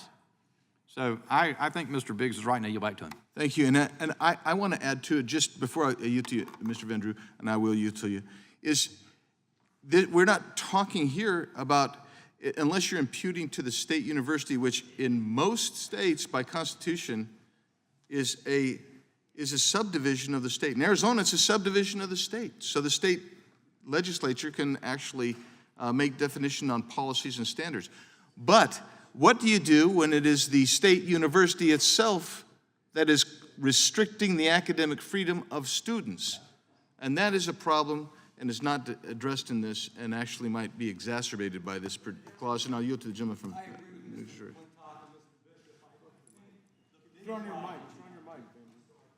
I agree with both of them, and I think the big problem is not what's happening at the state. Very often states are trying to, in many states, create more freedom and openness, because if you have a different viewpoint, if you are a conservative, you very often can't even speak, you can't give a speech, you can't have a club. And so in some states have stepped in and said, wait a minute, we're putting state money into this institution, and there needs to be fairness and equality, not equity, but equality, where people have an opportunity. And I think this opens it up to say, no, you can't do that. The state is not going to have that opportunity, and I think it's unnecessary. I just think The original terminology, the original words that are in there are good, and I think this leads us down a different path, which is not necessarily a good path and could even be a dangerous path. The biggest problem we have in schools now are overly aggressive professors and overly aggressive administrators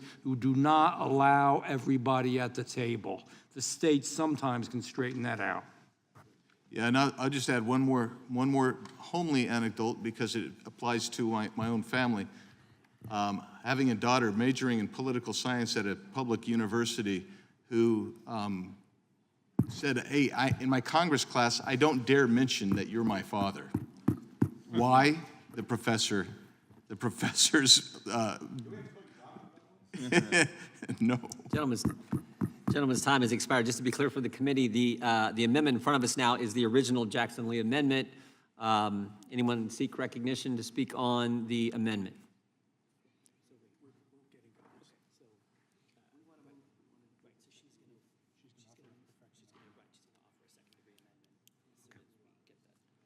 Okay, the committee will stand in recess while we're waiting for we will suspend while we're waiting for that amendment to the amendment that Ms. Jackson Lee is going to offer.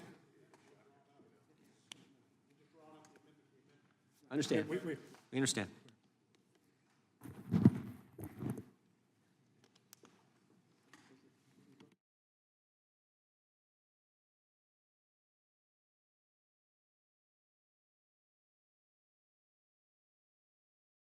Or the amendment, I should say.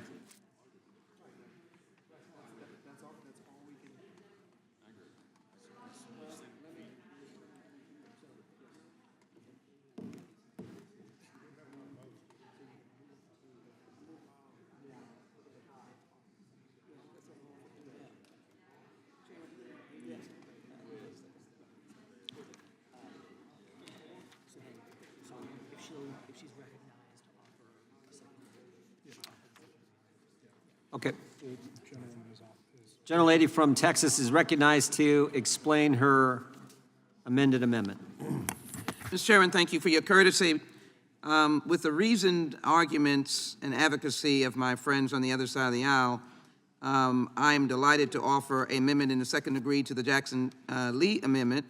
On page 10, insert at the end of the paragraph beginning freedom of speech. The subcommittee will examine threats to the right to free speech, including state attempts to undermine or attack academic freedom of state colleges and universities.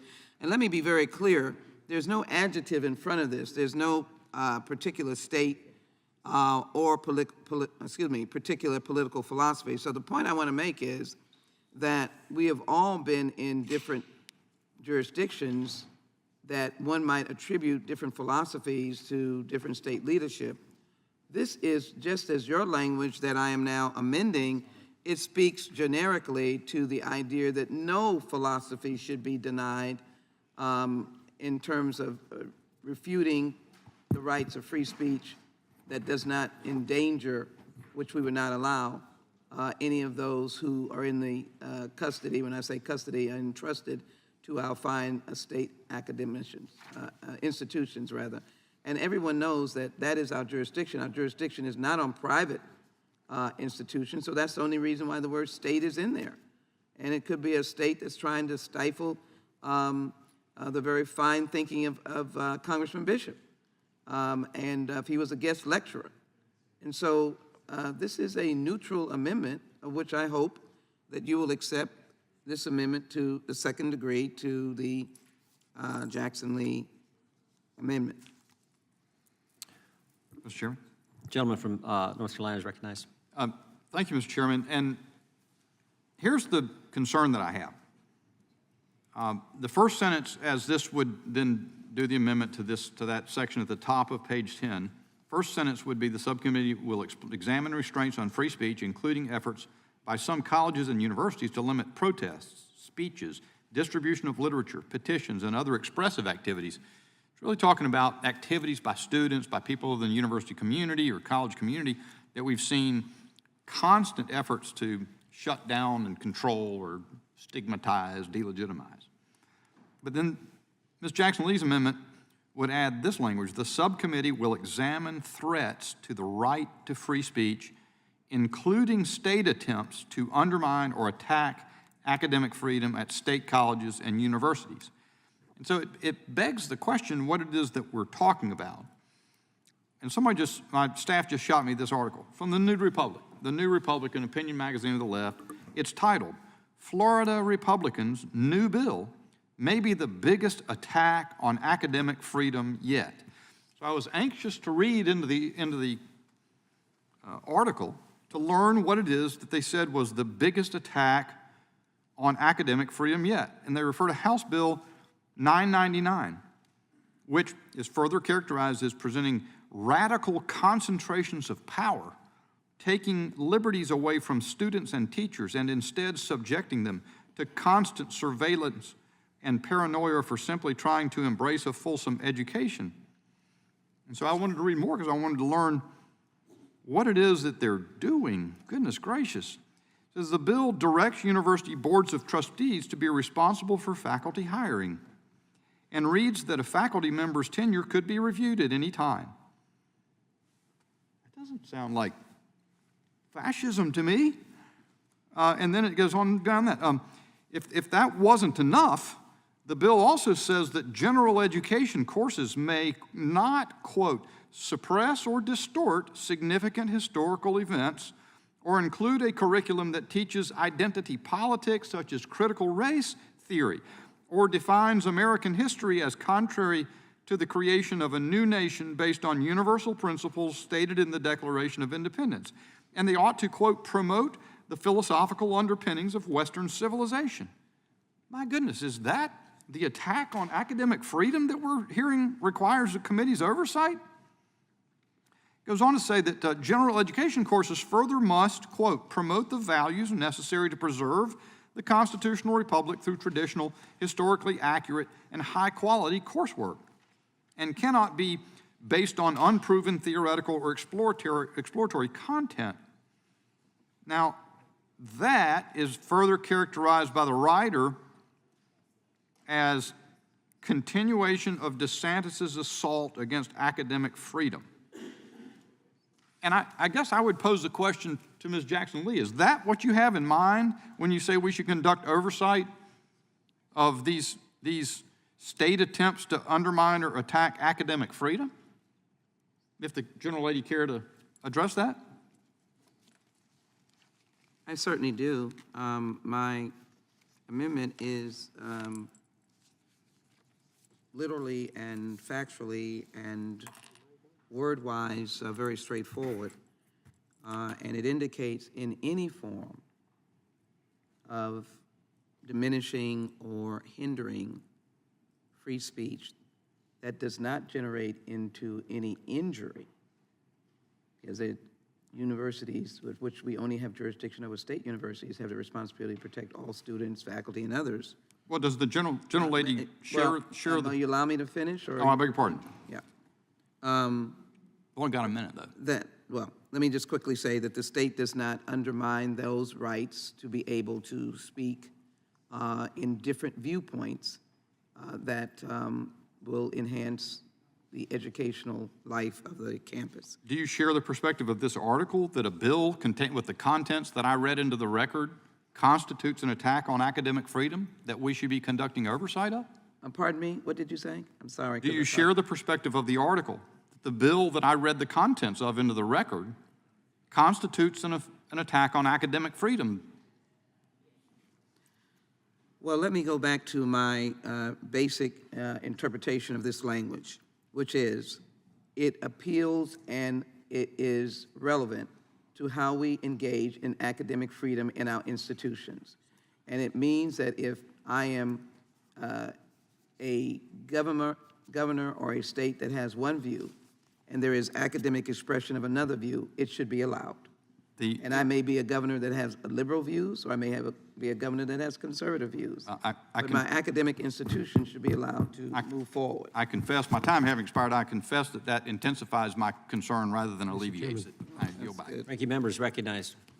Thank you, Mr. Chairman. This amendment is extremely important, and the fact is that academic freedom has always been dependent on security of tenure. Faculties vote on tenure of their own members. The fact that tenure is granted and cannot be taken away except for gross misconduct is a guarantee against government interference with freedom of speech. Will the gentleman yield? No, not yet.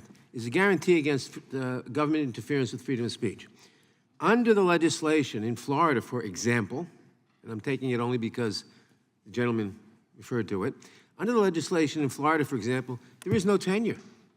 A Democratic governor, through his appointees or her appointees to the Board of Education or trustees or whatever governs it, can fire any faculty member because the viewpoint is conservative. Or a Republican governor could fire a professor because the viewpoint is liberal. Right. The whole concept of academic freedom is that no governor should have that power. And that's exactly what that article is saying.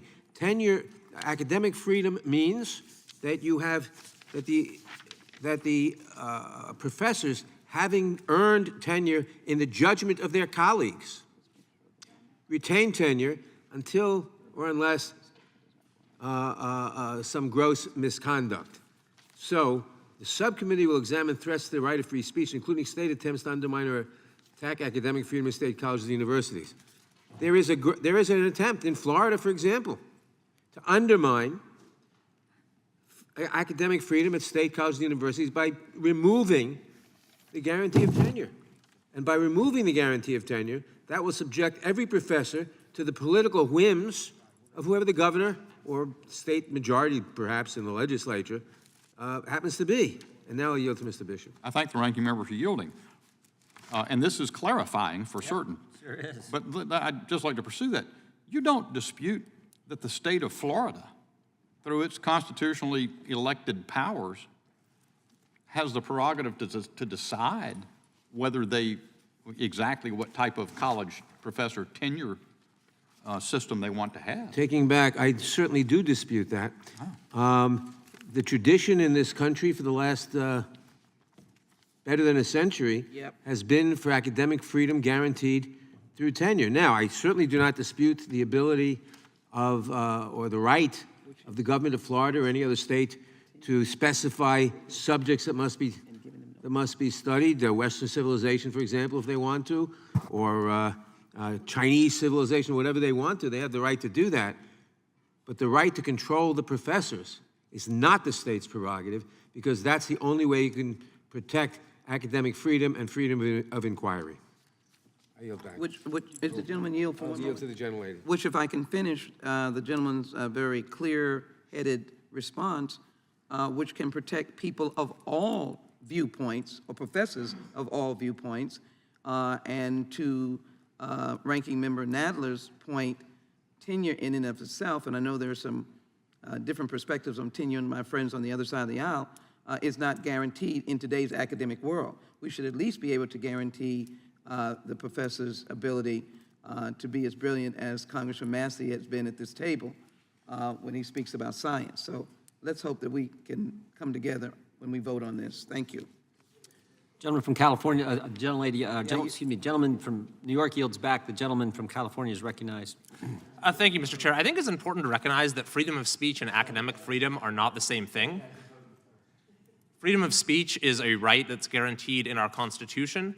Academic freedom is an incredibly important thing. In fact, few things are more important to the progress of society than academic freedom, but it's not a constitutional right. And in fact, to understand the difference, someone has the right to speak freely no matter how odious or backwards their views are. But if there was a professor whose work promoted overtly racist or sexist theories, I don't think we would say that that person has a right to be granted tenure. And similarly, there are boundaries as far as which disciplines are supported and viewed as worth having the resources that the university provides, and what sort of classes ought to be offered to students at the institution. So we all will recognize there are going to be some boundaries as far as what is taught and what is researched at our universities. The question is one of what is the right institution for setting those boundaries. And this amendment is premised on the notion that it is the role of the federal government to set those boundaries in a rigid way for every state, for every academic institution, whereas I would maintain that it is the role of the university in the case of a private institution and the role of the state in the case of a public institution The gentleman to set yield? those boundaries themselves. And I'd further add that if the concern on the ranking member is one of political discrimination, there have been proposals to protect people from adverse state action on the basis of political orientation or viewpoint that would be much more narrowly tailored. Would the gentleman yield? Yes, I yield back. Well, let me just say that the gentleman is right in much of what he says, much of what you say. But the amendment simply says that the committee will undertake, in effect, to guarantee free speech in state colleges and universities. And yes, we can dispute what free speech may mean, but it certainly should be under the committee's purview to protect that freedom and to advance that freedom. Which may. I yield back to the chair. Gentleman yields back. Who seeks recognition? My Republican colleagues have convinced me to oppose this. The question occurs on the amendment offered by the gentlelady. Excuse me, amendment to the amendment offered by the gentlelady from Texas. Those in favor say aye. Aye. Aye. Those opposed, no. No. Roll call. In the opinion of the chair, the noes have it. Roll call being asked for. The clerk will call the roll. Mr. Jordan? Nope. Mr. Jordan votes no. Mr. Issa? Mr. Issa votes no. Mr. Buck? Mr. Gates? Mr. Johnson of Louisiana? No. Mr. Johnson of Louisiana votes no. Mr. Biggs? Mr. McClintock? Mr. Tiffany? Mr. Massey? Mr. Massey votes no. Mr. Roy? Mr. Bishop? Mr. Bishop votes no. Ms. Sparks? Mr. Fitzgerald? Mr. Benz? Mr. Klein? Mr. Klein votes no. Mr. Gooden? Mr. Gooden votes no. Mr. Van Drew? Mr. Van Drew votes no. Mr. Nels? Mr. Nels votes no. Mr. Moore? Mr. Moore votes no. Mr. Kiley? Mr. Kiley votes no. Ms. Hageman? Ms. Hageman votes no. Mr. Moran? Ms. Lee? Ms. Lee votes no. Mr. Hunt? Mr. Fry? Mr. Fry votes no. Mr. Nadler? Aye. Mr. Nadler votes aye. Ms. Lofgren? Ms. Jackson Lee? Aye. Ms. Jackson Lee votes aye. Mr. Cohen? Mr. Johnson of Georgia? Aye. Mr. Johnson of Georgia votes aye. Mr. Schiff?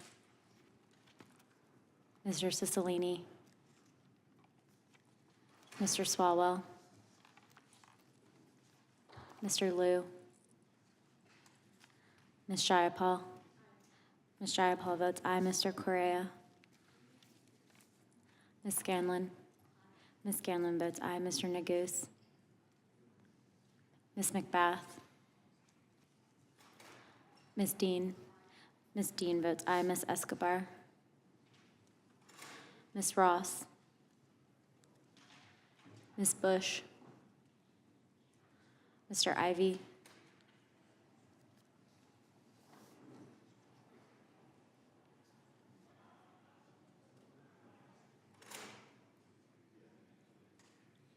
Mr. Biggs? Mr. Biggs votes no. Mr. Fitzgerald? Mr. Fitzgerald votes no.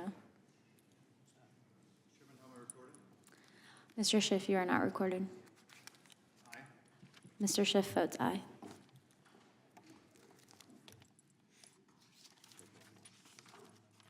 Does any other member wish to vote? If not, the clerk will report.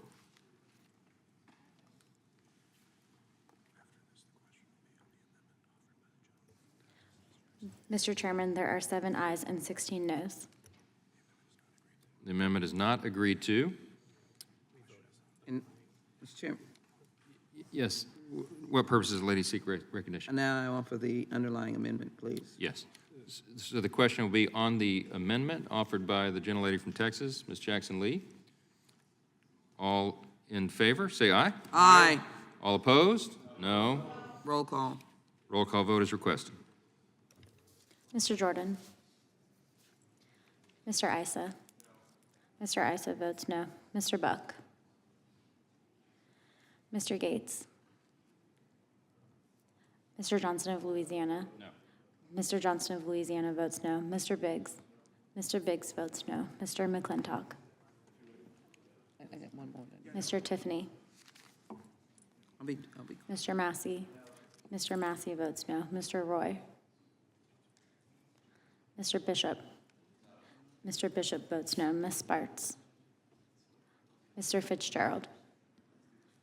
Mr. Benz. Mr. Klein. Mr. Klein votes no. Mr. Gooden. Mr. Gooden votes no. Mr. Van Drew. Mr. Van Drew votes no. Mr. Nels. Mr. Nels votes no. Mr. Moore. Mr. Moore votes no. Mr. Kiley. Mr. Kiley votes no. Ms. Hageman. Ms. Hageman votes no. Mr. Moran. Ms. Lee.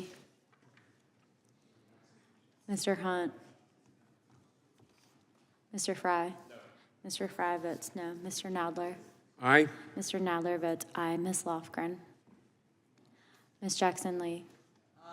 Ms. Jackson Lee votes aye. Mr. Cohen.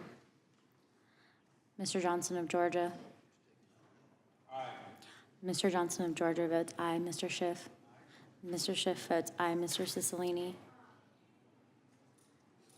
Mr. Swalwell. Mr. Liu. Mr. Cohen votes aye. Ms. Jayapal. Ms. Jayapal votes aye. Mr. Correa. Ms. Scanlon.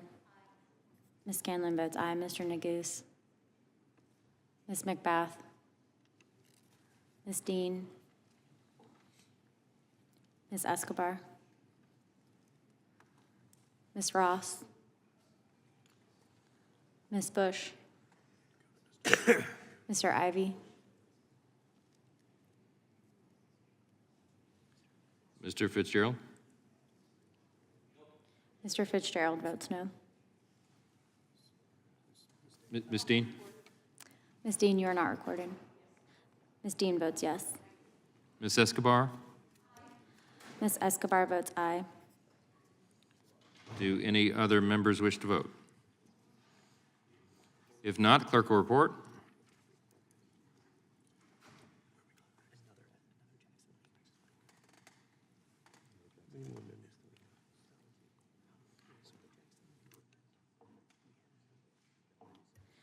Mr. Chairman, there are 9 ayes and 14 noes. Thank you. The amendment is not agreed to. For what purposes, gentlelady from Texas seek I have an recognition? amendment at the desk. This one involves the protection of constitutional and civil rights. Clerk will report the amendment. Amendment to the Committee on the Judiciary Authorization and Oversight Plan for the 118th Congress offered by Ms. Jackson Lee. On page 9, in the paragraph beginning, protection of constitutional and civil rights, add at the end after civil rights the following, comma, including state and local voter suppression. Reserve a point of order. Suppression efforts aimed at minority voters. Gentleman reserves point of order. Gentlelady will present her amendment. Thank you so very much. As long as I've had the privilege of sitting in this committee, we've had a general consensus, Republicans and Democrats, about the vitality, the vigorousness, the vibrancy of the right to vote.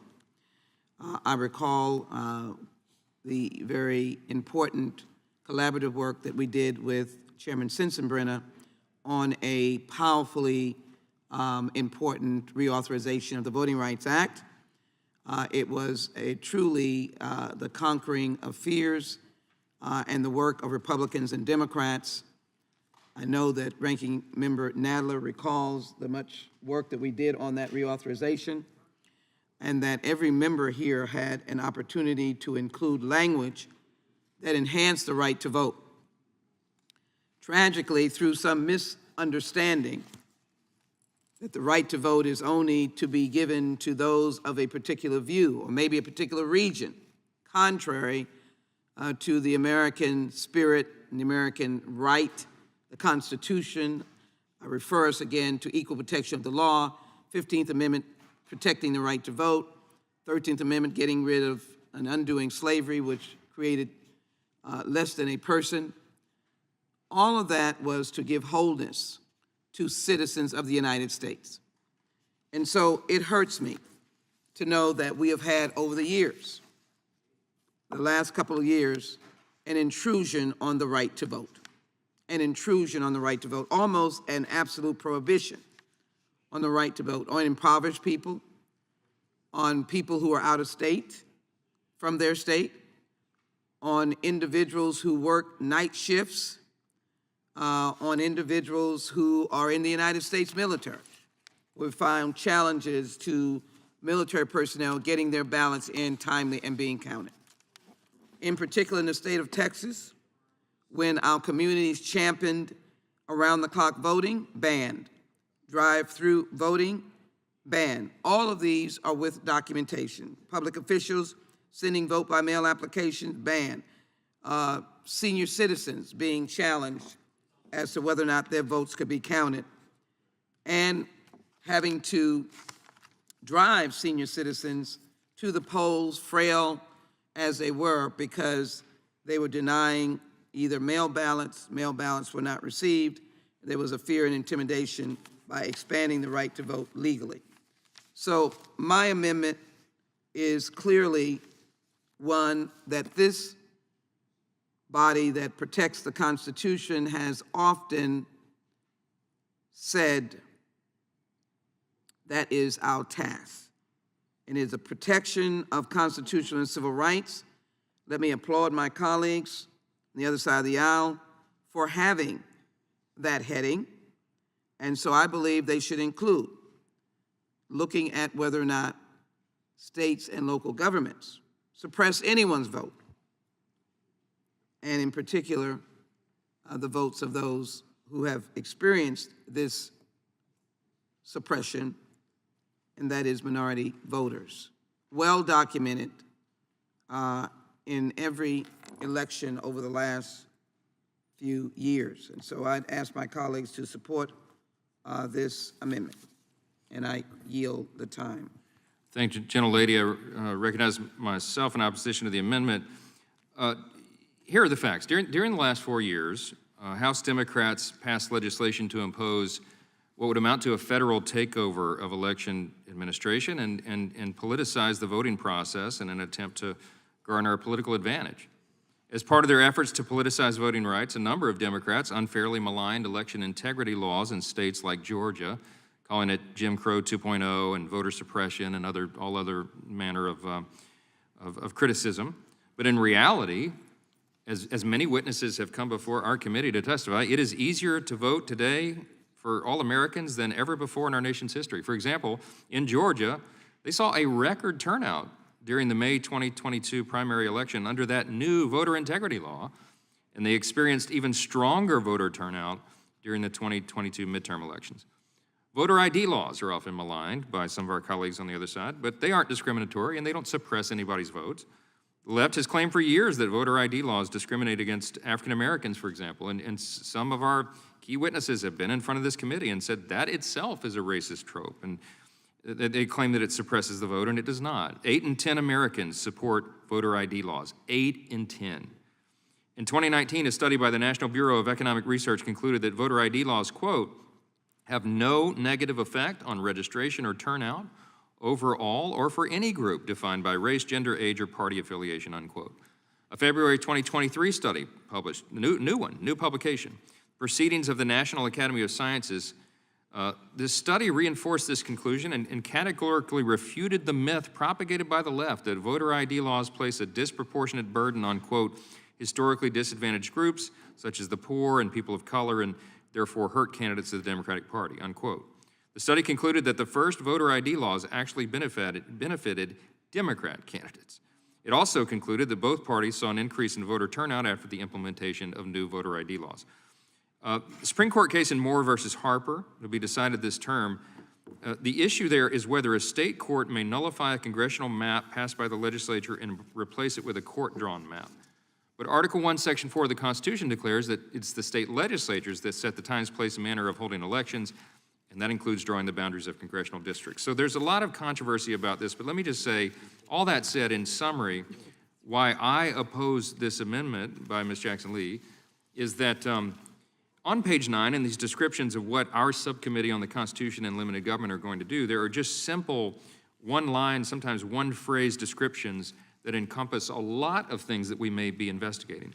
And in this particular sentence on page 9, it reads currently, the subcommittee will examine the adequacy of current protections for U.S. citizens' constitutional and civil rights. We could, of course, take pages to lay out what all those constitutional and civil rights are, but we have chosen to be broad in the description to allow for any number of investigations. And if we go down the road of specifying this limited exception or this illustrative example, we're going to be here for days because we'll have to add 20 pages to the rules. So for that reason, it is not what you're aiming at here is not precluded under the existing language, and there's no reason to go down this road of specificity because it will be endless and will open a Pandora's box here. I will yield back the remainder of my time. Does anyone else seek recognition? I'd move to strike the last word. Yes, ma'am. Ms. Scanlon, you're recognized. Thank you. You know, I certainly understand the reason for the amendment since the plan was put together without consultation. It's a little unclear sometimes what was intended here. And there are some pretty glaring omissions that we're trying to address with these amendments. But I would yield my time to Representative Jackson-Lee. I thank the gentlelady, and I'm asking my colleagues to support the Jackson-Lee amendment that would ensure the protection of voting rights, and particularly voting rights to prevent state and local voter suppression efforts that have been aimed at or that has impacted the minority community. Let me share with you that is in fact accurate, that minority community has been deprived many voters their right to vote, reducing participation, and stand in direct opposition to our country's trend of including more Americans in the democratic process. Many Americans do not have one form or forms of identification that are acceptable to states for voting. These voters are disproportionately low income, racial and ethnic minorities, the elderly, and people with disabilities. Such voters more frequently have difficulty obtaining IDs because they cannot afford or they cannot obtain the underlying documents. Millions of Americans lack ID. 11% of U.S. citizens, or more than 21 million Americans, do not have ID, and obtaining an ID costs money. But I can say for a fact, in this instance, I take great umbrage in the comments of my friend from Louisiana, because these elections were absolutely horrible in the intimidation of local election officials. There were witnesses before the January 6th committee from Georgia who were literally attacked, maligned about fraud. And we know the statistics from the elections in 2020 and 2022 that you couldn't find one smidgen of fraud, as evidenced by a number of decision makers, including in the 2020 election, the head of CISA for Homeland Security. No fraud determined that had any sizable impact, but yet voters were intimidated. And yes, the very oppressive bill signed in Texas has yet to show the depth of its negative impact. And there were negative impacts. So to want to disallow my language is going in the face of reality. And the question is, what does it hurt to be able to say including state and local voter suppression efforts aimed at minority voters? If there's none, and this is an oversight plan, if it doesn't come to our attention or we don't see it as a raging issue, it will not be addressed. But it will at least be in place to say it is a reality. Talk to some of those Georgians. Talk to people throughout the whole sphere of in voting in 2022, egregious cases impacting minority voters, impacting young voters. So I am disturbed that that would not be viable, worthy of consideration, and that the language is not accepted because we are suggesting otherwise. The language should be accepted, and I ask my colleagues to support the Jackson-Lee Amendment under protection of constitutional and civil rights, including state and local voter suppression efforts aimed at minority voters. I yield. I yield back to the gentlelady. Gentlelady yields back. For purposes, does the gentleman from North Carolina seek recognition? To strike the last word. Gentleman's recognized for 5 minutes. So I think the gentlelady poses the question, what does it hurt? Well, if you're talking about, as the existing sentence does, the full panoply of U.S. citizens' constitutional and civil rights, and as Mr. Johnson already made the point, that could be, you could go for pages, but let's begin with the enumerated individual rights in the Bill of Rights of the Constitution. The addition of this language, including state and local voter suppression efforts aimed at minority voters, by singling one thing out, implies that it is a more significant, a more substantial subject of focus for the committee than all of those other rights. And there are a couple problems with that. First of all, there's no predicate, no reason, basis to diminish or subordinate those other rights, especially those that are fundamental and enumerated in the Constitution. But beyond that, it's predicated on a conspiracy theory and a smear. Mr. Johnson sort of touched on this or hinted at it as well. The fact that the Georgia legislature passed a bill subsequent to the last election that expanded the use of mail-in ballots, but made provisions to ensure that the identification of voters was rigorous, was characterized as a voter suppression effort. The lunacy on the left prompted national sports leagues to act against the city. They soon had an opportunity to regret having done so. Mr. Johnson made mention. The President of the United States called it Jim Crow 2.0. That was what he characterized, adding a provision to make sure that people could identify. It could be identified to make sure that they were the right person. There's nobody who's an imposter that's trying to cheat. The mantra has been easy to vote, hard to cheat. In my state, a bare partisan majority, the most partisan court I have ever witnessed in my lifetime, held that the state constitutional amendment for voter ID that our citizens adopted by a vote of, I believe, over 10-point margin was racial discrimination and consequently should be struck down. Thank goodness the people of North Carolina had the wisdom to throw out every one of those judges who was on the ballot this year and elect a Republican judge to the Supreme Court. And those cases, that case, thankfully, that court has already ordered reconsideration of. But that is what we saw over and over and over again, that those people who are concerned about the rigor and the integrity of the election system were characterized, were vilified, were defamed as people seeking to engage in voter suppression. So the premise of what would be singled out and elevated above all of the other fundamental rights of Americans by this amendment is a fraud itself. And therefore, that's a direct answer to the question posed by the gentlelady from Texas. Yield. I will, yes. Well, that's the very crux of why we are here. You have your statistics and you have your data. And there's other data that says that county level turnout around the country, research has demonstrated that the racial turnout gap grew when states enacted strict voter ID laws. They also indicated that they looked especially at the turnout of individuals in North Carolina without proper identification, though they were voters, and they found that the enactment of the law reduced the turnout, impacting minority voters.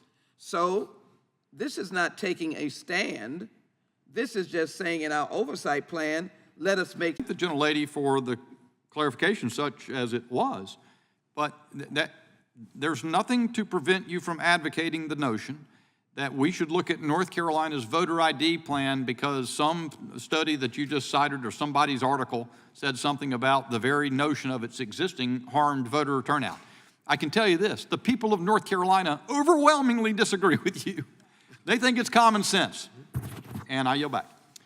Call the question. Gentleman yields back. The gentleman from Georgia is recognized. Oh, sorry. Thank you, Mr. Chairman. Let's set the record straight. The American people realize that when Donald Trump claimed that the election had been stolen from him, that caused a raft of legislative proposals in states across the country that resulted in restrictions on the ability of people to vote. So it was all based on the big lie. And these states went into action to curtail the ability of people to vote. Now, I've heard it said this morning that, or I've heard it said just a minute ago that the vote in Georgia was at record numbers, and that's true. Record numbers of people have moved to Georgia, and but the Republicans in control of the Georgia legislature, both the House and Senate, and also the governor's office and the Secretary of State, all they wanted to do was just shave off a number of those votes that would allow them to be able to retain their majority. And so they passed laws that enabled them to do. And yes, it was a record turnout, but there should have been greater turnout had more voters been able to get to the polls. What they did, they enacted not voter ID laws, but they enacted a law that made it illegal to give folks food and water at the polling place. People standing in line for hours, and you've seen that on TV in Georgia. People standing in line for hours trying to exercise that right to vote. And it was not in the white communities where people were standing in line. It was in the black communities for some reason. Would the gentleman yield? I'll yield. Wasn't the factor in long voting lines in minority communities the fact that local government had shut a lot of polling? To shut down polling places, to move polling places, to consolidate polling places, to make it harder to vote. And guess what? This United States Supreme Court in the Alabama case, when it eviscerated Section 4 of the Voting Rights Act and neutered Section 4, black literature, prohibit teaching black history, and ban discussions about slavery or its continuing effects on American society. These discussions are vital for all of our students to understand their history.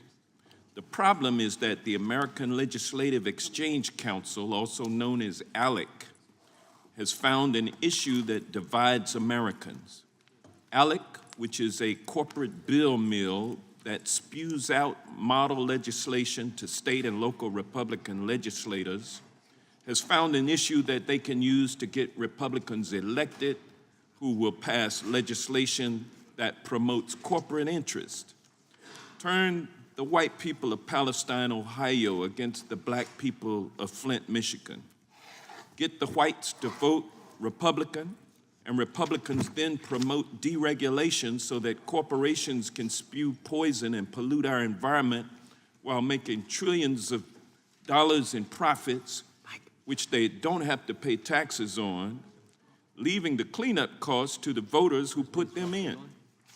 And our children are left crippled by being deprived of an honest account of our nation's history. Okay, James, we'll go with Mike. Recently, Florida passed its Stop Woke Act, which forbids schools from sharing materials with students regarding race, diversity in schools or workplaces, particularly anything that discusses privilege or oppression based on race. The president of the Florida Education Association estimated that a third of the state's counties had been instructed to cover up their bookshelves because they didn't know which of their books were allowed under this new Florida law. Since January of 2021, 35 states have introduced 137 bills limiting what schools can teach with regards to race, American history, and other such topics. Over 87 of those bills are from this year alone. These restrictive laws have been passed in 10 states. ALEC has been quite busy, and those corporations that underwrite ALEC's racism and those Republicans who support ALEC legislation and introduce it and vote for it should be ashamed of themselves. The prohibitions under these bills, like the ones pushed by Ron DeSantis, are sweeping. One proposed law in South Carolina, for instance, bans teachers from discussing any topic that creates, quote, discomfort, guilt, or anguish, end quote, on the basis of a political belief, which will force teachers to second guess whether they can teach about racism at all.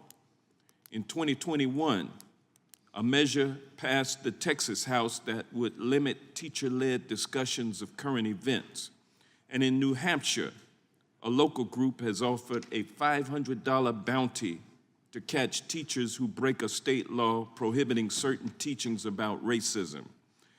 After uproar from Florida's Department of Education and the Education Commissioner, the College Board changed its AP African American Studies curriculum, removing any discussions of Black Lives Matter and purging the names of many Black writers and scholars. This will affect not only Florida students, but students all over. Authoritarian regimes target institutional educators in an effort to drive out free thinking and to stop people from knowing and critically assessing their history. These repressive bills are trying to do just that, and we cannot stand for that in a democracy. And if you support liberty, freedom, and justice for all, you will support this amendment. And with that, I ask for my brothers and sisters' support for this amendment, and I yield back. Thank the gentleman who seeks recognition. Gentleman from Louisiana is recognized. Thank you, Mr. Chairman. Again, as the chair of this subcommittee on the Constitution and limited government, I'll just give you the simple reason that I oppose Mr. Johnson's amendment.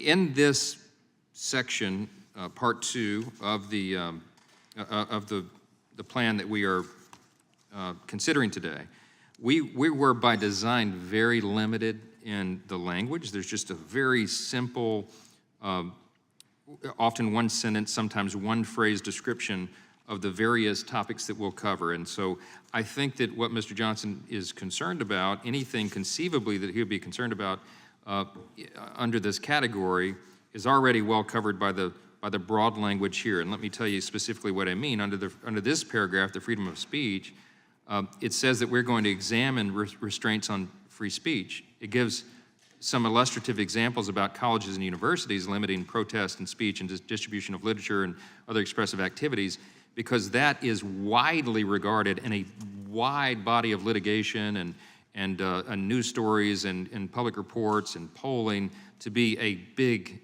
growing problem in the country. That's the only reason that one's listed. If we go down under this subcategory and list more and more illustrative examples of things, again, we'll be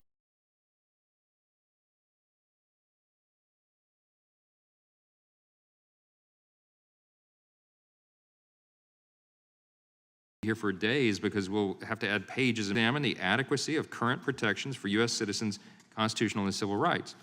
That would certainly cover, if indeed there are, as you suggest, quote, efforts to harm black students, unquote. I mean, that will clearly be covered by other things that we'll be looking at. And so just for the purity of the document itself, the simplicity, the structure, the brevity of the document itself, I just don't think that we can be here all day long listing all the possible things that we may look into. I don't think that this is a big problem. I'm not convinced, but if the evidence suggests that it is, then we'll address that accordingly. But I just, for that reason, I oppose this amendment, and I yield back the balance of my time. Gentleman yields back. Who seeks recognition? No one seeks recognition. The question occurs on the amendment offered by the gentleman from Georgia, Mr. Johnson. All those in favor say aye. Aye. All those opposed, no. No. No. Opinion of Ask the for a chair. roll call The noes have it. The gentleman from Georgia asked for a roll call. The clerk will call the roll. Mr. Jordan? No. Mr. Jordan votes no. Mr. Issa?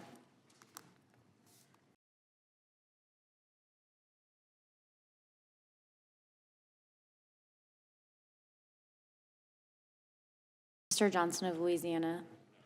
Mr. Johnson of Louisiana votes no. Mr. Biggs? Mr. McClintock? Mr. Tiffany? Mr. Massey? No. Mr. Massey votes no. Mr. Roy? Mr. Bishop? Ms. Sparts? Mr. Fitzgerald? Mr. Bentz? Mr. Klein? Mr. Gooden? Mr. Vandrew? Mr. Vandrew votes no. Mr. Nels? Mr. Moore? Mr. Moore votes no. Mr. Kiley?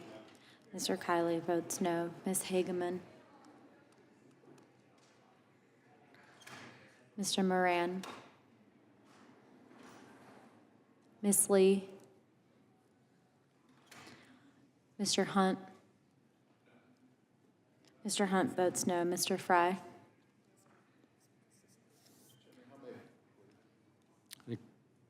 Sure. Mr. Biggs, you're not recorded.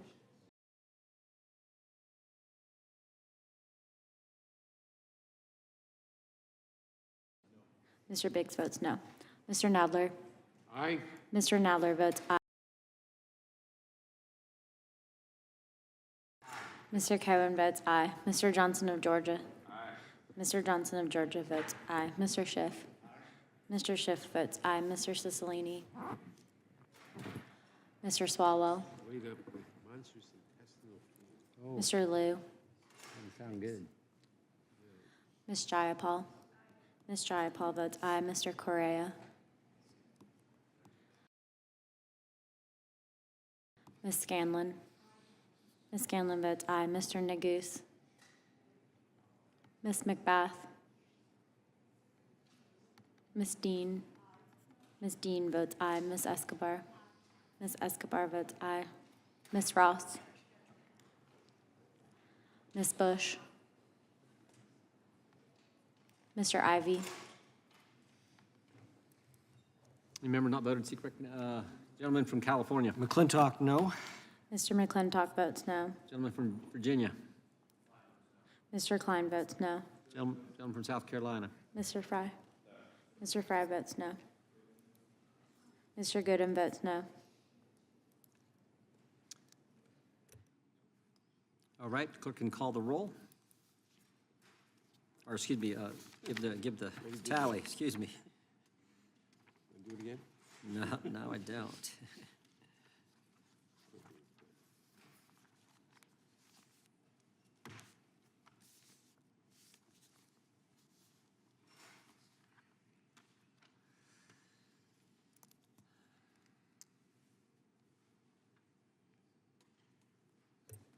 Mr. Chairman, there are 8 ayes and 13 noes.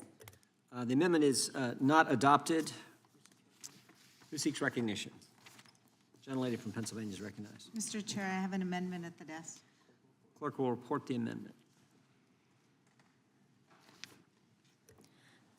Amendment to the Committee on the Judiciary Authorization and Oversight Plan for Without objection, the Reserve a point of order. Gentleman from California reserves a point of order. Without objection, the amendment will be considered as read. The gentlelady from Pennsylvania is recognized. Thank you. My amendment would add to the Constitution Subcommittee's oversight agenda danger that Americans' fundamental freedoms, their constitutional rights to make decisions about contraception, their intimate relations with consenting adults, their children's education, and who they can marry, will be undermined by legislation inspired by the Dobbs decision. In the wake of Dobbs, we immediately saw a number of states implement or try to pass abortion bans, and the practical and tragic consequences of these decisions are growing every day, with women and girls unable to get the health care they need. But the impact of the Dobbs decision doesn't end there. As my colleague from California referenced during the debate on my prior amendment, statements by members of the court have highlighted that the ramifications of the extremist Dobbs decision extend to other settled civil rights precedents predating Roe v. Wade, such as Griswold versus Connecticut. And these decisions have been recognized that as Americans, we have human rights and constitutional rights to privacy and learning Roe v. Wade, and in related dicta by the court's new right-wing majority, the court has called into question a host of these other fundamental rights that Americans have relied upon for half a century, including the right to obtain contraception, to have children using IVF, and the right to interracial and same-sex marriage. The extremist right-wing majority on the Supreme Court has put our country on a overwhelming majority of Americans support. Americans have a right to make their own deeply personal decisions with loved ones about whether and when to become a parent, and to make deeply difficult decisions when their lives and the lives of those that they love are at risk. Politicians and the government don't belong in those decisions. The majority in Dobbs and others who hold this minority view are pushing a right-wing agenda that can be summed up as this: for all their talk about states' rights and individual freedoms, the right-wing majority is only too willing to uphold the rights they support, but to take away the rights they oppose. So I strongly encourage all of my colleagues to support my amendment to examine these conditions, and I yield back. The gentlelady yields back. The gentleman from Louisiana, Mr. Johnson, is recognized. Thank you, Mr. Chairman. Again, as chairman of this subcommittee, the one that seems to be getting all the attention today, I'm going to point out my exact same objection to this amendment as I did the previous 2 or 3, and that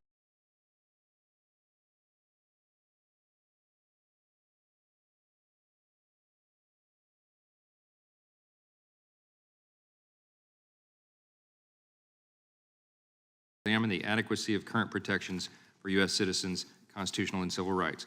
We are not going to start a laundry list of subcategories of things and theories and partisan invectives and all the things that we've just heard about radical right-wingers and all that kind of stuff. Look, we're going to examine the facts. We'll assess the current state of the First Amendment and all of its protections, the Second Amendment, the Fourth Amendment. We're going to have hearings on all these things. And if any of these wild conspiracies that have just been suggested and are suggested here in this proposed paragraph are true, then it will come out in those hearings. But it's just simply not true. There's no radical right-wing conspiracy here. The constitutional and civil rights that we all have are to be guarded and protected, and we will do so, and the current language does that adequately. I yield back. So I oppose the amendment. Yield back. Mr. Chairman. The gentleman from New York, the ranking member, is recognized. Thank you, Mr. Chairman. The gentleman from Louisiana argues that we're going to look into all fundamental liberties. If that is the case, why do we even have this paragraph protecting the sanctity of life? The subcommittee will examine the constitutionality and enforce the federal and state law statutes relating to anti-life measures. Why do we have the freedom of speech provision? Why do we need any of the specific provisions? The fact of the matter is, we should have specific provisions. But if we're having specific provisions, we should have the ones suggested by Ms. Scanlon. The subcommittee should examine the threat posed by a nationwide abortion ban to women's lives.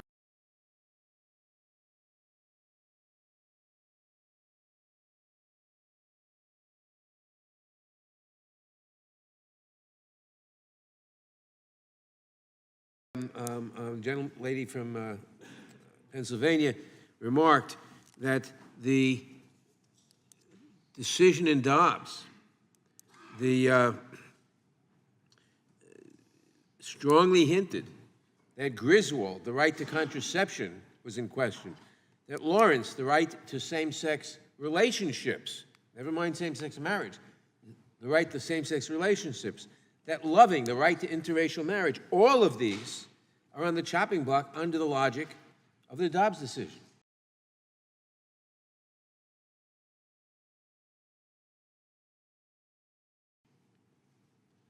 And even without all of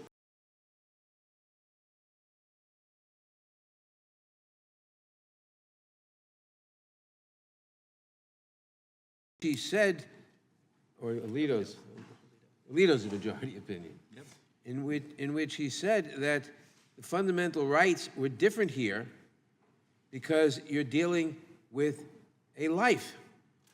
What that seems to mean is that the fetus, and I expect the Supreme Court, this terrible Supreme Court, will decide at some point that a fetus is a person from conception, and under the 14th Amendment, you cannot deprive a person of life, never mind liberty of property, without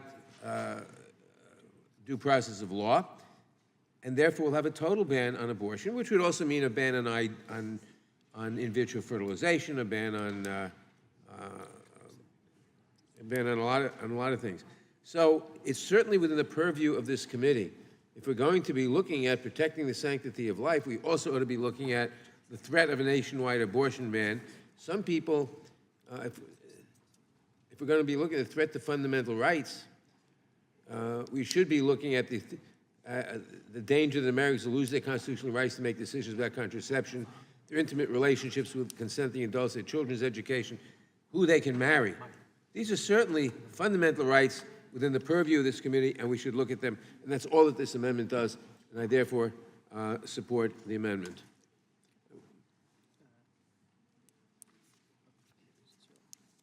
And I yield back. The gentleman yields back. Does anyone else seek recognition? Oh, Ms. Dean, recognized for 5 minutes. I move to strike the last word. Gentlelady is recognized. Thank you very much, Mr. Chairman. And I thank the gentlewoman, my colleague and friend from Pennsylvania, Ms. Scanlon, for offering this amendment. It's an important amendment, and it is one that really should be stated, especially in light of the reaction, the reality that we are planning for oversight. You have to look no further than the Dobbs opinion to say what else is on the chopping block. I'll read just a moment from Justice Thomas's concurrence, one passage in particular, and I quote, Justice Thomas writes in the Dobbs concurrence, in future cases, we should consider all of this court's substantive due process precedents, including Griswold, Lawrence, Obergefell, because any substantive due process decision is demonstrably erroneous. Correct the error established in those precedents. Justice Thomas is saying he is going after every one of those precedents. We don't know what else. He strangely does leave out Loving. For what reasons we can't really say. But we are supposed to, if we're going to talk about oversight, and in the reality of a post-Dobbs world, we should make sure we're taking a look at an ongoing threat to fundamental rights, the right to contraception, the right to same-sex marriage, but also just same-sex relationships, the rights of privacy of American individuals as a court took away extraordinary rights of individuals, of half of this country's citizens. I think back on the day that the Dobbs decision came down, and my daughter-in-law, I have 3 sons, but I have 3 daughters-in-law, 2, third one in May. And my daughter-in-law called me crying, saying, I can't believe the Dobbs court just did what they did. And I said, I can't believe it either. In my entire adult life, as my husband and I planned for our families, as we worried over pregnancies and what difficulties we might suffer in pregnancy, We didn't think any state legislature or Supreme Court justice or Congress was going to stand in the way of our decisions made with medical doctors and our own hearts and minds. But my daughter-in-law recognizes that's no longer the case. So rights are on the chopping block, as the Supreme Court has already ruled in Dobbs and has threatened in the concurrence of Justice Thomas. So I thank Mary Gay Scanlon for saying we have to make sure we stand up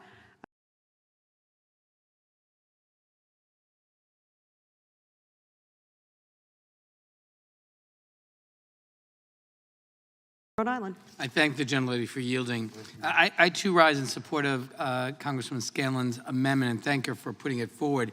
You know, in addition to what Justice Thomas said in his concurring opinion, after saying we should reconsider all of this court's substantive due process precedents, and remember, that was a series of cases in which the court said that the due process clause under the 5th and 14th Amendments prohibits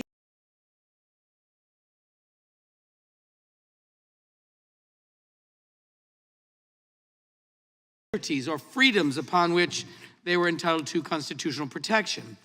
And he went so far as to say, in that concurring opinion, after overruling these demonstrably erroneous decisions, so we don't have to wonder what he intends to do, he intends to argue to the court that the substantive due process that in fact provided the right to contraception, the right to marriage equality, the right to a number of other rights ought to be overturned. And so, of course, this committee has a responsibility to conduct oversight of these fundamental rights that have come to be accepted by the American people as basic constitutional rights. So I ask my colleagues to support this amendment, to support freedom and the constitutional rights that have been articulated. I ask unanimous consent to put into the record 2 articles, one entitled, Thomas's concurring opinion raises questions about what rights might be next, and another article entitled, Clarence Thomas signals same-sex marriage and contraception rights at risk after overturning Roe versus Wade. Without objection. Does the gentleman yield back? Yield back to Ms. Dean and thank her for her accommodation. The gentlelady yields back. Does any other member seek recognition? Hearing none, question occurs on gentlelady's amendment. Those in favor say aye. Sorry. Aye. Those opposed, nay.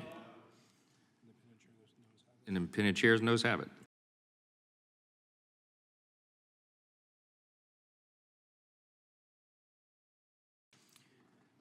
Are there any other vote is requested? Clerk, call the roll. Mr. Jordan. Mr. Issa. Mr. Buck. Mr. Gates. Mr. Johnson of Louisiana. Mr. Johnson of Louisiana votes no. Mr. Biggs. Mr. McClintock. Mr. McClintock votes no. Mr. Tiffany. Mr. Massey. Mr. Massey votes no. Mr. Roy. Mr. Bishop. Ms. Sparts. Mr. Fitzgerald. Mr. Bentz. Mr. Klein. Mr. Klein votes no. Mr. Gooden. Mr. Gooden votes no. Mr. Van Drew. No. Mr. Van Drew votes no. Mr. Nels. Mr. Moore. Mr. Moore votes no. Mr. Kiley. Mr. Kiley votes no. Ms. Hageman. Mr. Moran. Ms. Lee. Mr. Hunt. Mr. Hunt votes no. Mr. Fry. Mr. Nadler. Mr. Nadler votes aye. Ms. Lofgren. Ms. Jackson Lee. Mr. Cohen. Mr. Johnson of Georgia. Mr. Johnson of Georgia. Mr. Johnson of Georgia votes aye. Mr. Schiff. Mr. Schiff votes aye. Mr. Cicilline. Aye. Mr. Cicilline votes aye. Mr. Swalwell. Mr. Liu. Ms. Jayapal. Ms. Jayapal votes aye. Mr. Correa. Ms. Scanlon. Ms. Scanlon votes aye. Mr. Neguse. Mr. Neguse votes aye. Ms. McBath. Ms. Dean. Aye. Ms. Dean votes aye. Ms. Escobar. Ms. Ross. Ms. Ross votes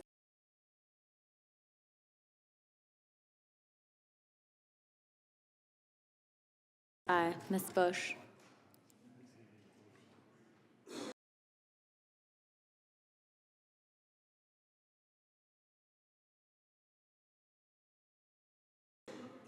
Mr. Ivy.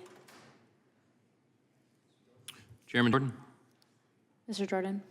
Mr. Jordan votes no. Mr. Biggs? Mr. Biggs. Mr. Biggs votes no. Do any other?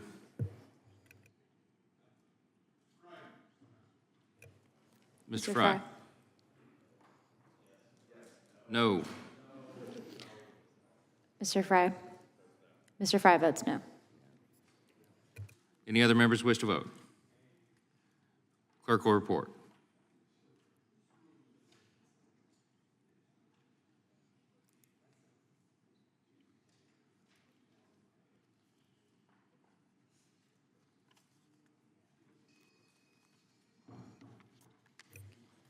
Mr. Chairman, there are 9 ayes and 12 noes.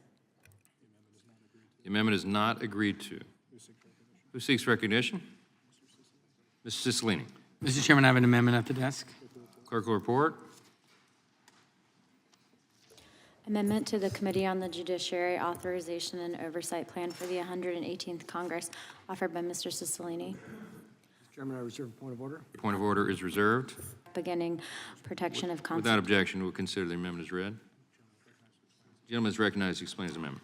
Thank you, Mr. Chairman. This amendment would ensure that as a body, we examine the adequacy of current protections for U.S. citizens' constitutional civil rights, that it will also include assessing such protections for the LGBTQI+ community. This committee has done vital work in recent years to address discrimination. Unlike other communities, there are no explicit protections in our key civil rights laws for the LGBTQI+ community. We must acknowledge that these protections do not exist. We'll demonstrate that this body will continue to work on this important issue to extend civil rights protections to LGBTQI+ people. The vast majority of Americans, Democrats, Republicans, and independents, support non-discrimination protections for LGBTQI+ people and have done so for decades. And we've passed, of course, in 2 Congresses, the Equality Act that would guarantee these protections, but of course they haven't passed in the Senate. So our community is under attack in places all across this country. Legislatures are passing laws that in fact enshrine in statute discrimination against the LGBTQ community. And so this amendment will ensure that as we conduct oversight in this committee, the Judiciary Committee that has particular responsibility for civil rights, that it includes discrimination against the only community in America that it's legal to discriminate against in 2023. And so I urge my colleagues to support this amendment and include this in our oversight plan. And please spare me the, oh, we believe in equality, but just not for this group, or we believe in equality for everyone, so we don't need this. This is a special category of people who don't enjoy civil rights protections today. We're seeing increase of violence against our community, increase in introduction and passage of state laws that will allow discrimination. So this is an urgent oversight responsibility, and I ask my colleagues to support the amendment, and I yield back. Gentleman yields back. Recognize myself in opposition to the amendment, and I'll just say very quickly and succinctly, because we have a vote that's pending. We're trying to finish the work here today. Again, as I've stated earlier, in regard to the last several amendments, on page 9, we have very specific language. It says, again, the protection of constitutional and civil rights. The subcommittee will examine the adequacy of current protections for U.S. citizens' constitutional and civil rights. We need not recognize or articulate subsets or subgroups or special categories, as my friend just said, of U.S. citizens, because the descriptor U.S. citizens applies to everyone. And for that reason, I oppose the amendment, and I yield back. Any other members seek recognition? If not, question occurs on the amendment. Those in favor say aye. Aye. All those opposed? No. In the opinion of the chair, the noes have it. I ask for a recorded vote, Mr. Chairman. Recorded vote is requested. The clerk will call the roll. Mr. Jordan. Mr. Jordan votes no. Mr. Issa. Mr. Buck. Mr. Gates. Mr. Johnson of Louisiana. Mr. Johnson of Louisiana votes no. Mr. Biggs. Mr. Biggs votes no. Mr. McClintock. Mr. McClintock votes no. Mr. Tiffany. Mr. Massey. Mr. Massey votes no. Mr. Roy. Mr. Bishop. Ms. Spartz. Mr. Fitzgerald. Mr. Bentz. Mr. Klein. Mr. Klein votes no. Mr. Gooden. Mr. Van Drew. No. Mr. Van Drew votes no. Mr. Nels. No. Mr. Nels votes no. Mr. Moore. No. Mr. Moore votes no. Mr. Kiley. Mr. Kiley votes no. Ms. Hageman. Mr. Moran. Ms. Lee. Mr. Hunt. No. Mr. Hunt votes no. Mr. Fry. No. Mr. Fry votes no. Mr. Nadler. Aye. Mr. Nadler votes aye. Ms. Lofgren. Ms. Jackson Lee. Mr. Cohen. Mr. Johnson of Georgia. Aye. Mr. Johnson of Georgia votes aye. Mr. Schiff. Mr. Schiff votes aye. Mr. Cicilline. Aye. Mr. Cicilline votes aye. Mr. Swalwell. Mr. Liu. Ms. Jayapal. Ms. Jayapal votes aye. Mr. Correa. Ms. Scanlon. Ms. Scanlon votes aye. Mr. Neguse. Mr. Neguse votes aye. Ms. McBath. Ms. Dean. Ms. Escobar. Ms. Ross. Ms. Ross votes aye. Ms. Bush. Mr. Ivy. Mr. Gooden? Mr. Gooden votes no. Any member wish to vote who has not voted? If not, the clerk will report.